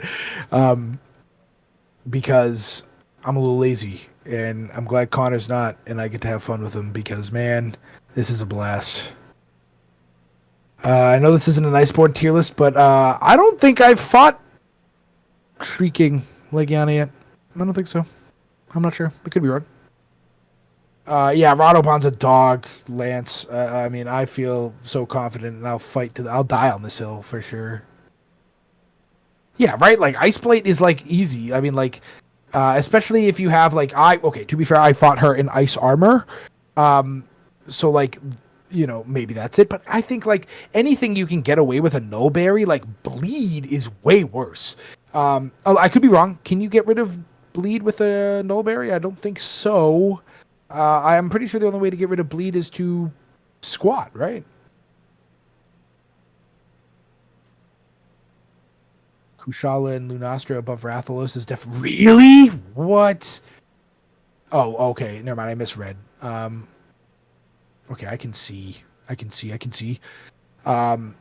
Kushala. Kushala, I will say in my rankings is heavy carried by the look. Okay, Jerky makes sense. I have Jerky at all times and I never use it. Also, like I said, a lot of monsters don't usually do bleed, so I don't really feel the need. I do usually have Jerky on me at all times. Well done steak. Never have well done steak ever in my life. Yeah, Stera Jerky's definitely in Rise. There's fish to get rid of bleed. Cool. Yeah, I'm excited to get to Rise. It just looks anime-ier in like I don't want to say more fun, but like it definitely seems more like middle Monster Hunter game, and I think that Wilds will go back to kind of the more level-headed. I have not fought Devil's Pickled yet. No, I have not fought Angry Joe. Excited to do that one. I haven't fought a couple monsters. I haven't fought Monkey. That one will be exciting. You know what? What's a good baseline? If you haven't seen it on stream, I haven't fought it. I wait to play for you guys. I don't play once it gets to like a new monster. I stop playing, or I kind of like go back and like fight other monsters. Yeah, Rise. Yeah, based. Yeah, DMC. That's kind of a good. That's kind of a good comparison. Yeah, Rise. Well. Let me tell you, Nate's being a. I'm not gonna say bitch, but Nate's being an adult about not wanting to buy Rise because he's got a really highfalutin job and he's busy, and he just doesn't want to have to grind, so he refuses to buy Rise on PS5, even though it's like $6. I would buy Rise on PS5 because of the ease of Discord, because you can just hop on Discord right on PlayStation. I'm not really a big fan of the idea of having to figure out Discord whilst getting on, whilst being on the Switch, because there's no really connectivity there, which is a pain.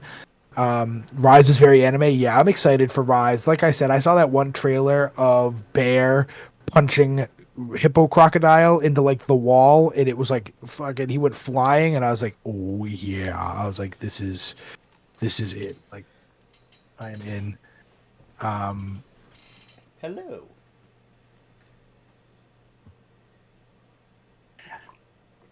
What did I miss?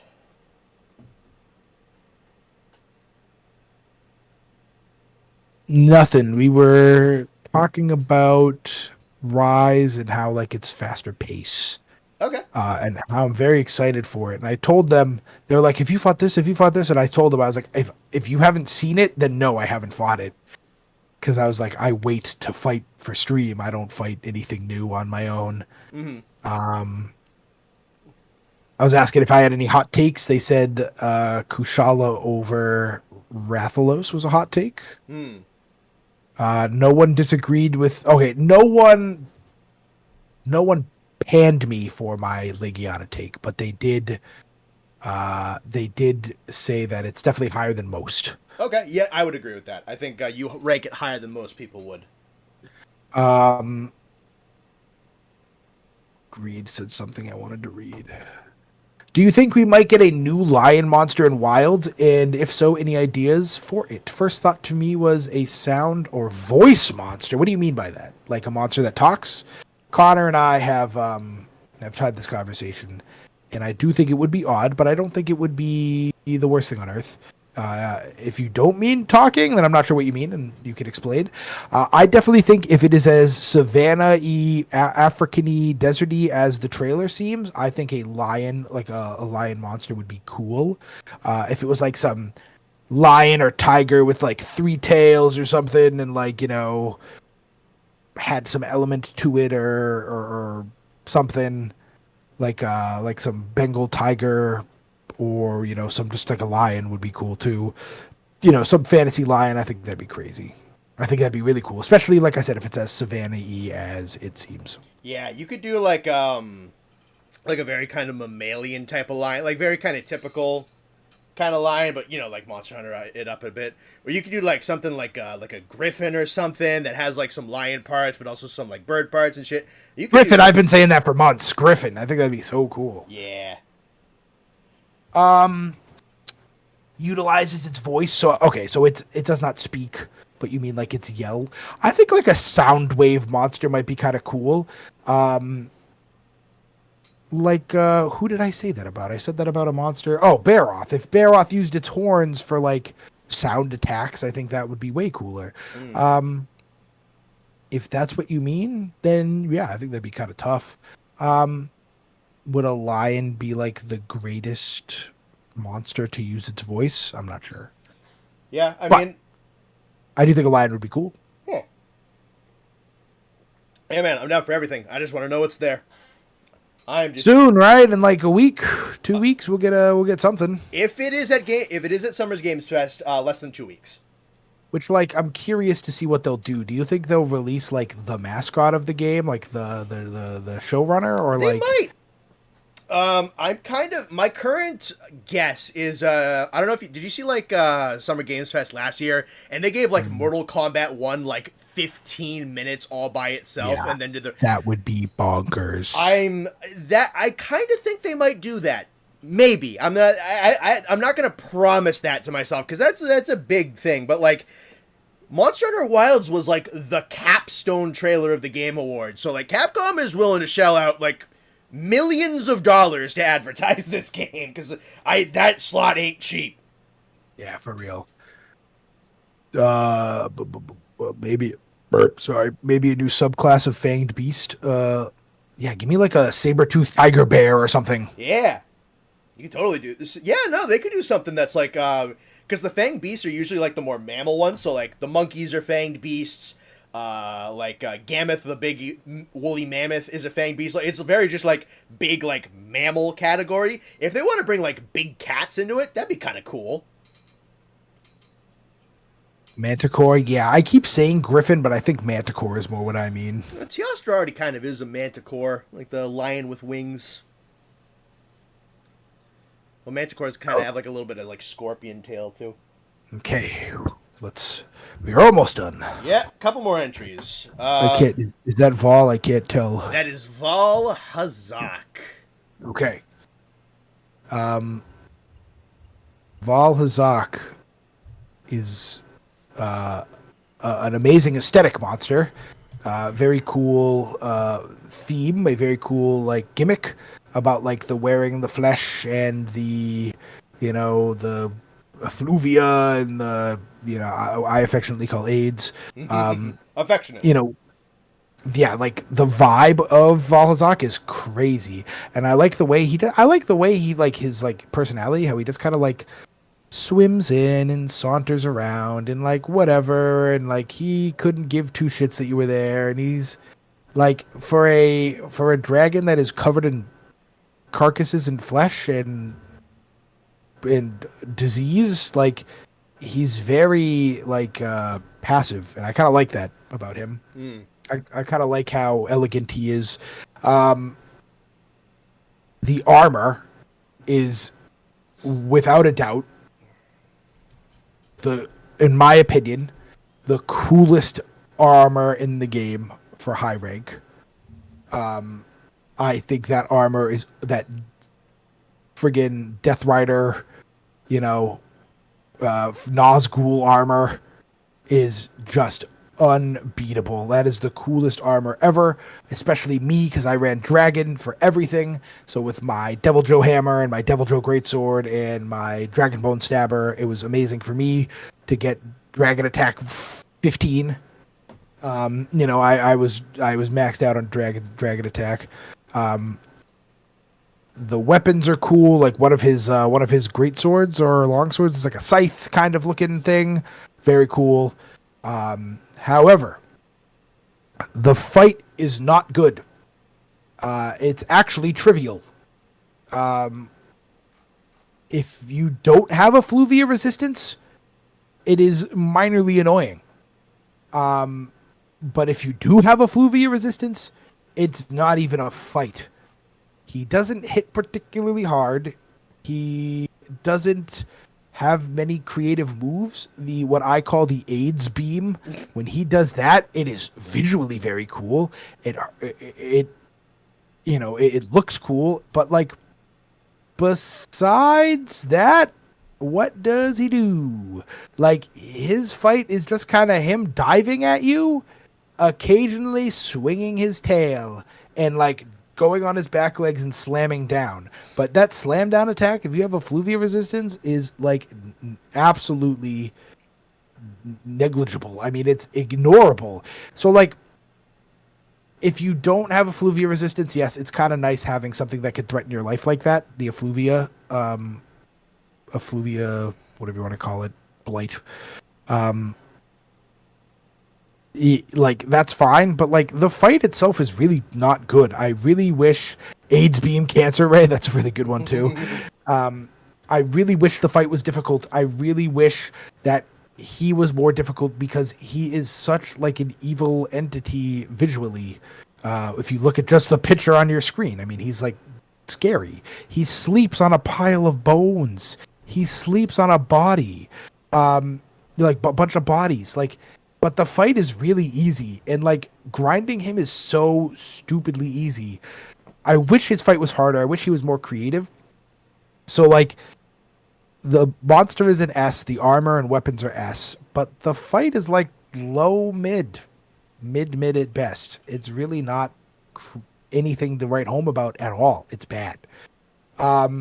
So is that enough to drag him out of S? I don't know. I like him a lot, visually, aesthetically. I think, sadly, the fight is gonna drag him out of S and probably put him in high. Okay. Above Anjanath. No, not above Anjanath. Yeah. The way you were talking about him, I kind of figured. I just want more, man, and I think you've kind of alluded to the same thing. Like, his fight is really not anything to write home about. It's probably not as dramatic as I'm being, but like, yeah, I just feel like it's like a lot of what he does is just not important and kind of negligible. And then once you put on a Fluvia resistance, why is he may as well just kill himself. Yeah, so let me check my notes, see what I wrote exactly. I wrote, sick arena, sick looks, physically cool looking. This is a good point. Once you fight him once, he loses his luster. Like, I mean, he really, like, you fight him once, you fought him 100 times. He doesn't do anything different any other times. And a Fluvia resistance is just, like, killer. So, yeah, like, I don't know. I want the fight to be more. The ecology is fine. Like, I'm sure it is. S-tier monster, S-tier most things, A-tier theme. He has a great theme, I will say that. That's kind of why he's sticking in high. But, yeah, the fight's really not good at all. It's not as annoying as, like, a Kushala fight, but it is not. Kushala's harder, but you know what I mean? Like, Kushala's harder, but it's also more bullshitty. You know, Valhazak is easier, but it's not because it's bullshit. It's just because it's easy. Mm-hmm.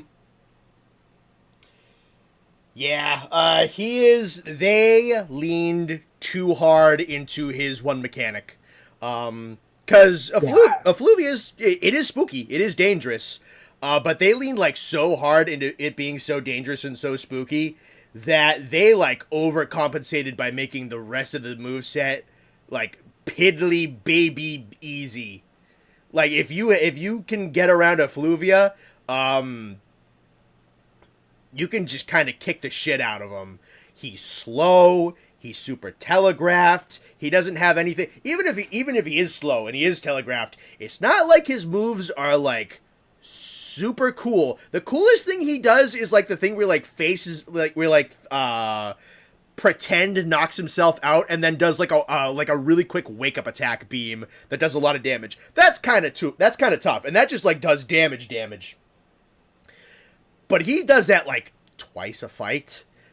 He's just so slow and so easy, and they overcompensated on him having a tough gimmick.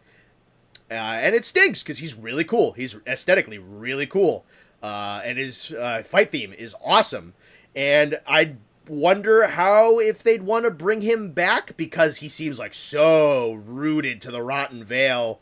So, like, getting him back to, like, fix things up, I don't know what they would want to do. So I hope, like, he's not, like, a one and done with a mid fight. And no, he struggles a little bit. Someone who said it, Zeverus made a good point, that it's really important to be able to fight the monster over and over again. I fought him 100 times, but it was only because I wanted his armor. Like, I didn't fight him because, like, I was having fun. I fight Legiana because it's fun. I fight Deviljho because it's fun. I don't fight him because it's fun. Like I said, everything else is cool. S tier for most things.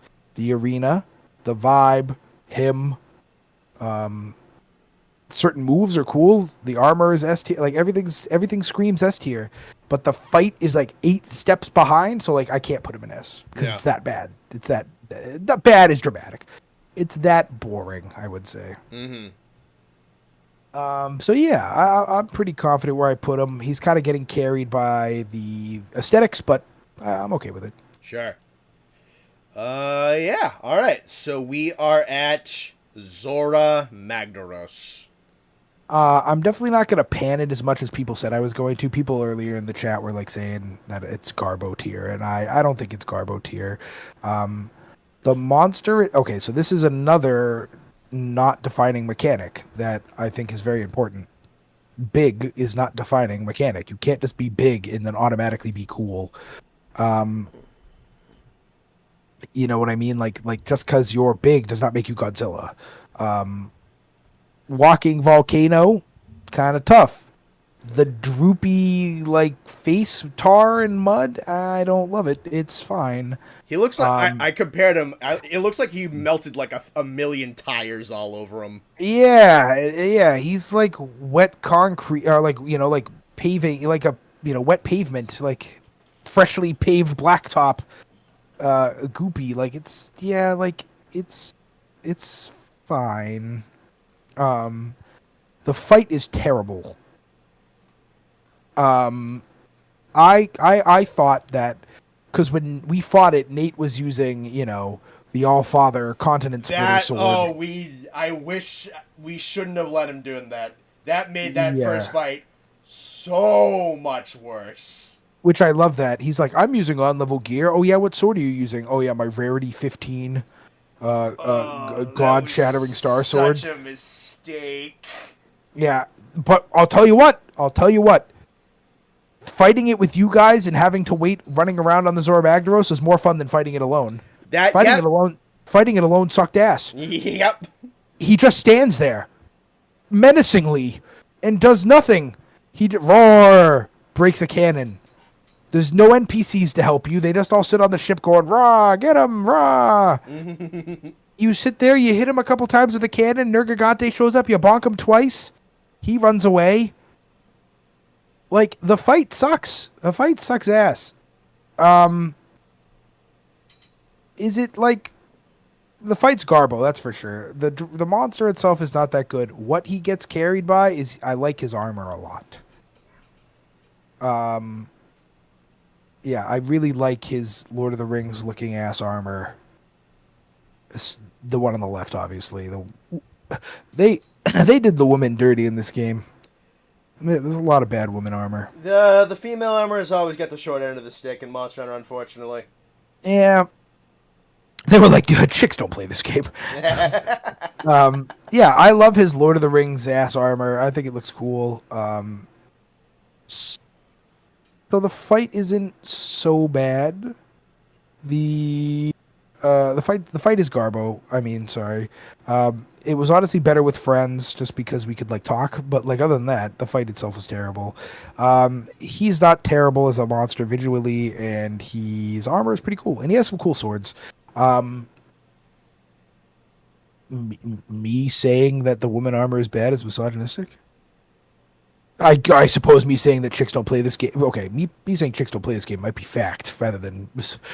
But yeah, I mean he's fine. Low mid, high mid around there somewhere. Let me take a look. Yep.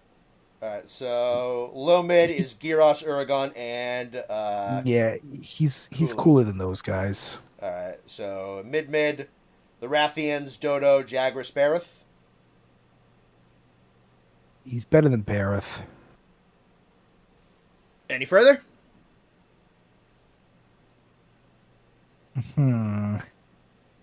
He is better than... Yeah. Who's second? Is that Pink Rathian? Yep.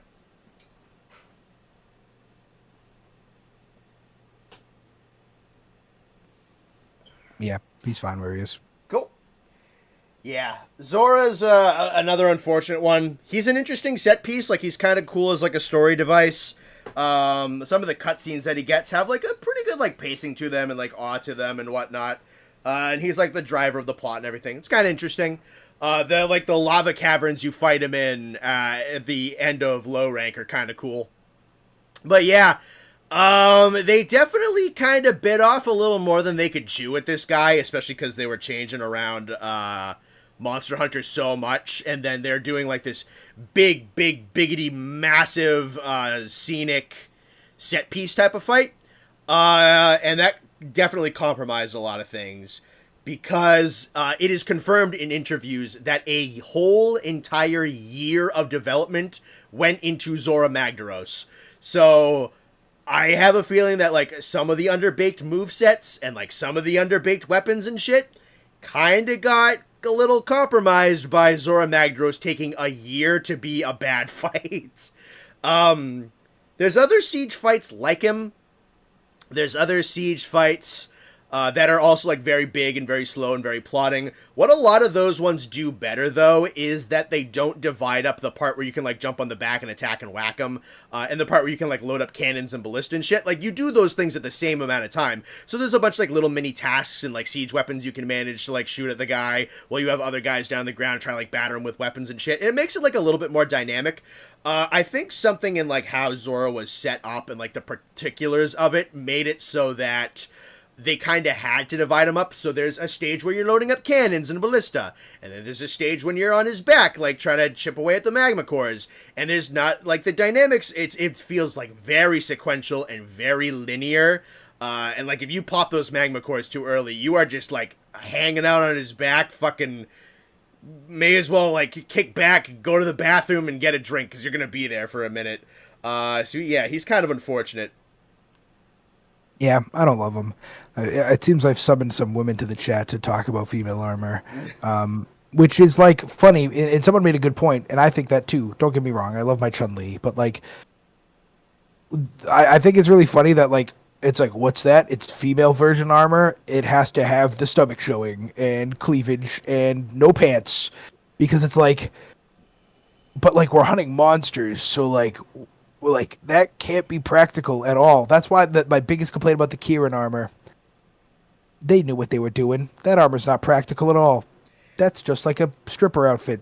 It was a joke. Like, it's a joke I made that I really like. That like, oh no, like Japanese women, they just have gills in their midriff cleavage and thighs. Yeah, that's how they breathe. Yeah, like they're. There's got to be cooler ways to make female armor. Yeah, the bikini's kind of cringe. Don't get me wrong. Like I said, I love my Chun-Li outfit. But man, yeah, some of those female armors are just terrible. So bad.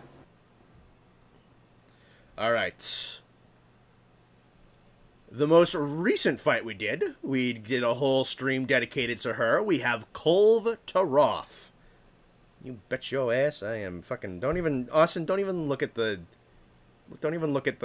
share screen. Like, don't look. I have safe search on. It doesn't help. Just talk. No, it doesn't. Yeah, look at the ceiling and talk. Okay, I'm looking at my ceiling.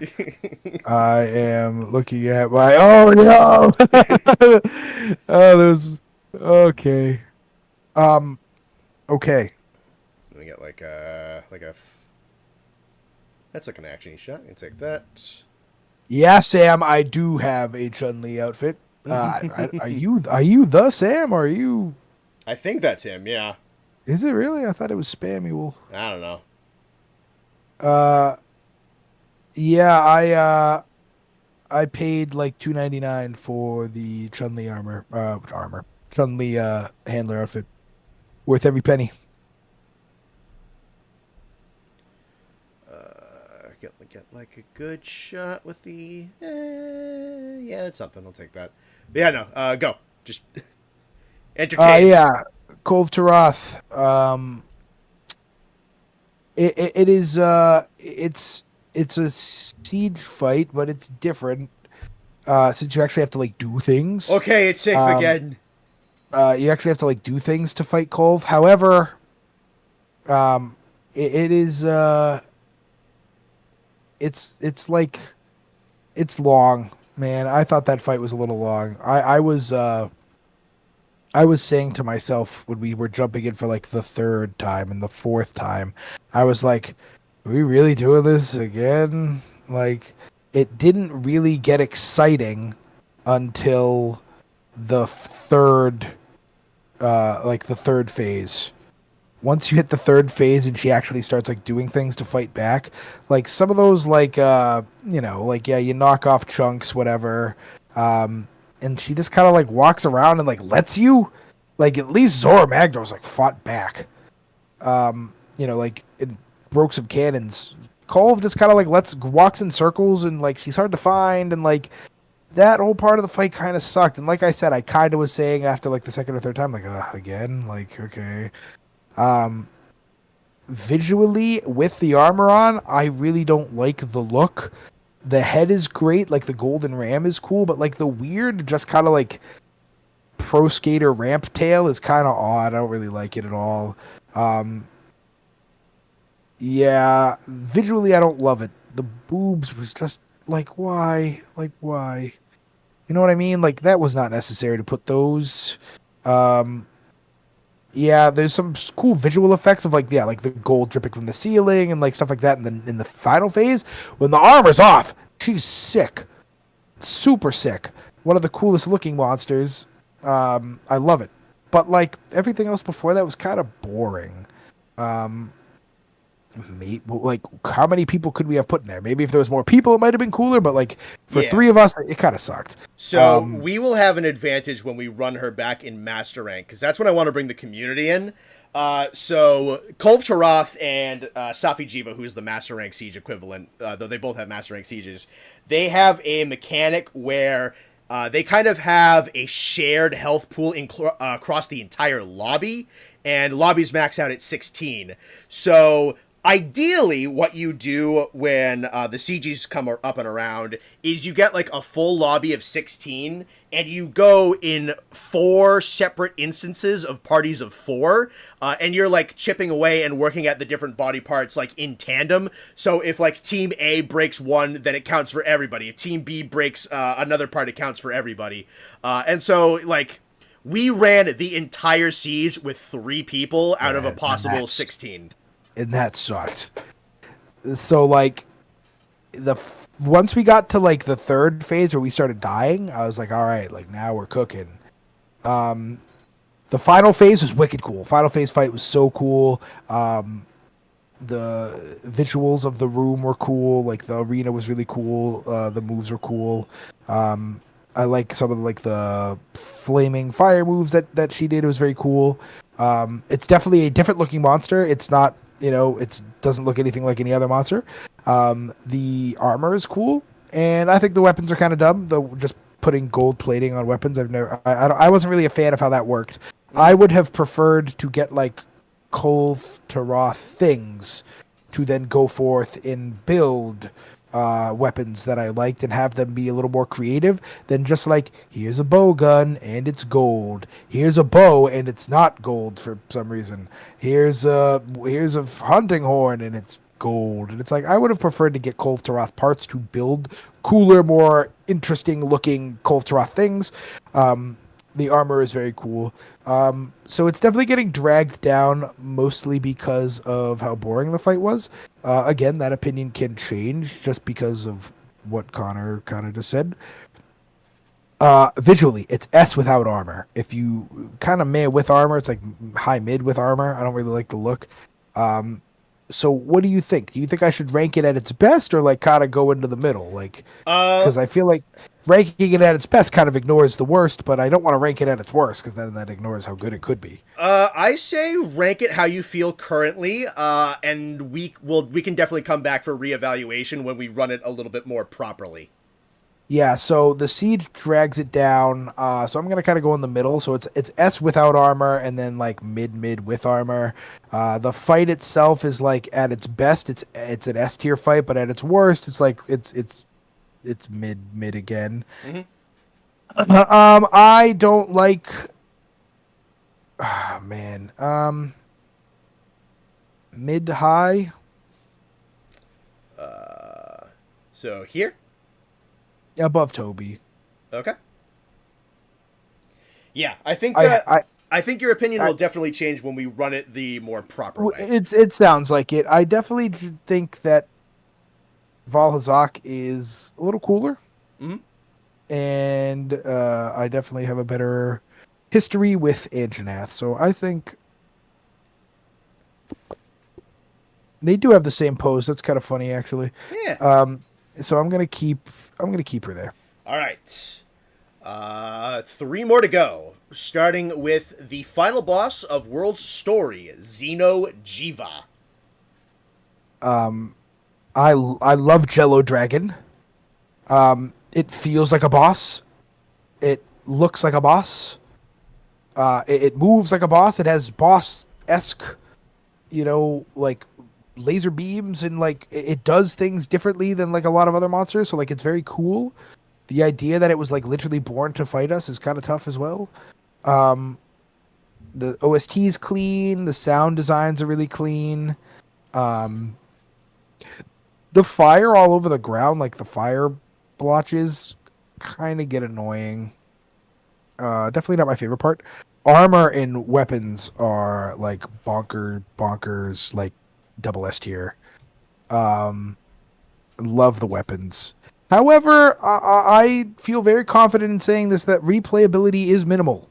Um, especially fighting it alone. I was like, wow, this is taking forever. Like this is really slow. Fighting it with you guys was fun because it like moved it along. Fighting it alone though was like, wow, like this is taking its time. So like once I was able to build the Xeno'jiiva sword, I didn't really feel the need to go back because I didn't want to make. I liked my Valhazak armor too much. But the armor is crazy good. The swords are crazy cool. The dragon itself is crazy cool, but the fight is a little lower. I still think that it's S. Just it's being pretty hard carried by again the visuals, Which are amazing. which are nuts. I mean the laser beams. It, like I said, looks like a boss, quacks like a boss. It is a boss. So I'm gonna go S. But the fight is, I do stand with the fight being not super replayable.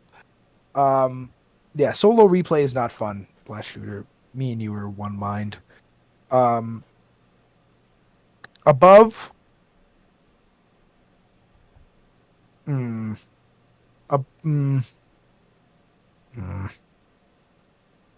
above Teostra. Okay. Above Radoban. Okay. That's it. All right. Yeah. Like I said, hard carried by the lasers, the visuals, the light show, the music, everything's very cool, feels like a boss, but like the replayability does. If it was a replayable monster, like, and I felt like I could go hunt it 100 times, oh, who knows? I mean, it could be top 2, top 3. But like the fact that I really don't feel like I ever want to fight it, kind of drags it out of the top 5, top 3. There is, we didn't get around to doing them because we went right into Iceborne. If you are interested in maybe getting a more fun Xeno'jiiva, every single Elder Dragon in high rank got like these like super powerful forms that were basically like proto master rank duels. And a couple of them, like Nergigante and Xeno'jiiva, got some legitimate like move upgrades and stuff like that. With like a couple, like Teostra and Kashala got like a new move.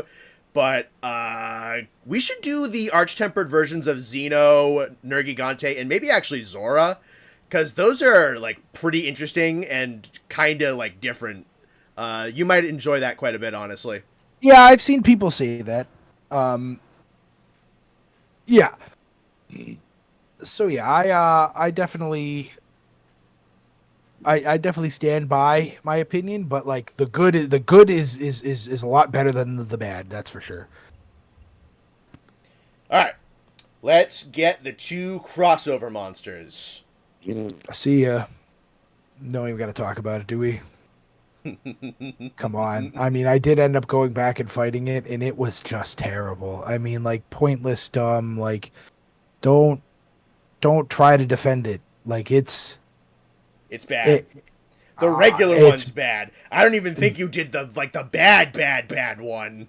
Yeah, oh man. I mean, I just like, wow. Like, what are we doing? And again, I understand, like, remember how it kind of came out that, like, in Smash, he was kind of forced to put Steve in the game. He didn't really want to put Minecraft Steve, but, like, he was kind of forced. So I understand that maybe there was some, like, higher up dealing saying, like, no, we want Leshen in the game for some reason.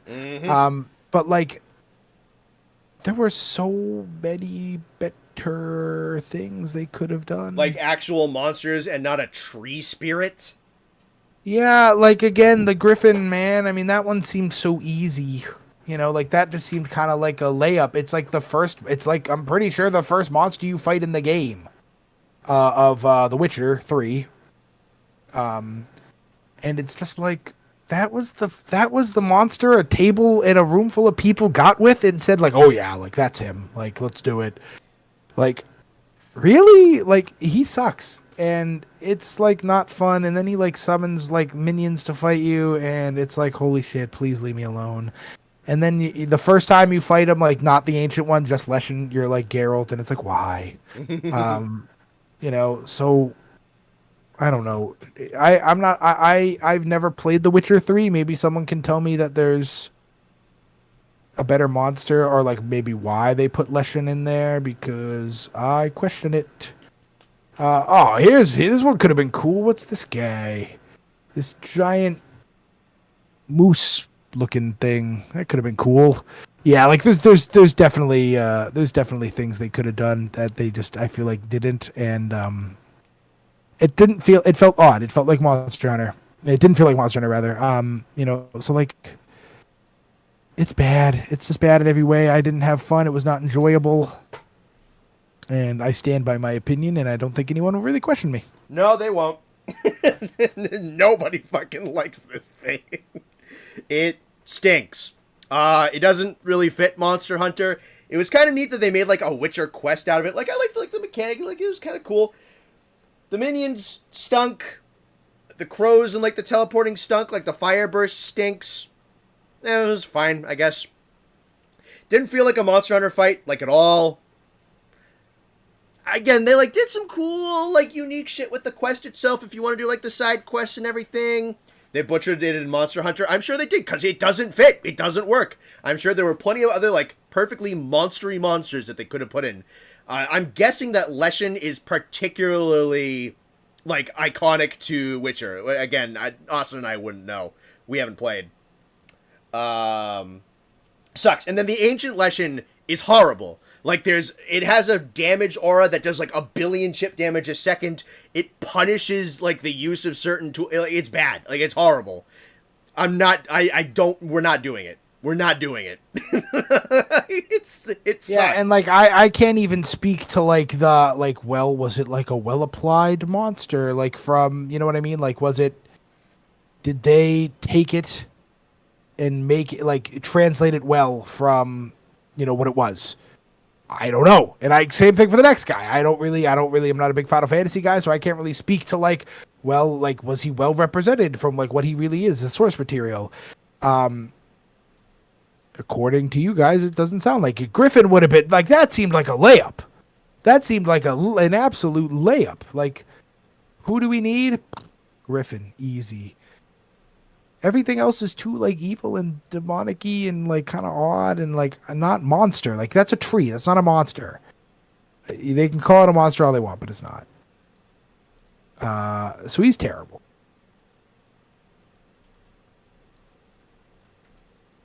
Yeah, he is. There's no fixing him. I'm sorry. Or better yet, a video fixing Leshen. Yeah, I don't wanna. Mm. I don't want to get the footage to even fucking bother. I don't want to brainstorm it. No, I'm good. All right, let's wrap this up with Behemoth. Again, just like I said, I don't know.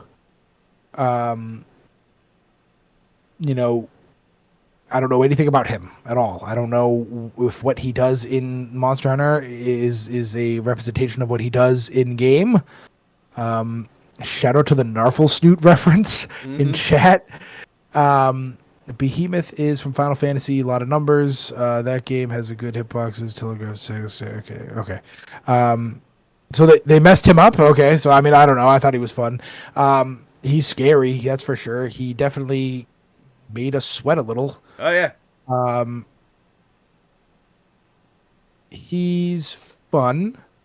I didn't realize I'd be ranking him. His armor is cool. It's different. It's not my favorite. It's like 80% cool. Like I wish it was a little cooler. But he's fine. I think some of the big crazy moves he does is really cool. I think how beefy he is cool. I think they do the 2-step fight really cool. And like the meteor thing was scary, especially when you didn't know what the fuck was happening. Um, but I don't know. I don't think I'd ever really want to play him again. But he's very cool, and I think some of his giant moves are cool. So we're going to put him in high, but he's probably going to go into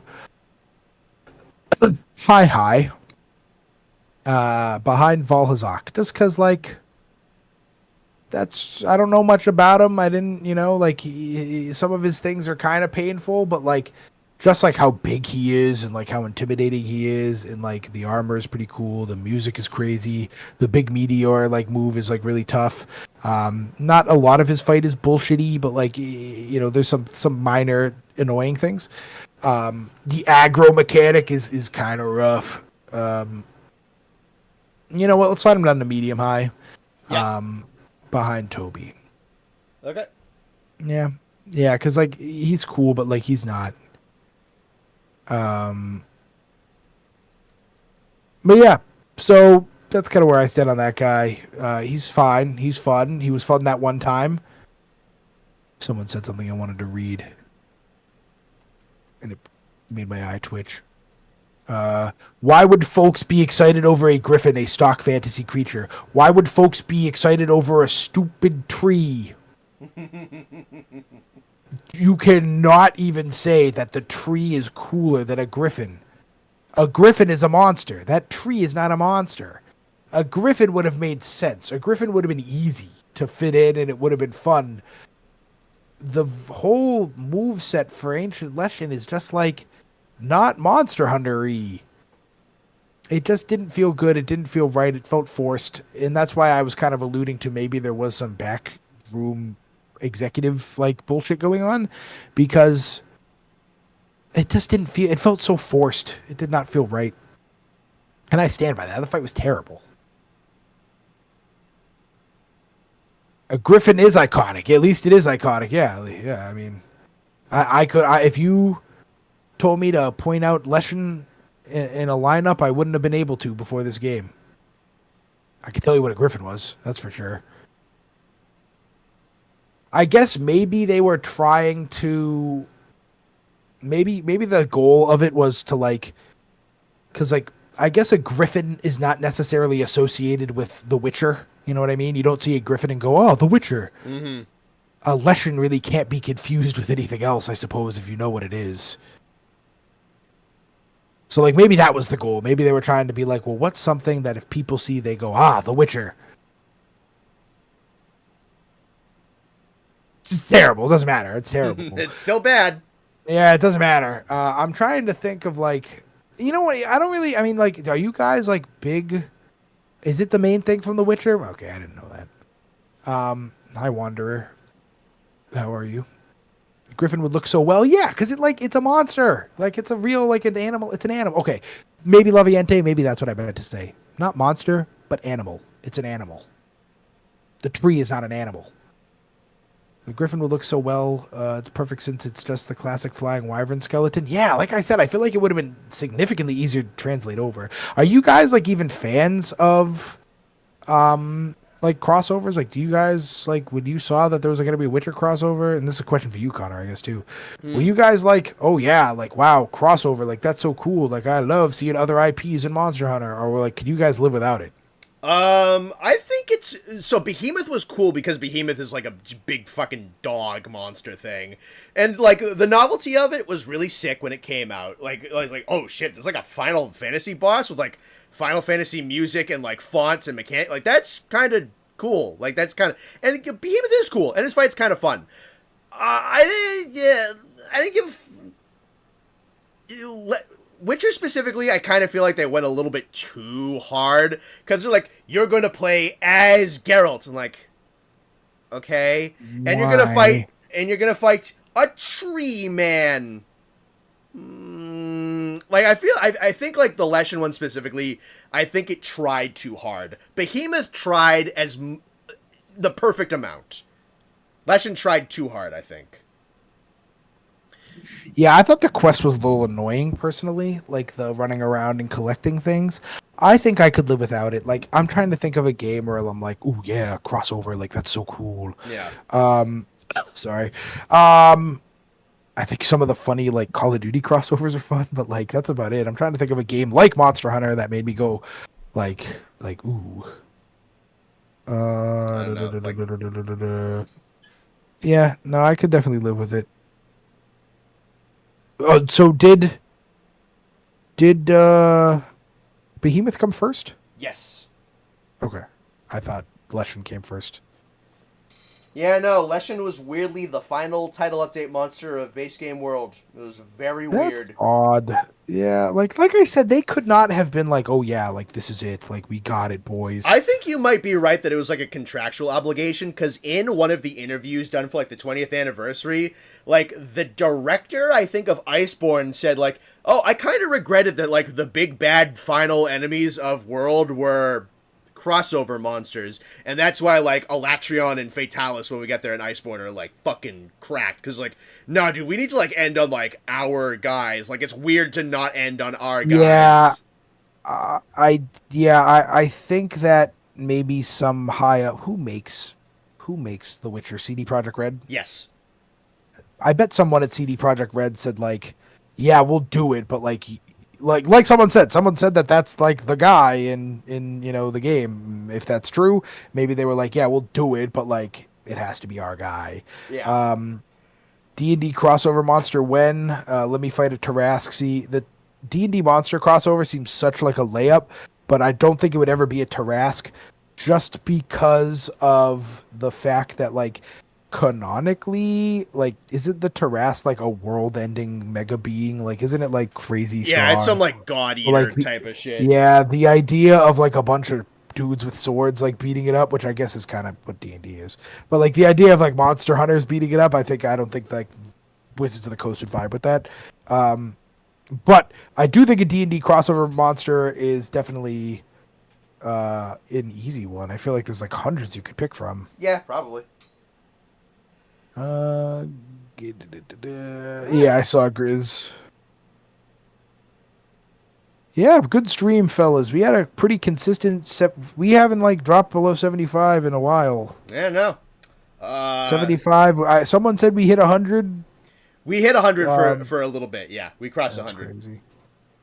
Who's Nate and Sam? Who? Never heard of them. Yeah, no. Dead weight, honestly. Uh, but yeah. So is are we set like chess? Is there any final movements? Yeah, I think I'm set like chess. After the fight with Legiana I had yesterday, I kind of was like, yeah, that's it. Eh, That's number one. That was so fun. Um, pretty decent spread, all things considered. yeah, and apparently, like people were saying, I wasn't crazy off base on a lot of them. No, Um, yeah, you have a couple of takes that are a bit higher or a bit lower than some people would go for, but it really wasn't the most. This is not like the most. There's nothing on here where I'm like, oh, like, geez, like that's yeah. weird that you thought that. See, everyone acted like I was some unga bunga friggin' hippopotamus just with my knee jerk. Walter said this is the best list he's seen.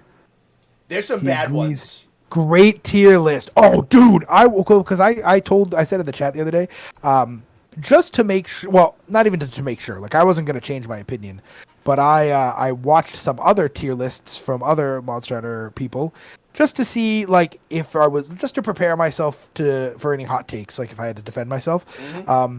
And the first video I watched was just a dude, and he was just undressing Teostra, and like he put him in. It was the tier list was like S, A, B, D, and Z, which was like garbage. He put Lunastra and Teostra in Z, the very bottom, like worst monsters in the game, and I was like, what are we talking about? Cooley Yaku was like S tier, and I was like, we're fucking nuts. Basil Geese was D, Apparently, and I was like, apparently some of my peers are fucking stupid. yeah. Yeah, Legiana's great. Rare Austin W. I'm goaded. What are you talking about? Yeah, Moy, shut your bitch ass up. Where's my boy Shooter? We blast. We're on it, man. Me and you were lights out today. Grizz 2. Welcome back, Murdoch. It's a shame that's why you joined back, but we got 80 people. I feel like we got to keep talking. Yeah, no, we can keep talking for a little bit. I gotta go to bed eventually, but not now. Yeah, there's some people. There's some people with some terrible takes. There are. Um, There really are. I stand by and will die on my Dodogama Hill, though. I really, objectively, I don't think it's unreasonable. I'm gonna be perfectly No, honest you with guys are just big, chunky. He's so cute. Yeah, like there was some crazy tier list today, man. It was like brutal. Wonder that sounds like Eric's. All right, hang on, real quick. So Eric's, I would have unsubscribed from Eric's eventually because he fucking quit and left his channel behind to a couple of people that I have no idea who they are. But I unsubscribed from Eric's because he would take every opportunity to dog on Teostra. I'm like, yeah, no, sorry, buddy. Biggest monster YouTuber, my ass. Unsubscribe. Olv over Teostra is crazy. Where are you reading that? Must be somebody else. Kulu over Teostra. Oh yeah, he's probably talking about what you were talking about. Oh yeah. Dodo Hell is crazy overrated. Kind of similar to Giratotis. I feel bad when I kill them because like they don't put up a fight. Giratotis especially. Whenever his mouth is open and he's flying around, I can just hear him going like, "Stop, please!" Like because he's just getting like, yeah, like why? Dodogama is the same way. Like, go away, man. You don't need this, man. A take is just I could say it's terrible if I feel the need. Thank you. The only take here I really don't agree with is Baroth. Yeah, you're not the only one. People love Baroth for some reason. I think your reasons for not being impressed are perfectly valid. Yeah, I don't want to act like, I know I played off like I know the joke I like to run is that I am the end all be all. No, I like that joke like, too. I'm really I not. love like, that joke. I understand that like you can like Baroth, and I'm not like, oh my god, you idiots for liking Baroth. I just don't like Baroth. Yeah, no. I think pretending. Okay, you know what? Oh, hold on. I wish we could have someone. I wish we could let somebody join the chat just so they could defend Baroth for 30 seconds. Yeah. Because it's like, why? Like, what about him is so cool? Yeah, I said why I liked him. I don't think that's I mean, like, he's fine. I feel like there's 100 ways. The one that I definitely feel pretty solid about is Kieran, and we listed some pretty good ways to make Kieran cool. Yeah. There's ways to make Baroth cooler. I think from like a personality and from like an ecology perspective, very cool monster, but that's not really what you're give a shit about at least at the moment. Like, that's all good. Baroth is definitely better than Zora at the least. No, because this is my logic, right? Baroth has okay armor, is a questionable monster. It is a boring fight. Zora is a boring fight, a questionable monster, but still cool, cooler than Baroth visually, and has good armor. There are more positives for Zora. The negative, I will say, how about this? The ceiling for Zora is higher than Baroth's, but Baroth's floor is significantly higher than Zora's floor, if that makes sense. Zora's worse is way worse than Baroth's worse. But Zora's good is way better than Baroth's good, if that makes sense. All right. Yeah, Murdoch, you're gonna have to go back and watch, brother, because I feel I'm pretty locked in on that. I'm pretty good. Yeah, kaiju monsters in a game like this, it's pretty tough. I understand. Yeah, they can do it, but it is tough. All right, folks. I think we're good. Mm-hmm. I think we're locked in. I want to go to bed. I'm tired. I didn't sleep much, and I have plans tomorrow. And I have been at my computer since 4 o'clock in the afternoon. It's been a long, good day today. But yeah, no, we very much appreciate you joining us for the video premiere today, for this tier list today. Thank you for any and all donations, likes on the streams, likes on the premieres, likes on the Explore video. Help that to do well and help that to get pushed around and promoted and popped up in the algorithm and whatnot. Hopefully that video does really well, because that took up a whole good chunk of my month. So anything and everything is always appreciated, always loved. You guys are amazing. We love having you around. We were very happy that we stuck at like a consistent like 90, and then we only really petered out at 80 at like the last hour. You guys have been with us for like 5 hours. An extremely consistent stream, and 83 likes is crazy. And yeah, a lot of like very consistent like chatter from you guys with some good input. It's been like good interacting with you guys. Austin and I have been talking. Eventually, we would like to get some individuals like on call to do like a radio show call-in type of thing at some point. So like stay tuned for that. I would love that, especially like I want to do really soon. This is probably the last thing I'll say before I let Connor sign off. I want to do a knee-jerk tier list again, and I think the only thing we have left is online and explore. Yeah. I would love to have you guys be like, all right, like let's get insert name on the show. Like, here you go. Here's your 30 seconds. Say your piece. All right, bye. And we like actually talk to each other. Like, I think it'd be cool to hear your voices, and like I can knee-jerk react to somebody, or like even the OST tier. Like I think once we do it once, I think it'll be fun enough that you guys would want to do it a lot. So I think it'd be cool to actually get you guys in the call.